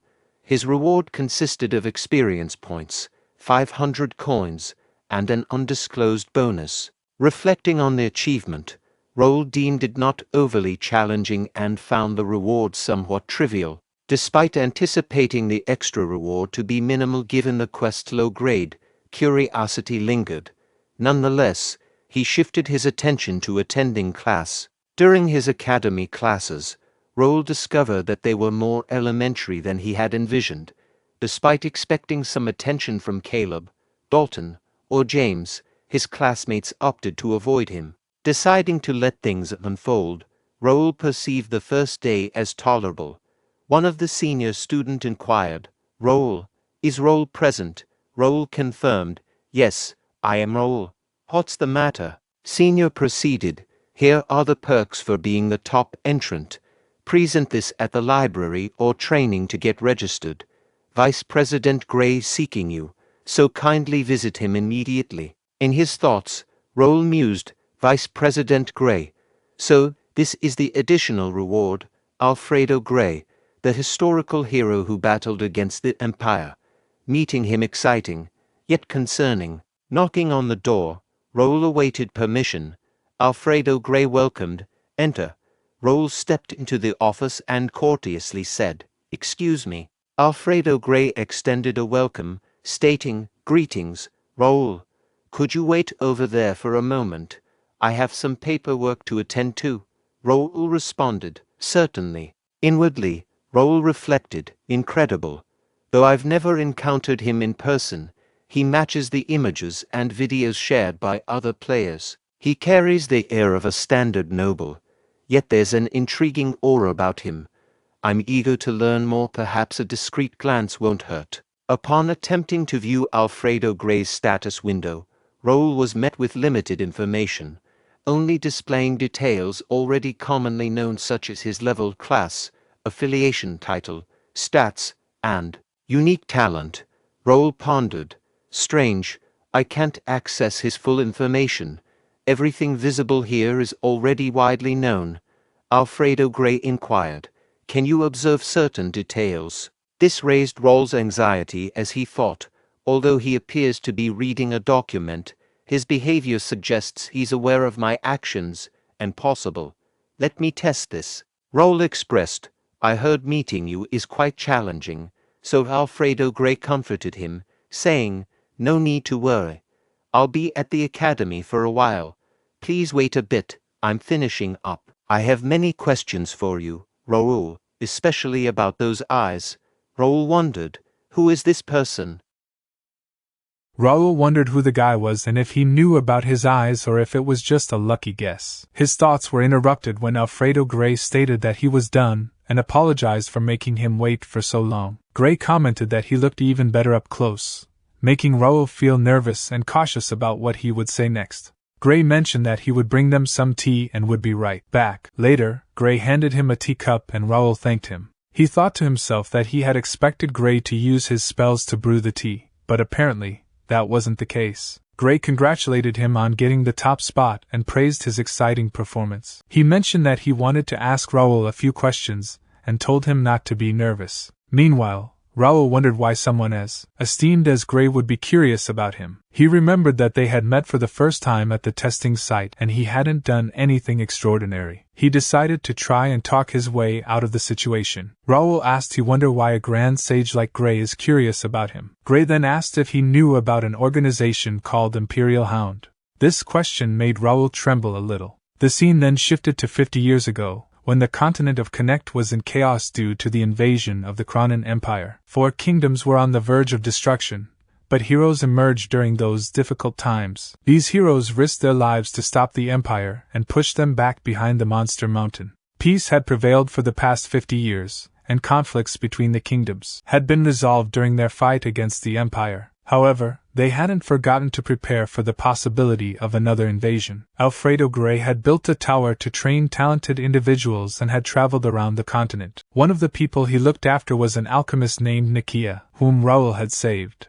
Gray had the ability to help Nakia with her expulsion from the association, but he couldn't because he was occupied with important matters. He had heard about Nakia being pardoned and went to Mira. He stayed in Mira to look after Nakia and witnessed Raul and his people's generosity. He figured out the truth behind the Imperial Hound conquest, the fact that Randall took advantage of Raul's work. Gray thought that Raul had given away the Merrick to a different family in order to avoid attracting the attention of the Empire. Despite being young, he had chosen to prepare for the future rather than revel in the honor before him. He didn't seek any compensation for helping the civilians either, making him the perfect man to be this world's hero. Gray wanted to watch him up close. This was how Gray ended up in the academy, but Raul would only find out about it in the future. Back to the present, he wondered why Gray was here but knew he had to stay sharp. He pondered how to respond to Gray's comment, thinking about how Gray was known for constantly generating quests related to the Cronin Empire. However, Raul couldn't mention the Empire yet as there was no need to be involved with them. Raul's thoughts aligned with Gray's caution, acknowledging that it would be good to stay silent if anyone else asked about the situation. It was too dangerous for Raul to handle, and Gray admitted to having been watching him since his time at Mira. Gray praised him for handling conflicts well with his outstanding skills, noting that Randall would struggle a little. He was surprised by Gray's knowledge and worried about what would happen if Randall found out. Gray reassured him, stating that he hadn't and wouldn't tell anyone about it. Gray believed that he had made the right choice to stay anonymous and commended him for his amazing decision. Curious, he asked Gray how much he knew and why he was keeping quiet about it. In response, Gray asked him if he knew why the Cronin Empire was dangerous. Raul speculated that it was because of their military strength. Gray agreed but encouraged him to think deeper. Raul considered that although the Empire had a large amount of land, most of it was desolate, and their population was similar to one of the kingdoms due to the harsh climate. Gray said he think the only way the Empire can be a threat to them is their information. They are exposed to Empire but they don't know much about Empire. As you know, the Empire is behind the Monster Mountain and the Forbidden Barrier. The only way to get to the Empire is through the rift. We built a wall near the entrance, and have an army there to prevent an invasion, but the Empire still manages to send spies down here. This means that the Empire has a full advantage over them. If they invade them right now, they'll do it knowing that they have a good chance to win. Hearing this, Raul thinks frightening. It happened the same way in his previous life. The Empire used the players to start the war and were close to victory around the time when he died. Gray said they need more people like him. Young people like him are their wildcards against the Empire. Raul thinks was Gray related to Nakia's growth in his past life. If that's the case, his attention might be helpful. He don't need to struggle after declining his offer. He can accelerate his growth and defeat the Empire. Gray said he only have one thing to say. Something is happening out there. He need him to lay low and make smart decisions. Raul said he will make sure of that. Gray said good. It's getting late. Let's get up. He would like to give him a gift for listening to him for so long. Raul asked a gift? Gray said he will need this in the future. Instructions on how to use it are in the box as well, so read it carefully later. Raul thinks a ring. This looks really expensive, and he can feel mana from it. He asked is he sure that he can have this? Gray said please. This is a reward as well. Raul thinks a reward. He don't think he did anything to deserve a reward but it feels nice. He stands up and thank him for everything. In response, Gray also thank him for spending time with him. He hoped the rest of their academy life goes well. Leaving the room, he opened the box. He couldn't help but think he was nervous but it went better than he expected. He even got a gift. What is this ring?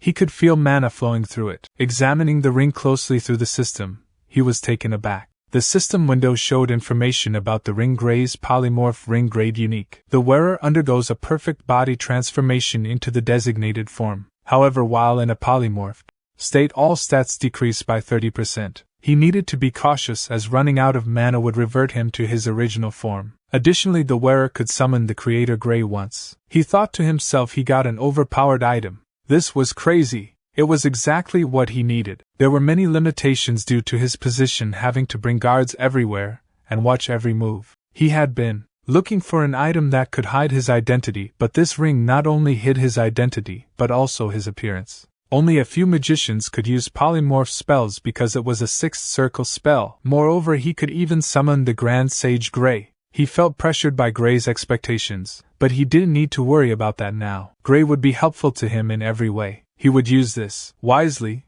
2 weeks later, Raul thought his academy life was going pretty well. No one was hostile towards him because he was staying quiet. But this guy Dalton stuck to him 24/7. Dalton asked him, "Is he free today? He found a good armory." In response, Raul said he had already told him he was busy, so he should go by himself. Dalton asked, "Can't he just come with him? If he go back right now, he'll have to train with his teachers. Think of it as saving his friend, please." Raul thought he would have a quiet academy life, but an unexpected variable showed up. A guy appeared and started sitting next to him. He started bothering him 24/7, and this guy wasn't even looking for any other friends besides him. Raul initially found himself annoying, but he hadn't caused harm to anyone. Furthermore, no one else bothered Raul because he was next to him. Dalton inquired why Raul was so busy and suggested taking a break since he had trained and listened to lectures all day. Raul replied that he had things to do and was heading to the library, advising him to find someone else. Dalton expressed frustration with the library, regretting not securing the top spot to prevent him from going there and hoping he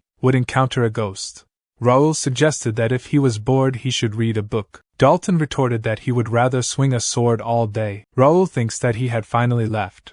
As he entered the library, he considered one of the benefits of being the first rank, which was admission to every floor in the library. However, realistically, he could only access the 4th floor at most. Only the royals and a few professors were allowed on the 5th floor, but the 4th floor was still impressive. There were only about 50 students who had access to the 3rd floor. He decided to go find some useful books. Meanwhile, on the 2nd floor of the library, a fairy with green hair pondered that she had seen everyone there before and didn't notice any new students. She also noted the absence of new books, wondering if they were hidden inside the students' bags. The fairy touched a student's head and thought that this student was always trying her best. She found it nice to see hardworking students. Suddenly, the fairy noticed a student sleeping nearby and was outraged. She slapped the sleeping student head hard, causing him to wake up. Although the other students couldn't see her, the student became frightened and ran away, claiming that a ghost had hit him. The fairy warned the student not to sleep on the books again and threatened consequences. She declared that she wouldn't forgive such behavior in the sacred library. At the time, Raul thinks not bad. There are more useful skill books on the 2nd floor compared to the 1st floor. Then a conversation ensued between two students. The boy inquired, "Did she see what just happened?" The girl replied, "Of course she did. That guy running away after getting slapped by the ghost?" The boy expressed his concern, saying he will have to watch himself so he don't get slapped. Meanwhile, Raul pondered, a ghost. There's a protection spell cast around the library, so there can't be anything like that here. Maybe it's just a ghost story. It doesn't matter to him. Let's just keep looking for skill books. The fairy, feeling overwhelmed by the number of students bothering her today, as her fairy wings started to disappear, she worried that it too soon. It's only been half a year since she moved. Let's check it out. This book can't relieve her fatigue anymore. Does she have to move to another book again? The Great Spell book could keep her for around 1,000 years. Does she need a book of a similar level to stay in? There are only low-quality books filling up the library. She can't survive a year with these. Is this her end? However, the fairy regained her composure and thought, no, she still have an unrequited, long-cherished wish. She can feel it. Something special is approaching her. She wish. Suddenly the fairy became surprised as she looked at the books that Raul are reading. She became a little nervous and exclaimed, "What was that?" "It's over there. Please let it be the one she is searching for." Meanwhile, Raul sighed and said, "This isn't it either." He thinks finding a unique skill book is too hard. He can't use the unique skill book that he have already found.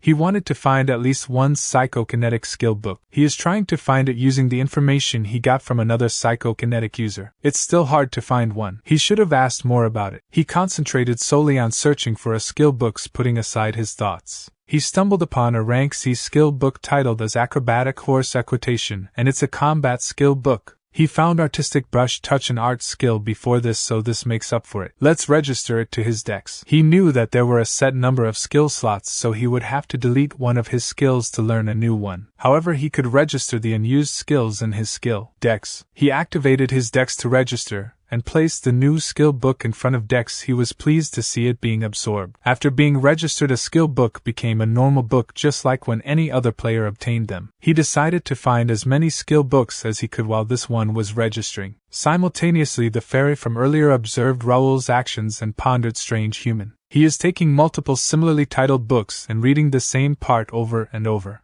And the books he is reading are all weird author's will, The Power of Time, and unique handwriting. All of these are different from the other books. She can sense something special about him because he can differentiate between them. He seems somewhat good-looking, but it still doesn't interest her enough. Humans can't help her anyway. They have to be at least a grand sage or arch-wizard to communicate with her, and they haven't been helpful either. Her existence right now is a result of many sacrifices, a harsh fate, and coincidences. It's getting hard to maintain her existence, and hoping that a human can help her is exhausting. And even if these books are special, they are not good enough for her to live in. She thought she felt something. Maybe she is losing her senses too. Why is he touching the book like that? Wait, that book seems ordinary on the surface, but the symbol engraved on it isn't. It feels like something under the cover is calling her. The power was transferred from one book to another. No, it's being absorbed, but she don't see a difference in the one that absorbed the power. She have never seen something like this before. She want to take a closer look. As Raul went to find another skill book, the fairy rushed towards the dex, thinking to herself, a book she haven't tried before. Maybe this is the one she have been looking for. As the fairy touched the dex, she became shocked, thinking nothing's happening. How did the great spell book and even the religious books tell her their story and allow her to stay? This is not possible. Let's try again.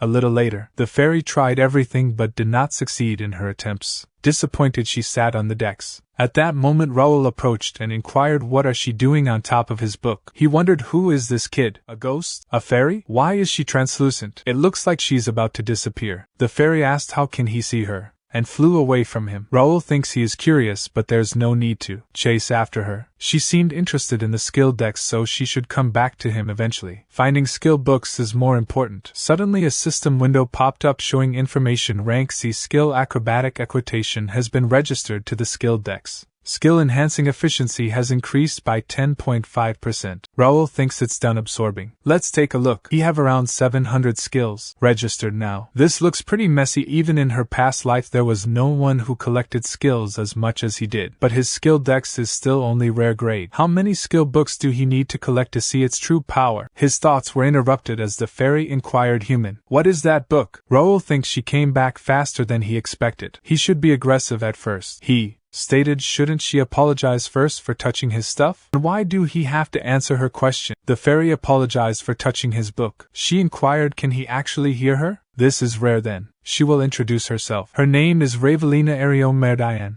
He can call her Ravel. She is a forest fairy, one who cherishes harmony and order. In response, he introduces him as Raul. He enrolled into the academy this year. He stated she don't seem like a normal fairy. Ravel stated she actually more of a ghost. Humans call her the library ghost as well. He inquired, a ghost? Like a specter? She responded, excuse me, does she look like a monster to him? She is just a soul on the border between life and death, a being that defies the ordinary. He questioned, sure, why she is interested in this book. She explained this book is special. It's special even among the special ones. He inquired further, do she even know what book this is? She admitted no, she doesn't. This one didn't talk to her, but she is sure this book is special. So could Raul please let her take a look? He thinks, to be honest, he don't even know much about the skill dex. There wasn't much information about it in his past life either. Maybe she can upgrade the skill dex for him? The item is bound to him, so she can't run away with it. He agrees, but she have to promise to tell him everything she learned about this book. She reassured him and expressed gratitude. And he opened the decks as she said let's see and touched the decks. She noted there is a lot of energy flowing through her. She became surprised, quickly moving away from the decks. She exclaimed, "What? How is this possible? There's no way. Did he truly predict something like this?" But the appearance of this book now goes against the rules.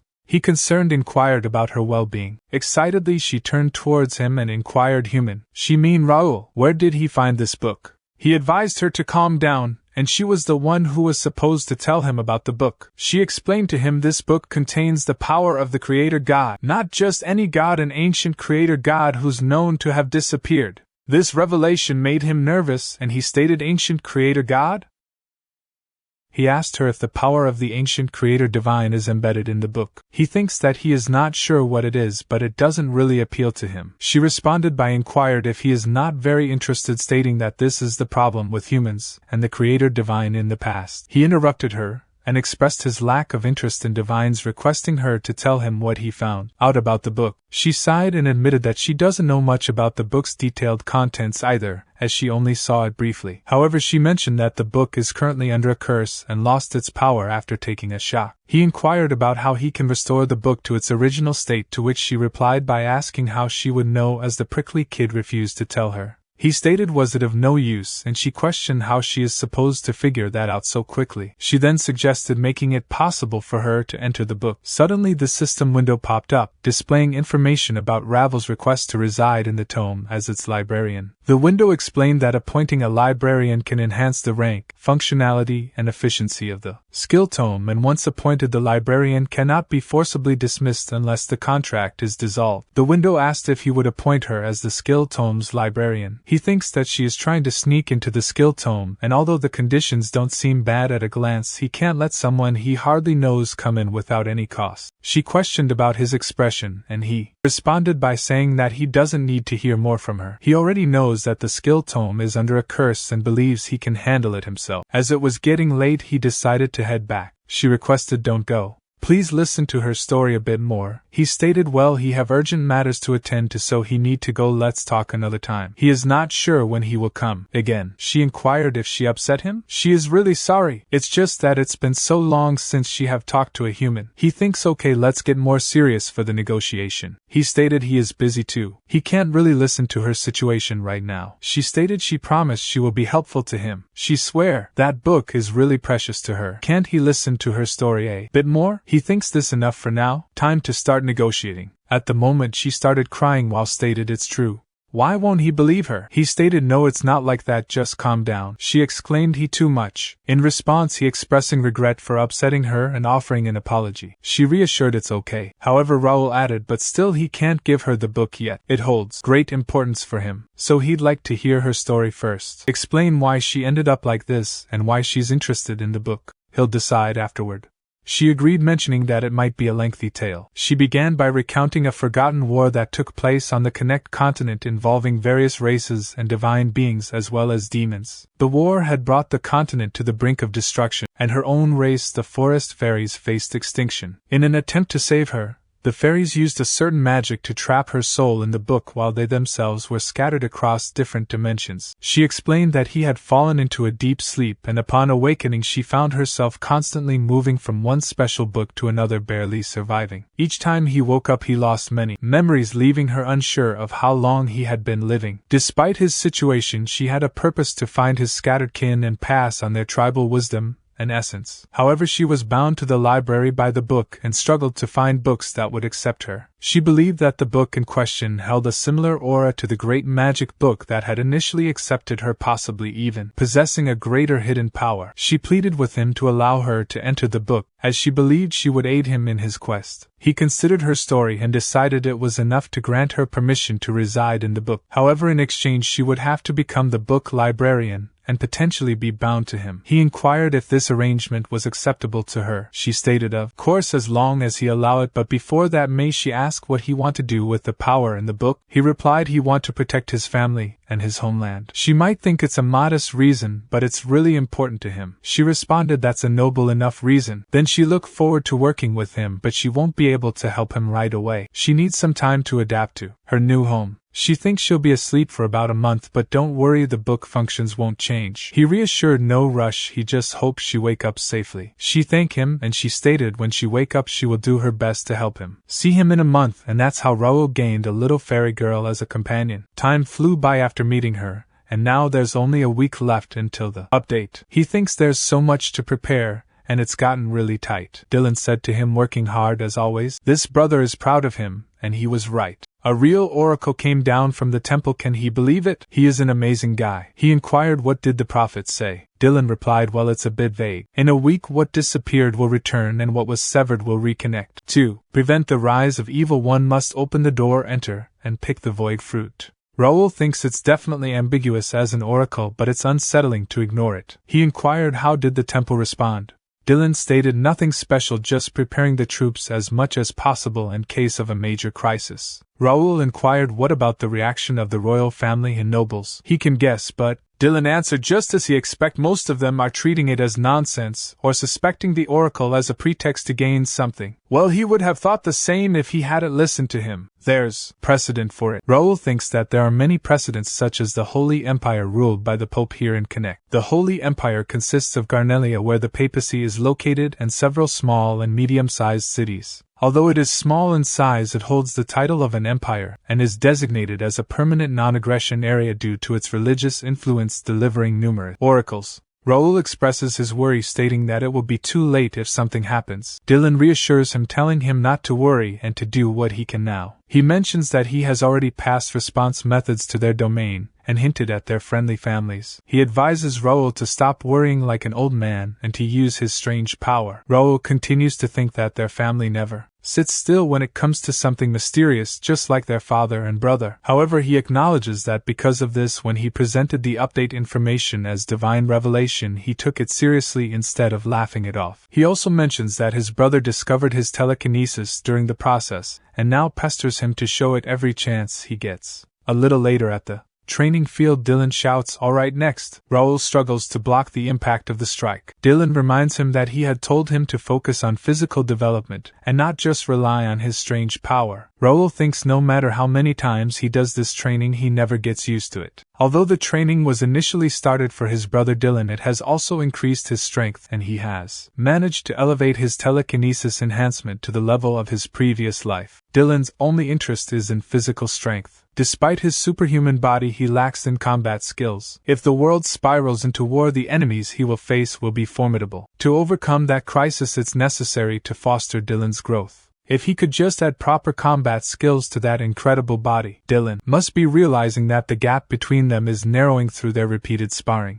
Soon he'll understand that there are limits to overpowering him with just physical abilities. When that time comes, he will have to find the right skills for him. Once the dungeon opens, he can acquire more skill books, not only making himself stronger but also those around him. His plans for the future just got more interesting. After several days, Raul believed that the tasks leading up to the update were almost finished. It bothered him that nothing had changed despite the prophecy being announced, but he understood that it was expected. No lord would prepare for something that hadn't happened yet. However, he still found it regrettable. As the scenario progressed, the kingdom's power would become more necessary. There would be monster invasions through gates, chaos from the lifting of restrictions, wars with the Empire, and other scenarios requiring massive troops in the future. To prepare for these events, it was necessary to minimize the kingdom's damage and preserve their forces. But even with his future knowledge and being born into a prestigious family, he knew there were limits to what he could do. After all, he was just a 15-year-old from one of the many noble families without any special fame. So he decided to focus on what he could do. He attended classes at the academy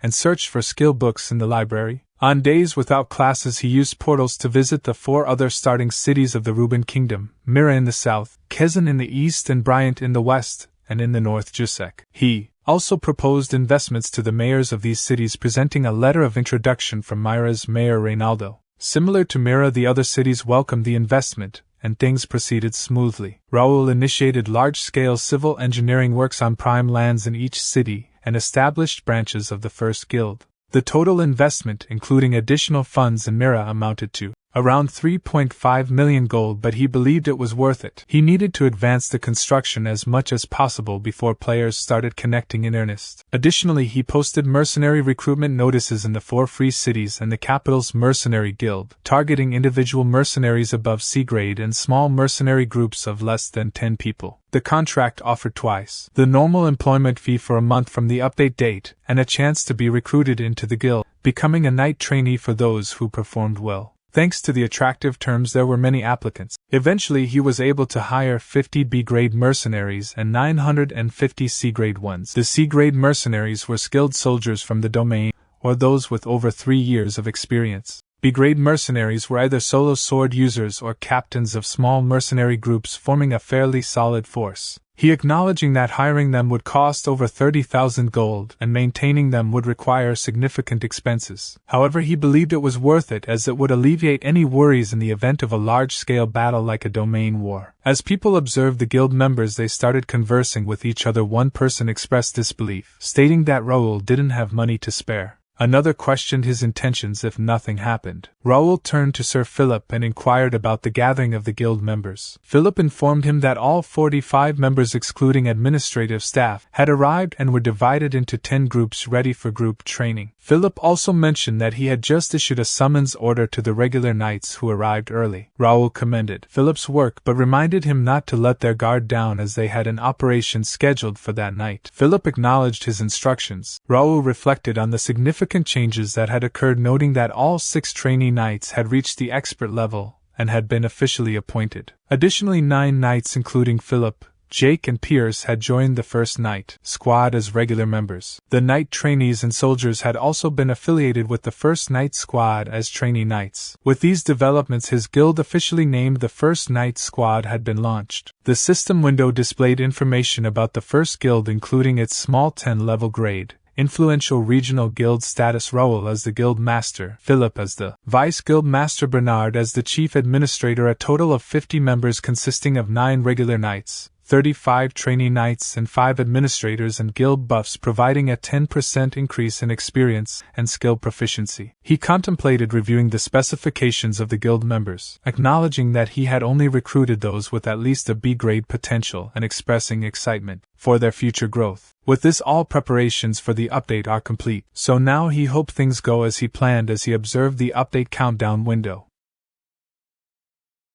Then the scene shifted to the meeting room of Imperial Hound. Imperial Hound leader Silver Zero inquired for report. Number 8 reported the royal family has not taken action. All they did was increase their patrols. Number 9 added the Templeton family is in a similar position, and the McNeils are doing the same as well. Silver Zero turned to Number 6 and inquired, is Ashton County normally religious? Number 6 replied, no, they are not. They have a good relationship with the shrine, but they aren't religious. They were preparing even before the oracle was announced, so he is assuming they have a different source. Silver Zero then inquired about Alfredo Gray. Number 6 responded, nothing special. He's focused on the academy at the moment. Silver Zero turned to Number 8 and inquired, did he successfully infiltrate the mercenary squad? Number 8 admitted they tried, but everyone failed and apologized for that. Number 5 exclaimed, what? They were looking for 1,000 men, yet not even one of them could make it in. Number 8 explained they passed the pre-test but failed the main test. He think Raul has some sort of special ability. Do he think we have to worry about him? He has no benefits out of this. Number 5 agreed, that's true. Those nobles can't stop our grand plan. Silver Zero declared, right, let's just keep him under surveillance for now, and inquired about their agents. Number 8 reported everyone is in place already. Silver Zero concluded the grand plan is about to begin. The day when they kill all those pig nobles is almost here, so stay focused. Closing the meeting, they declared it's all for the emperor. At night the street was crowded with people. A child exclaimed, Mom, look at that, while pointing towards the sky. The child's mother inquired, what are those? Why are there so many meteors? Followed by an earthquake causing fear among the people. The mother hugged her child tightly and stated, hold on. Stay close. Just then a gate appeared in front of them, leaving the people confused. Goblins emerged from the gate and began attacking the people in front of them. However, Jake appeared and bravely fought off the goblins. He warned, this place is dangerous. Everyone, Evacuate to safety. Jake then reported this as Outer Wall 4 Area B Section 32. He have found a gate, engaging defense mechanisms. He urged evacuate the civilians and keep their guards up. Pierce reported this as Outer Wall 3 Area F Section 21. He found a gate. A few monsters have come out but there has been no damage to the civilians. Philip reported this as Outer Wall 1. A gate has appeared in the Noble Area,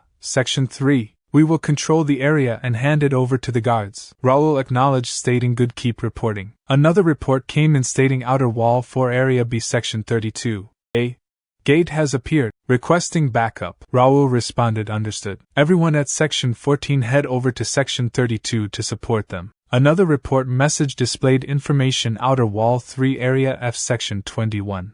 A group of goblins came through the gate, engaging right now. Raul thinks it has begun the update. He called out to Bernard, who responded with a yes. Raul instructed him to decide who to dispatch from the squad and send them out to each section. Bernard acknowledged that. Raul thinks he knew it was coming, but he wasn't expecting it to happen everywhere. They had prepared as much as they could, but this was still a close call. There wasn't enough information about this quest in the first place. The only thing he knew was that the kingdom was badly damaged in Connect Year 521 due to the appearance of gates. He didn't know the number, location, or rank of the gates. He wished he could just clear the gates by himself, but he was not alone now. He had to minimize civilian damage by using the force of his entire guild. If he knew the gate's ranks, he could place his troops more efficiently. A window popped up showing information about the limited quest Gate Rush. It was ranked as X and the objective was to clear as many gates as possible within 30 days. The description stated that unknown dimensional gates had taken over the world of Connect, and the goal was to calm the civilians by clearing as many gates as possible. The reward depended on the ranking, and the number 1 guild or individual might receive a special gift. The gates refreshed every midnight. Raul saw the window and he grew angry and slammed his hand on the desk. He exclaimed, "What? Refresh?"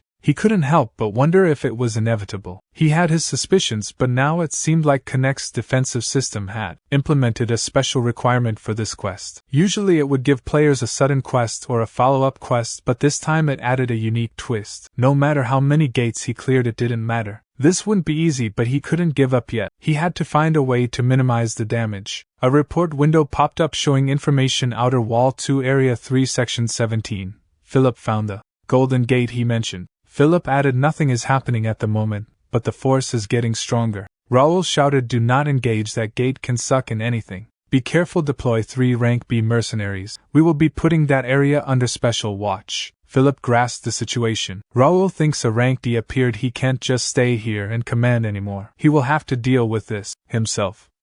Then the scene shifted to a red-haired boy named Josh. He was a 21-year-old rank C mercenary who came from a small farm. He had started from rank F and worked his way up to where he was. A noble who was looking for mercenaries offered him a chance to be a knight, along with a cozy house and an incredible meal that he had never experienced before. Josh thought he could enjoy a normal life by catering to the noble's mood, but he wasn't expecting something like this. As the monsters charged towards him, Josh swiftly assumed a combat stance and effortlessly dispatched 3 of them with his sword technique. Amidst the chaos he contemplated, this seems relentless. He might tire before they do. Suddenly a formidable boss monster emerged from the gate. Josh thinks there are so many and there's a big one now? He can't just push them off anymore. He have to gamble on this one. He will have to get the big one first to scare the small ones. In the heat of battle, as Josh charged and Raul joined the fray, he employed his psychokinesis trait to manipulate scattered weapons, swiftly eliminating all monsters except the boss. With a decisive swing, Raul beheaded the boss, ending the threat. Stunned, Josh marveled at Raul's power. Turning to Josh, Raul apologized and inquired, did he interrupt? He seemed familiar. Is he a part of the first guild? He replied, yes. He is a rank C mercenary, Josh. Raul stated he liked his ambition, but that was too risky. Ratmen aren't easily scared. He know he is a rank C mercenary, but rank D gates are too hard for him. Join them for now. Confused, Josh inquired, who is he? Jake replied, he guess you are new, but that doesn't excuse him from not recognizing their master's face. He is the master of First Guild, Raul Ashton. Josh was shocked at the revelation.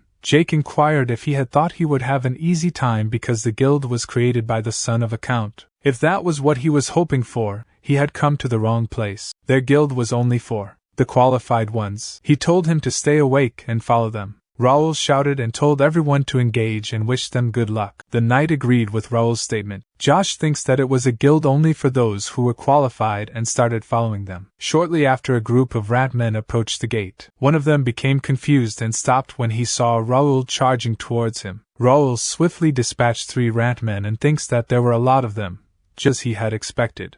He was glad he came himself because he didn't have enough time to clear every gate and needed to act quickly. Jake inquired if this was just an entrance, but there were a lot of rat men here. He wondered if their base was nearby. Raul responded saying that it was possible, and instructed him to send a scout to search. He emphasized the importance of prioritizing rescuing the civilians. Meanwhile, Josh rushed towards the rat men and effortlessly killed one monster after another with a single swing of his sword. Upon witnessing Josh's impressive sword technique, Jake remarked that he was special. Raul thinks was his name Josh, and while his sword skills were rough, he had good senses. He believed that Josh would be much better if he learned how to wield mana. One of the knights approached Raul and informed him that they had found the rat man base behind the forest. Raul expressed his appreciation. The knight added that they didn't see any civilians at the base, which was quite big, but there weren't any other monsters there either. Jake mentioned that they made sure there were no civilians near the gate, so there shouldn't be many civilians here. Raul insisted that they still search everywhere and emphasized the importance of not losing any civilians that day. Jake acknowledged Raul's instructions. Raul then stated that while clearing the gate was important, they should prioritize rescuing the civilians. He turned to Josh and told him to come to the base with him. Josh agreed. Raul announced that tonight was going to be a long night and told everyone to be ready. The following morning at the base, Dylan noticed that Raul looked exhausted after just one night. He asked him if he had been exhausted the previous night and suggested that they should work out together more. Raul, however, responded by saying that it wasn't a good time for jokes and asked what had happened. Dylan, puzzled by Raul's worry, questioned why he was so concerned and assured him that they had all the necessary information and were perfectly prepared. Raul then inquired about the number of gates that appeared at home, to which Dylan replied that there were about 100, with 10 of them being ranked E, making it an easy task. Raul, shocked by the numbers, exclaimed that it was worse than they had expected. Dylan admitted that he had thought it was less. Raul, feeling the need to assist, suggested that he should come there. However, Dylan, confused, inquired what Raul was talking about it since all the gates had already been cleared. This made Raul nervously laugh. Dylan then mentioned that it took them only half a day, maybe that their father got to stretch a little. He also mentioned that Golden Bear High Master Trevor and Commander Ernest were all excited, as if it were a festival, and that they were bored with ordinary life. Raul continued to nervously laugh. Dylan remarked about how amusing it was to see all those old men running around excitedly. This made Raul realize that his family wasn't normal, and he thinks that he had forgotten about it. He then told Dylan that he knew it ended safely, but it was reckless. He had warned Dylan not to mess with the Ranky gates since they were too dangerous. Dylan, however, questioned why they should leave it and wait for Raul to come and solve it with his mysterious power. He emphasized that Ashton County was strong and that he and their father were not weak. They didn't need Raul's knights' help and were always ready for an enemy. The number of gates didn't matter to them. Dylan shouted Raul's name, causing him to tremble in confusion. Dylan continued by telling Raul not to worry about home and to do what he wanted, as he and their father would clean up after him. Raul breathed out a sigh of relief and admitted that Dylan was right. He had been too arrogant. Dylan inquired Raul if he understood now, stating that he was nowhere near being able to act strong in front of him. Dylan then mentioned that some of the gates hadn't disappeared after they cleared them. Raul inquired why that had happened, expressing a mixture of shock and confusion. Later in the meeting room, Raul informed the others that clearing the gates hadn't destroyed them. He mentioned that his brother had said the rank E and D gates that appeared at home hadn't disappeared either. Raul expressed concern about the situation, stating that what they had been worried about had actually happened. Jake inquired if that wasn't a huge problem and mentioned that they could keep an eye on the gates, but there was a limit to it.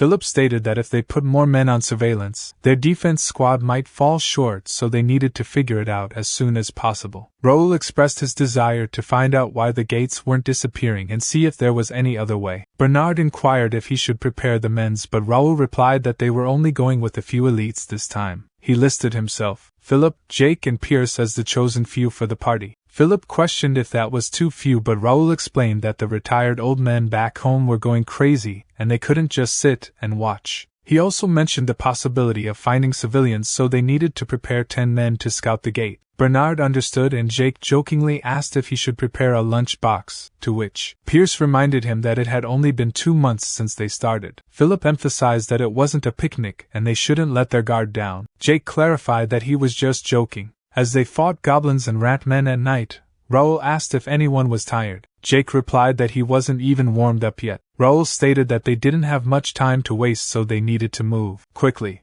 As the monsters rushed to attack, Raul, Philip, and Jake started killing them. A little later, Jake inquired if those were all the monsters expressing boredom. Meanwhile, a goblin approached Jake from behind, attempting to sneak attack him.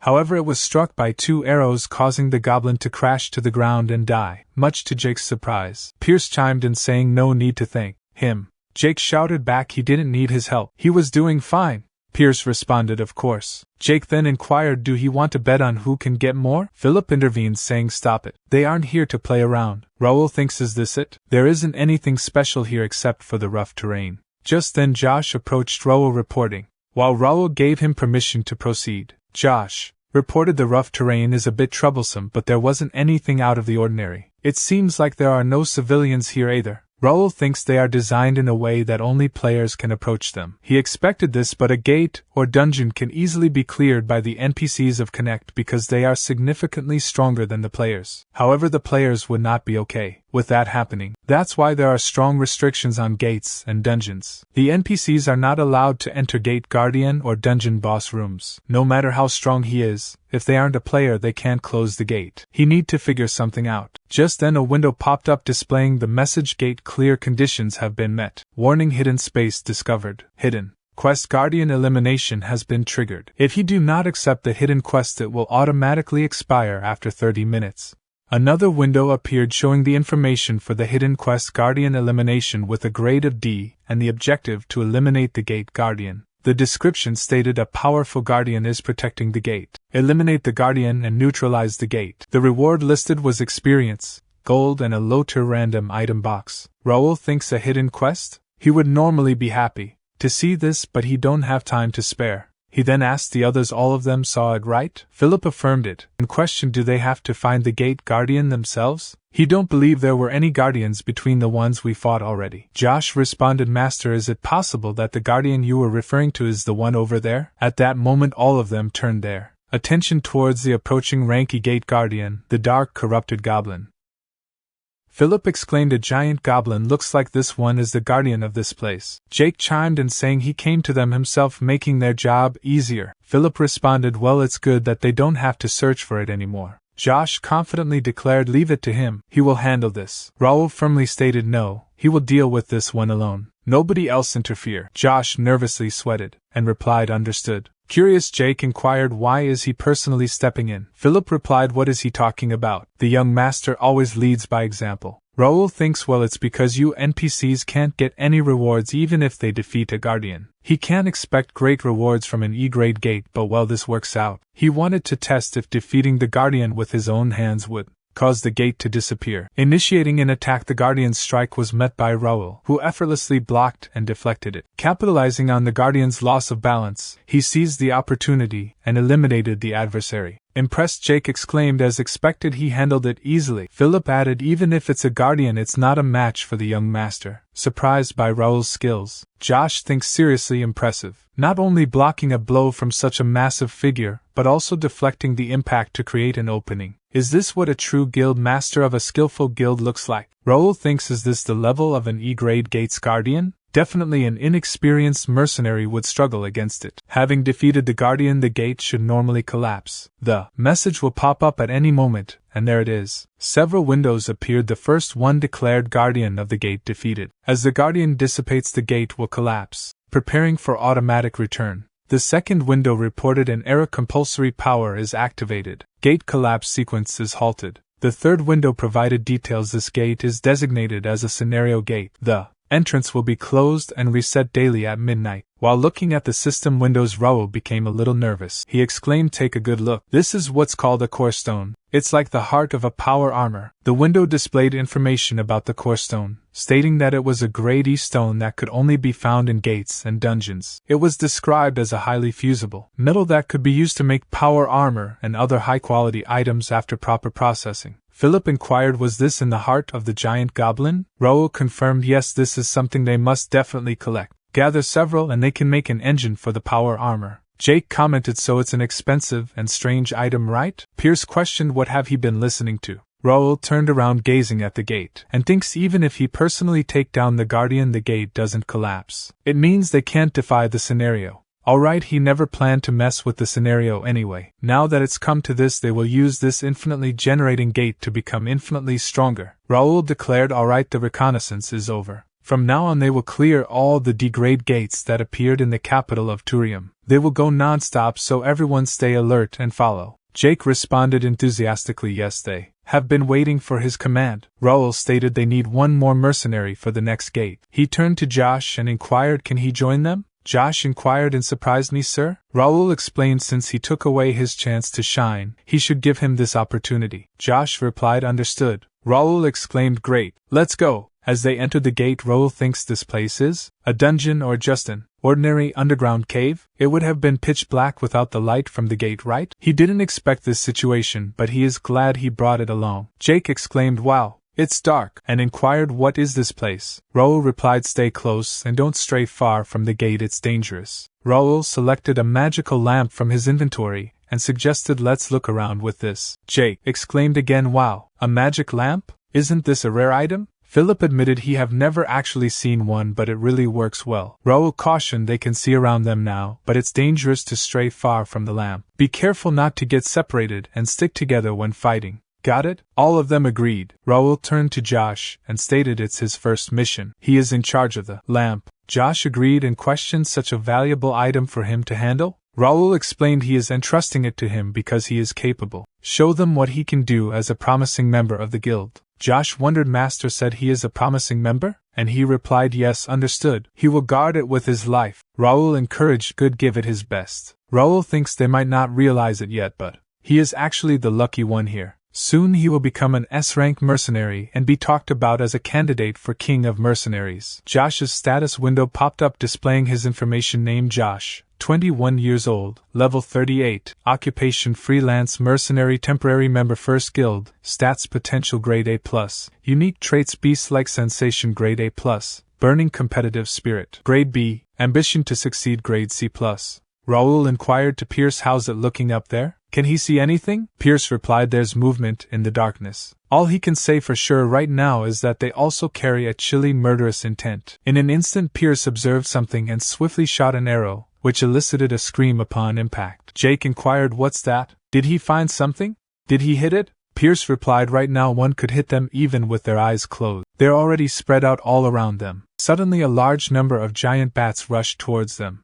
Raul shouted, "Giant bats! These creatures chase the light and attack. Everyone be careful." Josh nervously thinks about the light while looking at the lamp. Jake exclaimed, "Damn it, they're all swarming around the lamp." Raul instructed Josh to put the lamp down for now. It's too much for him alone. However, their conversation was interrupted as Josh shouted, "These damn irritating bats, daring to mess with this promising guy." He skillfully used his sword to eliminate the incoming bats and confidently stated the lamp won't even get a scratch from these guys. Jake stated he have overpraised the rookie and now he's lost his mind. Raul replied, "Well, being enthusiastic is a good thing. Consider it a kind of initiation test." Josh called out to the Jake and Philip saying, "Hey seniors, are they just going to watch?" Jake responded, "Rookie, you're too slow, way too slow." Philip sarcastically commented, "A promising member, he should be able to handle this much on their own." Meanwhile, a scorpion lurked around in the shadows.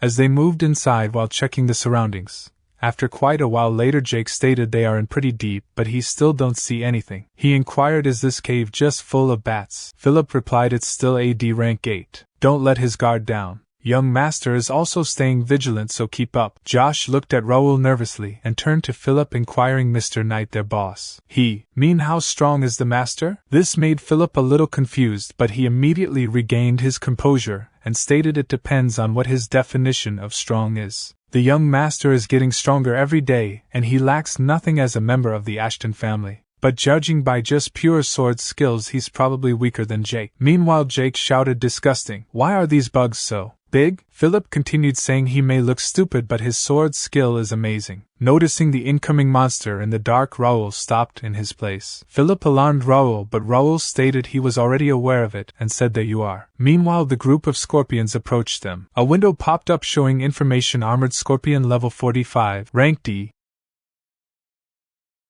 Jake commented they look so ugly. Philip warned there are a lot of them, so be careful. Raul thinks there's no way giant bats are the main enemies in AD rank 8. Those scorpions only appear in gates and dungeons, so this must be their first time against this monster. Raul stated whatever it is, if it's a quest they have to get through it. Their armors are as hard as steel, so be aware. Make sure to avoid the poisonous stinger. Then shall they begin? A quest window popped up showing information about AD rank Dimension Gate. The objective was to eliminate 50 armored scorpions of grade D. There was no time limit. The reward was experience, gold, and a low-tier random material box. Raul thinks it's not a conquest but an elimination quest, and it's asking him to clear the quest, not destroy the gate. He suggests thinking about it after taking care of the monsters. Raul stated, let's go. Raul, Philip, and Jake embark on a scorpion killing spree, leaving Josh to guard the lamp. A swarm converges on Josh, attacking him from a blind spot, but he manages to block just in time. As another attack approaches, Josh thinks he can't dodge this. Suddenly several swords strike the scorpion, eliminating it. Perplexed, Josh questions why are the swords floating. Raul stated protecting a lamp and fighting is hard. He feel like he is stealing his chance to shine. He want to focus on protecting the lamp here, and directs the swords at the remaining monsters, killing almost all of them. Jake stated young master took care of most of them. He thought he could stretch a little this time. Josh, shocked at witnessing Raul's power, thinks he is not real. He heard he's only 15 right now. This isn't just a noble role-playing a knight. This is the master he will serve. Then Raul kills the last one of the scorpion, and thinks that's number 50. Now he have met the minimum requirement to clear the gate. Raul stated let's go deeper. Jake chuckles and stating he thought the quest was over. Raul stated they have to make sure since they are here already. Jake exclaimed he thought they could finally get out of this cave. Philip stated stop mumbling. Meanwhile, Raul thinks they met the requirement, yet the hidden quest to destroy the gate didn't pop up. This means they have to find the Guardian themselves. It's dangerous to leave the Guardian alone. He have to find it even if it takes time. In that moment, Pierce utilizes telepathy to transmit a message to Raul, asking if he can hear him. Raul inquired to Pierce, did he find anything? Pierce stated he had found the end of the cave, but he thinks it would be better if the others took a look at it themselves. He described a circular arena in the middle of the cave and found it to be a strange sight. A little later, Jake commented that he guessed the one in the middle was the Guardian. Raul replied with a simple probably. Jake then inquired why the Guardian was not moving, to which Raul responded that it appeared to be waiting for them. Suddenly a window popped up displaying information about the D rank gate Guardian Scorpion Champion, revealing its level and grade. Raul found it amusing and remarked that the Guardian was inviting them, so they had no choice but to accept the challenge. Raul descended into the arena while Jake cautioned him to be careful. Raul thinks that he felt sorry for the Guardian but acknowledged that it would be a tough opponent. He couldn't back down from this fight, not just for the reward but for other reasons as well. Raul apologized for making the Guardian wait and told it to come at him with everything it had. The battle between Raul and the Scorpion Champion commenced. The Scorpion Champion charged forward wielding a sword that Raul blocked. He swiftly evaded the poisonous stinger attack, jumping backward. To his surprise, when he attempted a counterattack, it was blocked by the Scorpion Champion, who then forcefully pushed him backward. With a roar, the intense battle raged on, each combatant gaining ground in a back-and-forth struggle. Philip observed the scene and stated that monster is doing well against the young master. Jake replied he guessed ranked E-Gate Guardian champions aren't easy. Josh inquired shouldn't they help if the young master is struggling? Jake responded what is he talking about? The young master has a definite advantage. That Guardian is using a sword, claws and a poisonous tail. Yet the young master has only used a sword from the beginning, which means he's relaxed right now. He seems like he's enjoying the fight too. Meanwhile, Raul thinks it's been a while since I felt this. He finally got to get away from training, real estate and guild management. He can solely focus on this fight, but he can't enjoy this forever. He enveloped his sword with mana and stated he is busy at the moment. So let's move on to the next phase.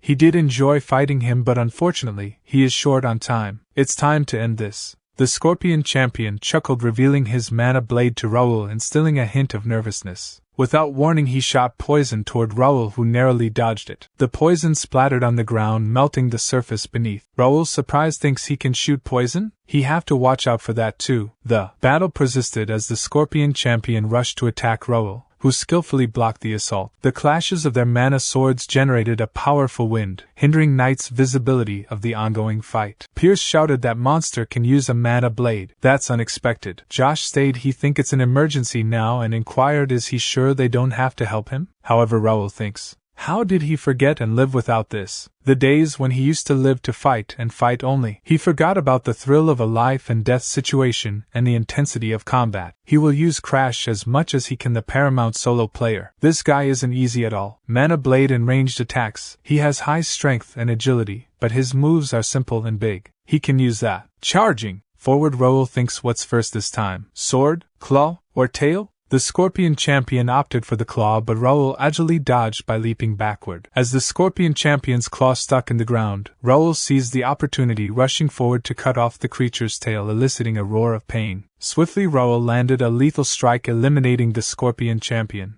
Raul stated it was nice having a nostalgia trip through you. Farewell. Jake inquired, did young master just get stronger?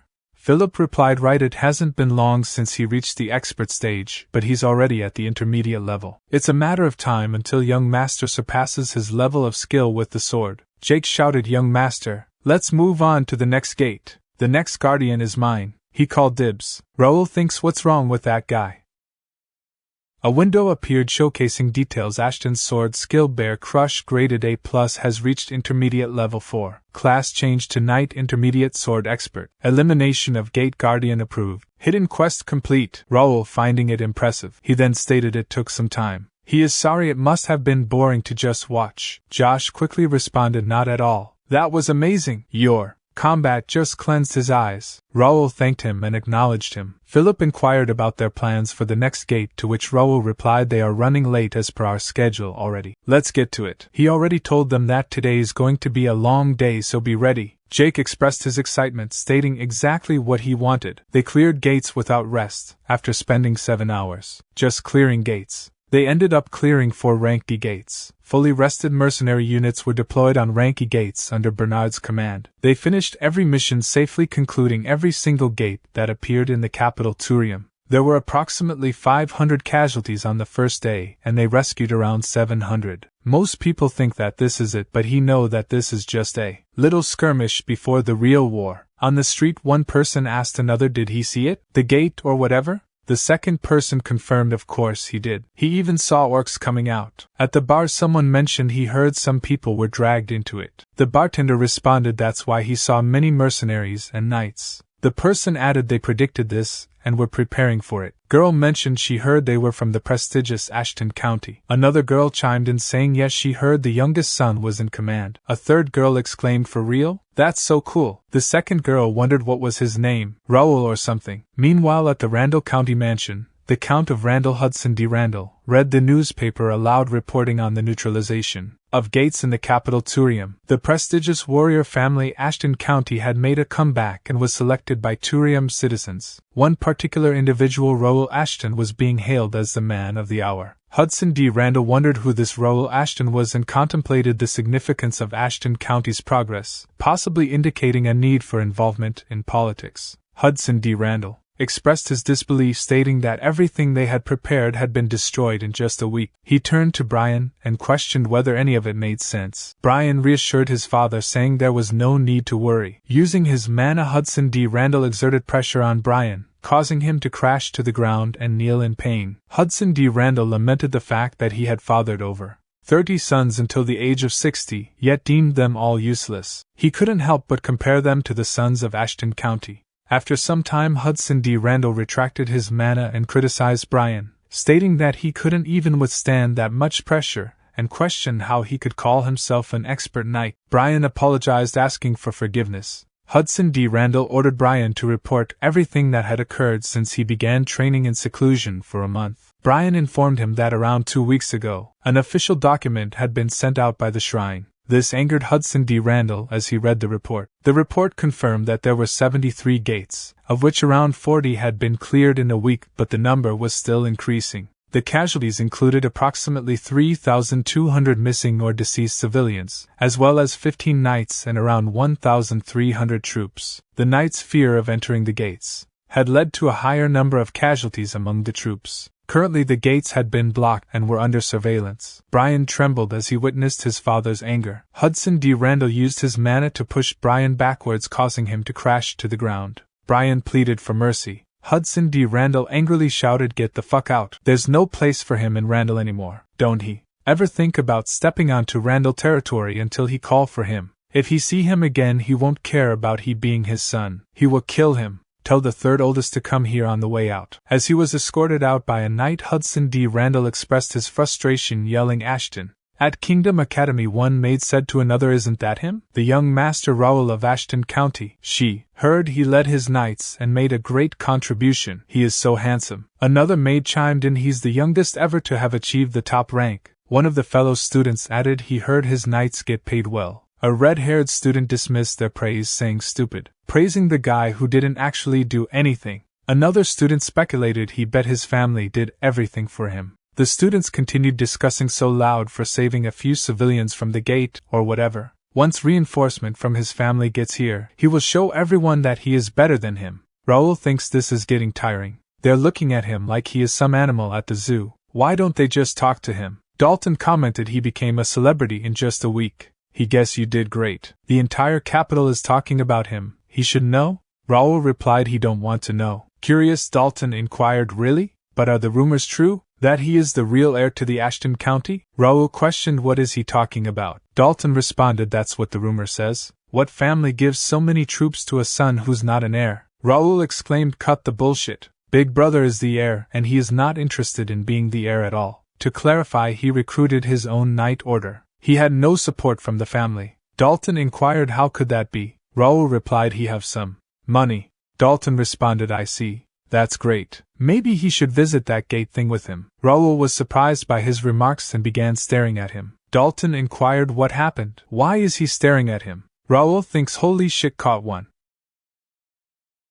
This marks the conclusion of the 11th part of this manhwa. The 12th part will be uploaded after there were at least 3 to 4 chapters of this manhwa released. So remember to like and subscribe to the channel for future update. Leave comments to share your experience. Looking forward to seeing you in the next video.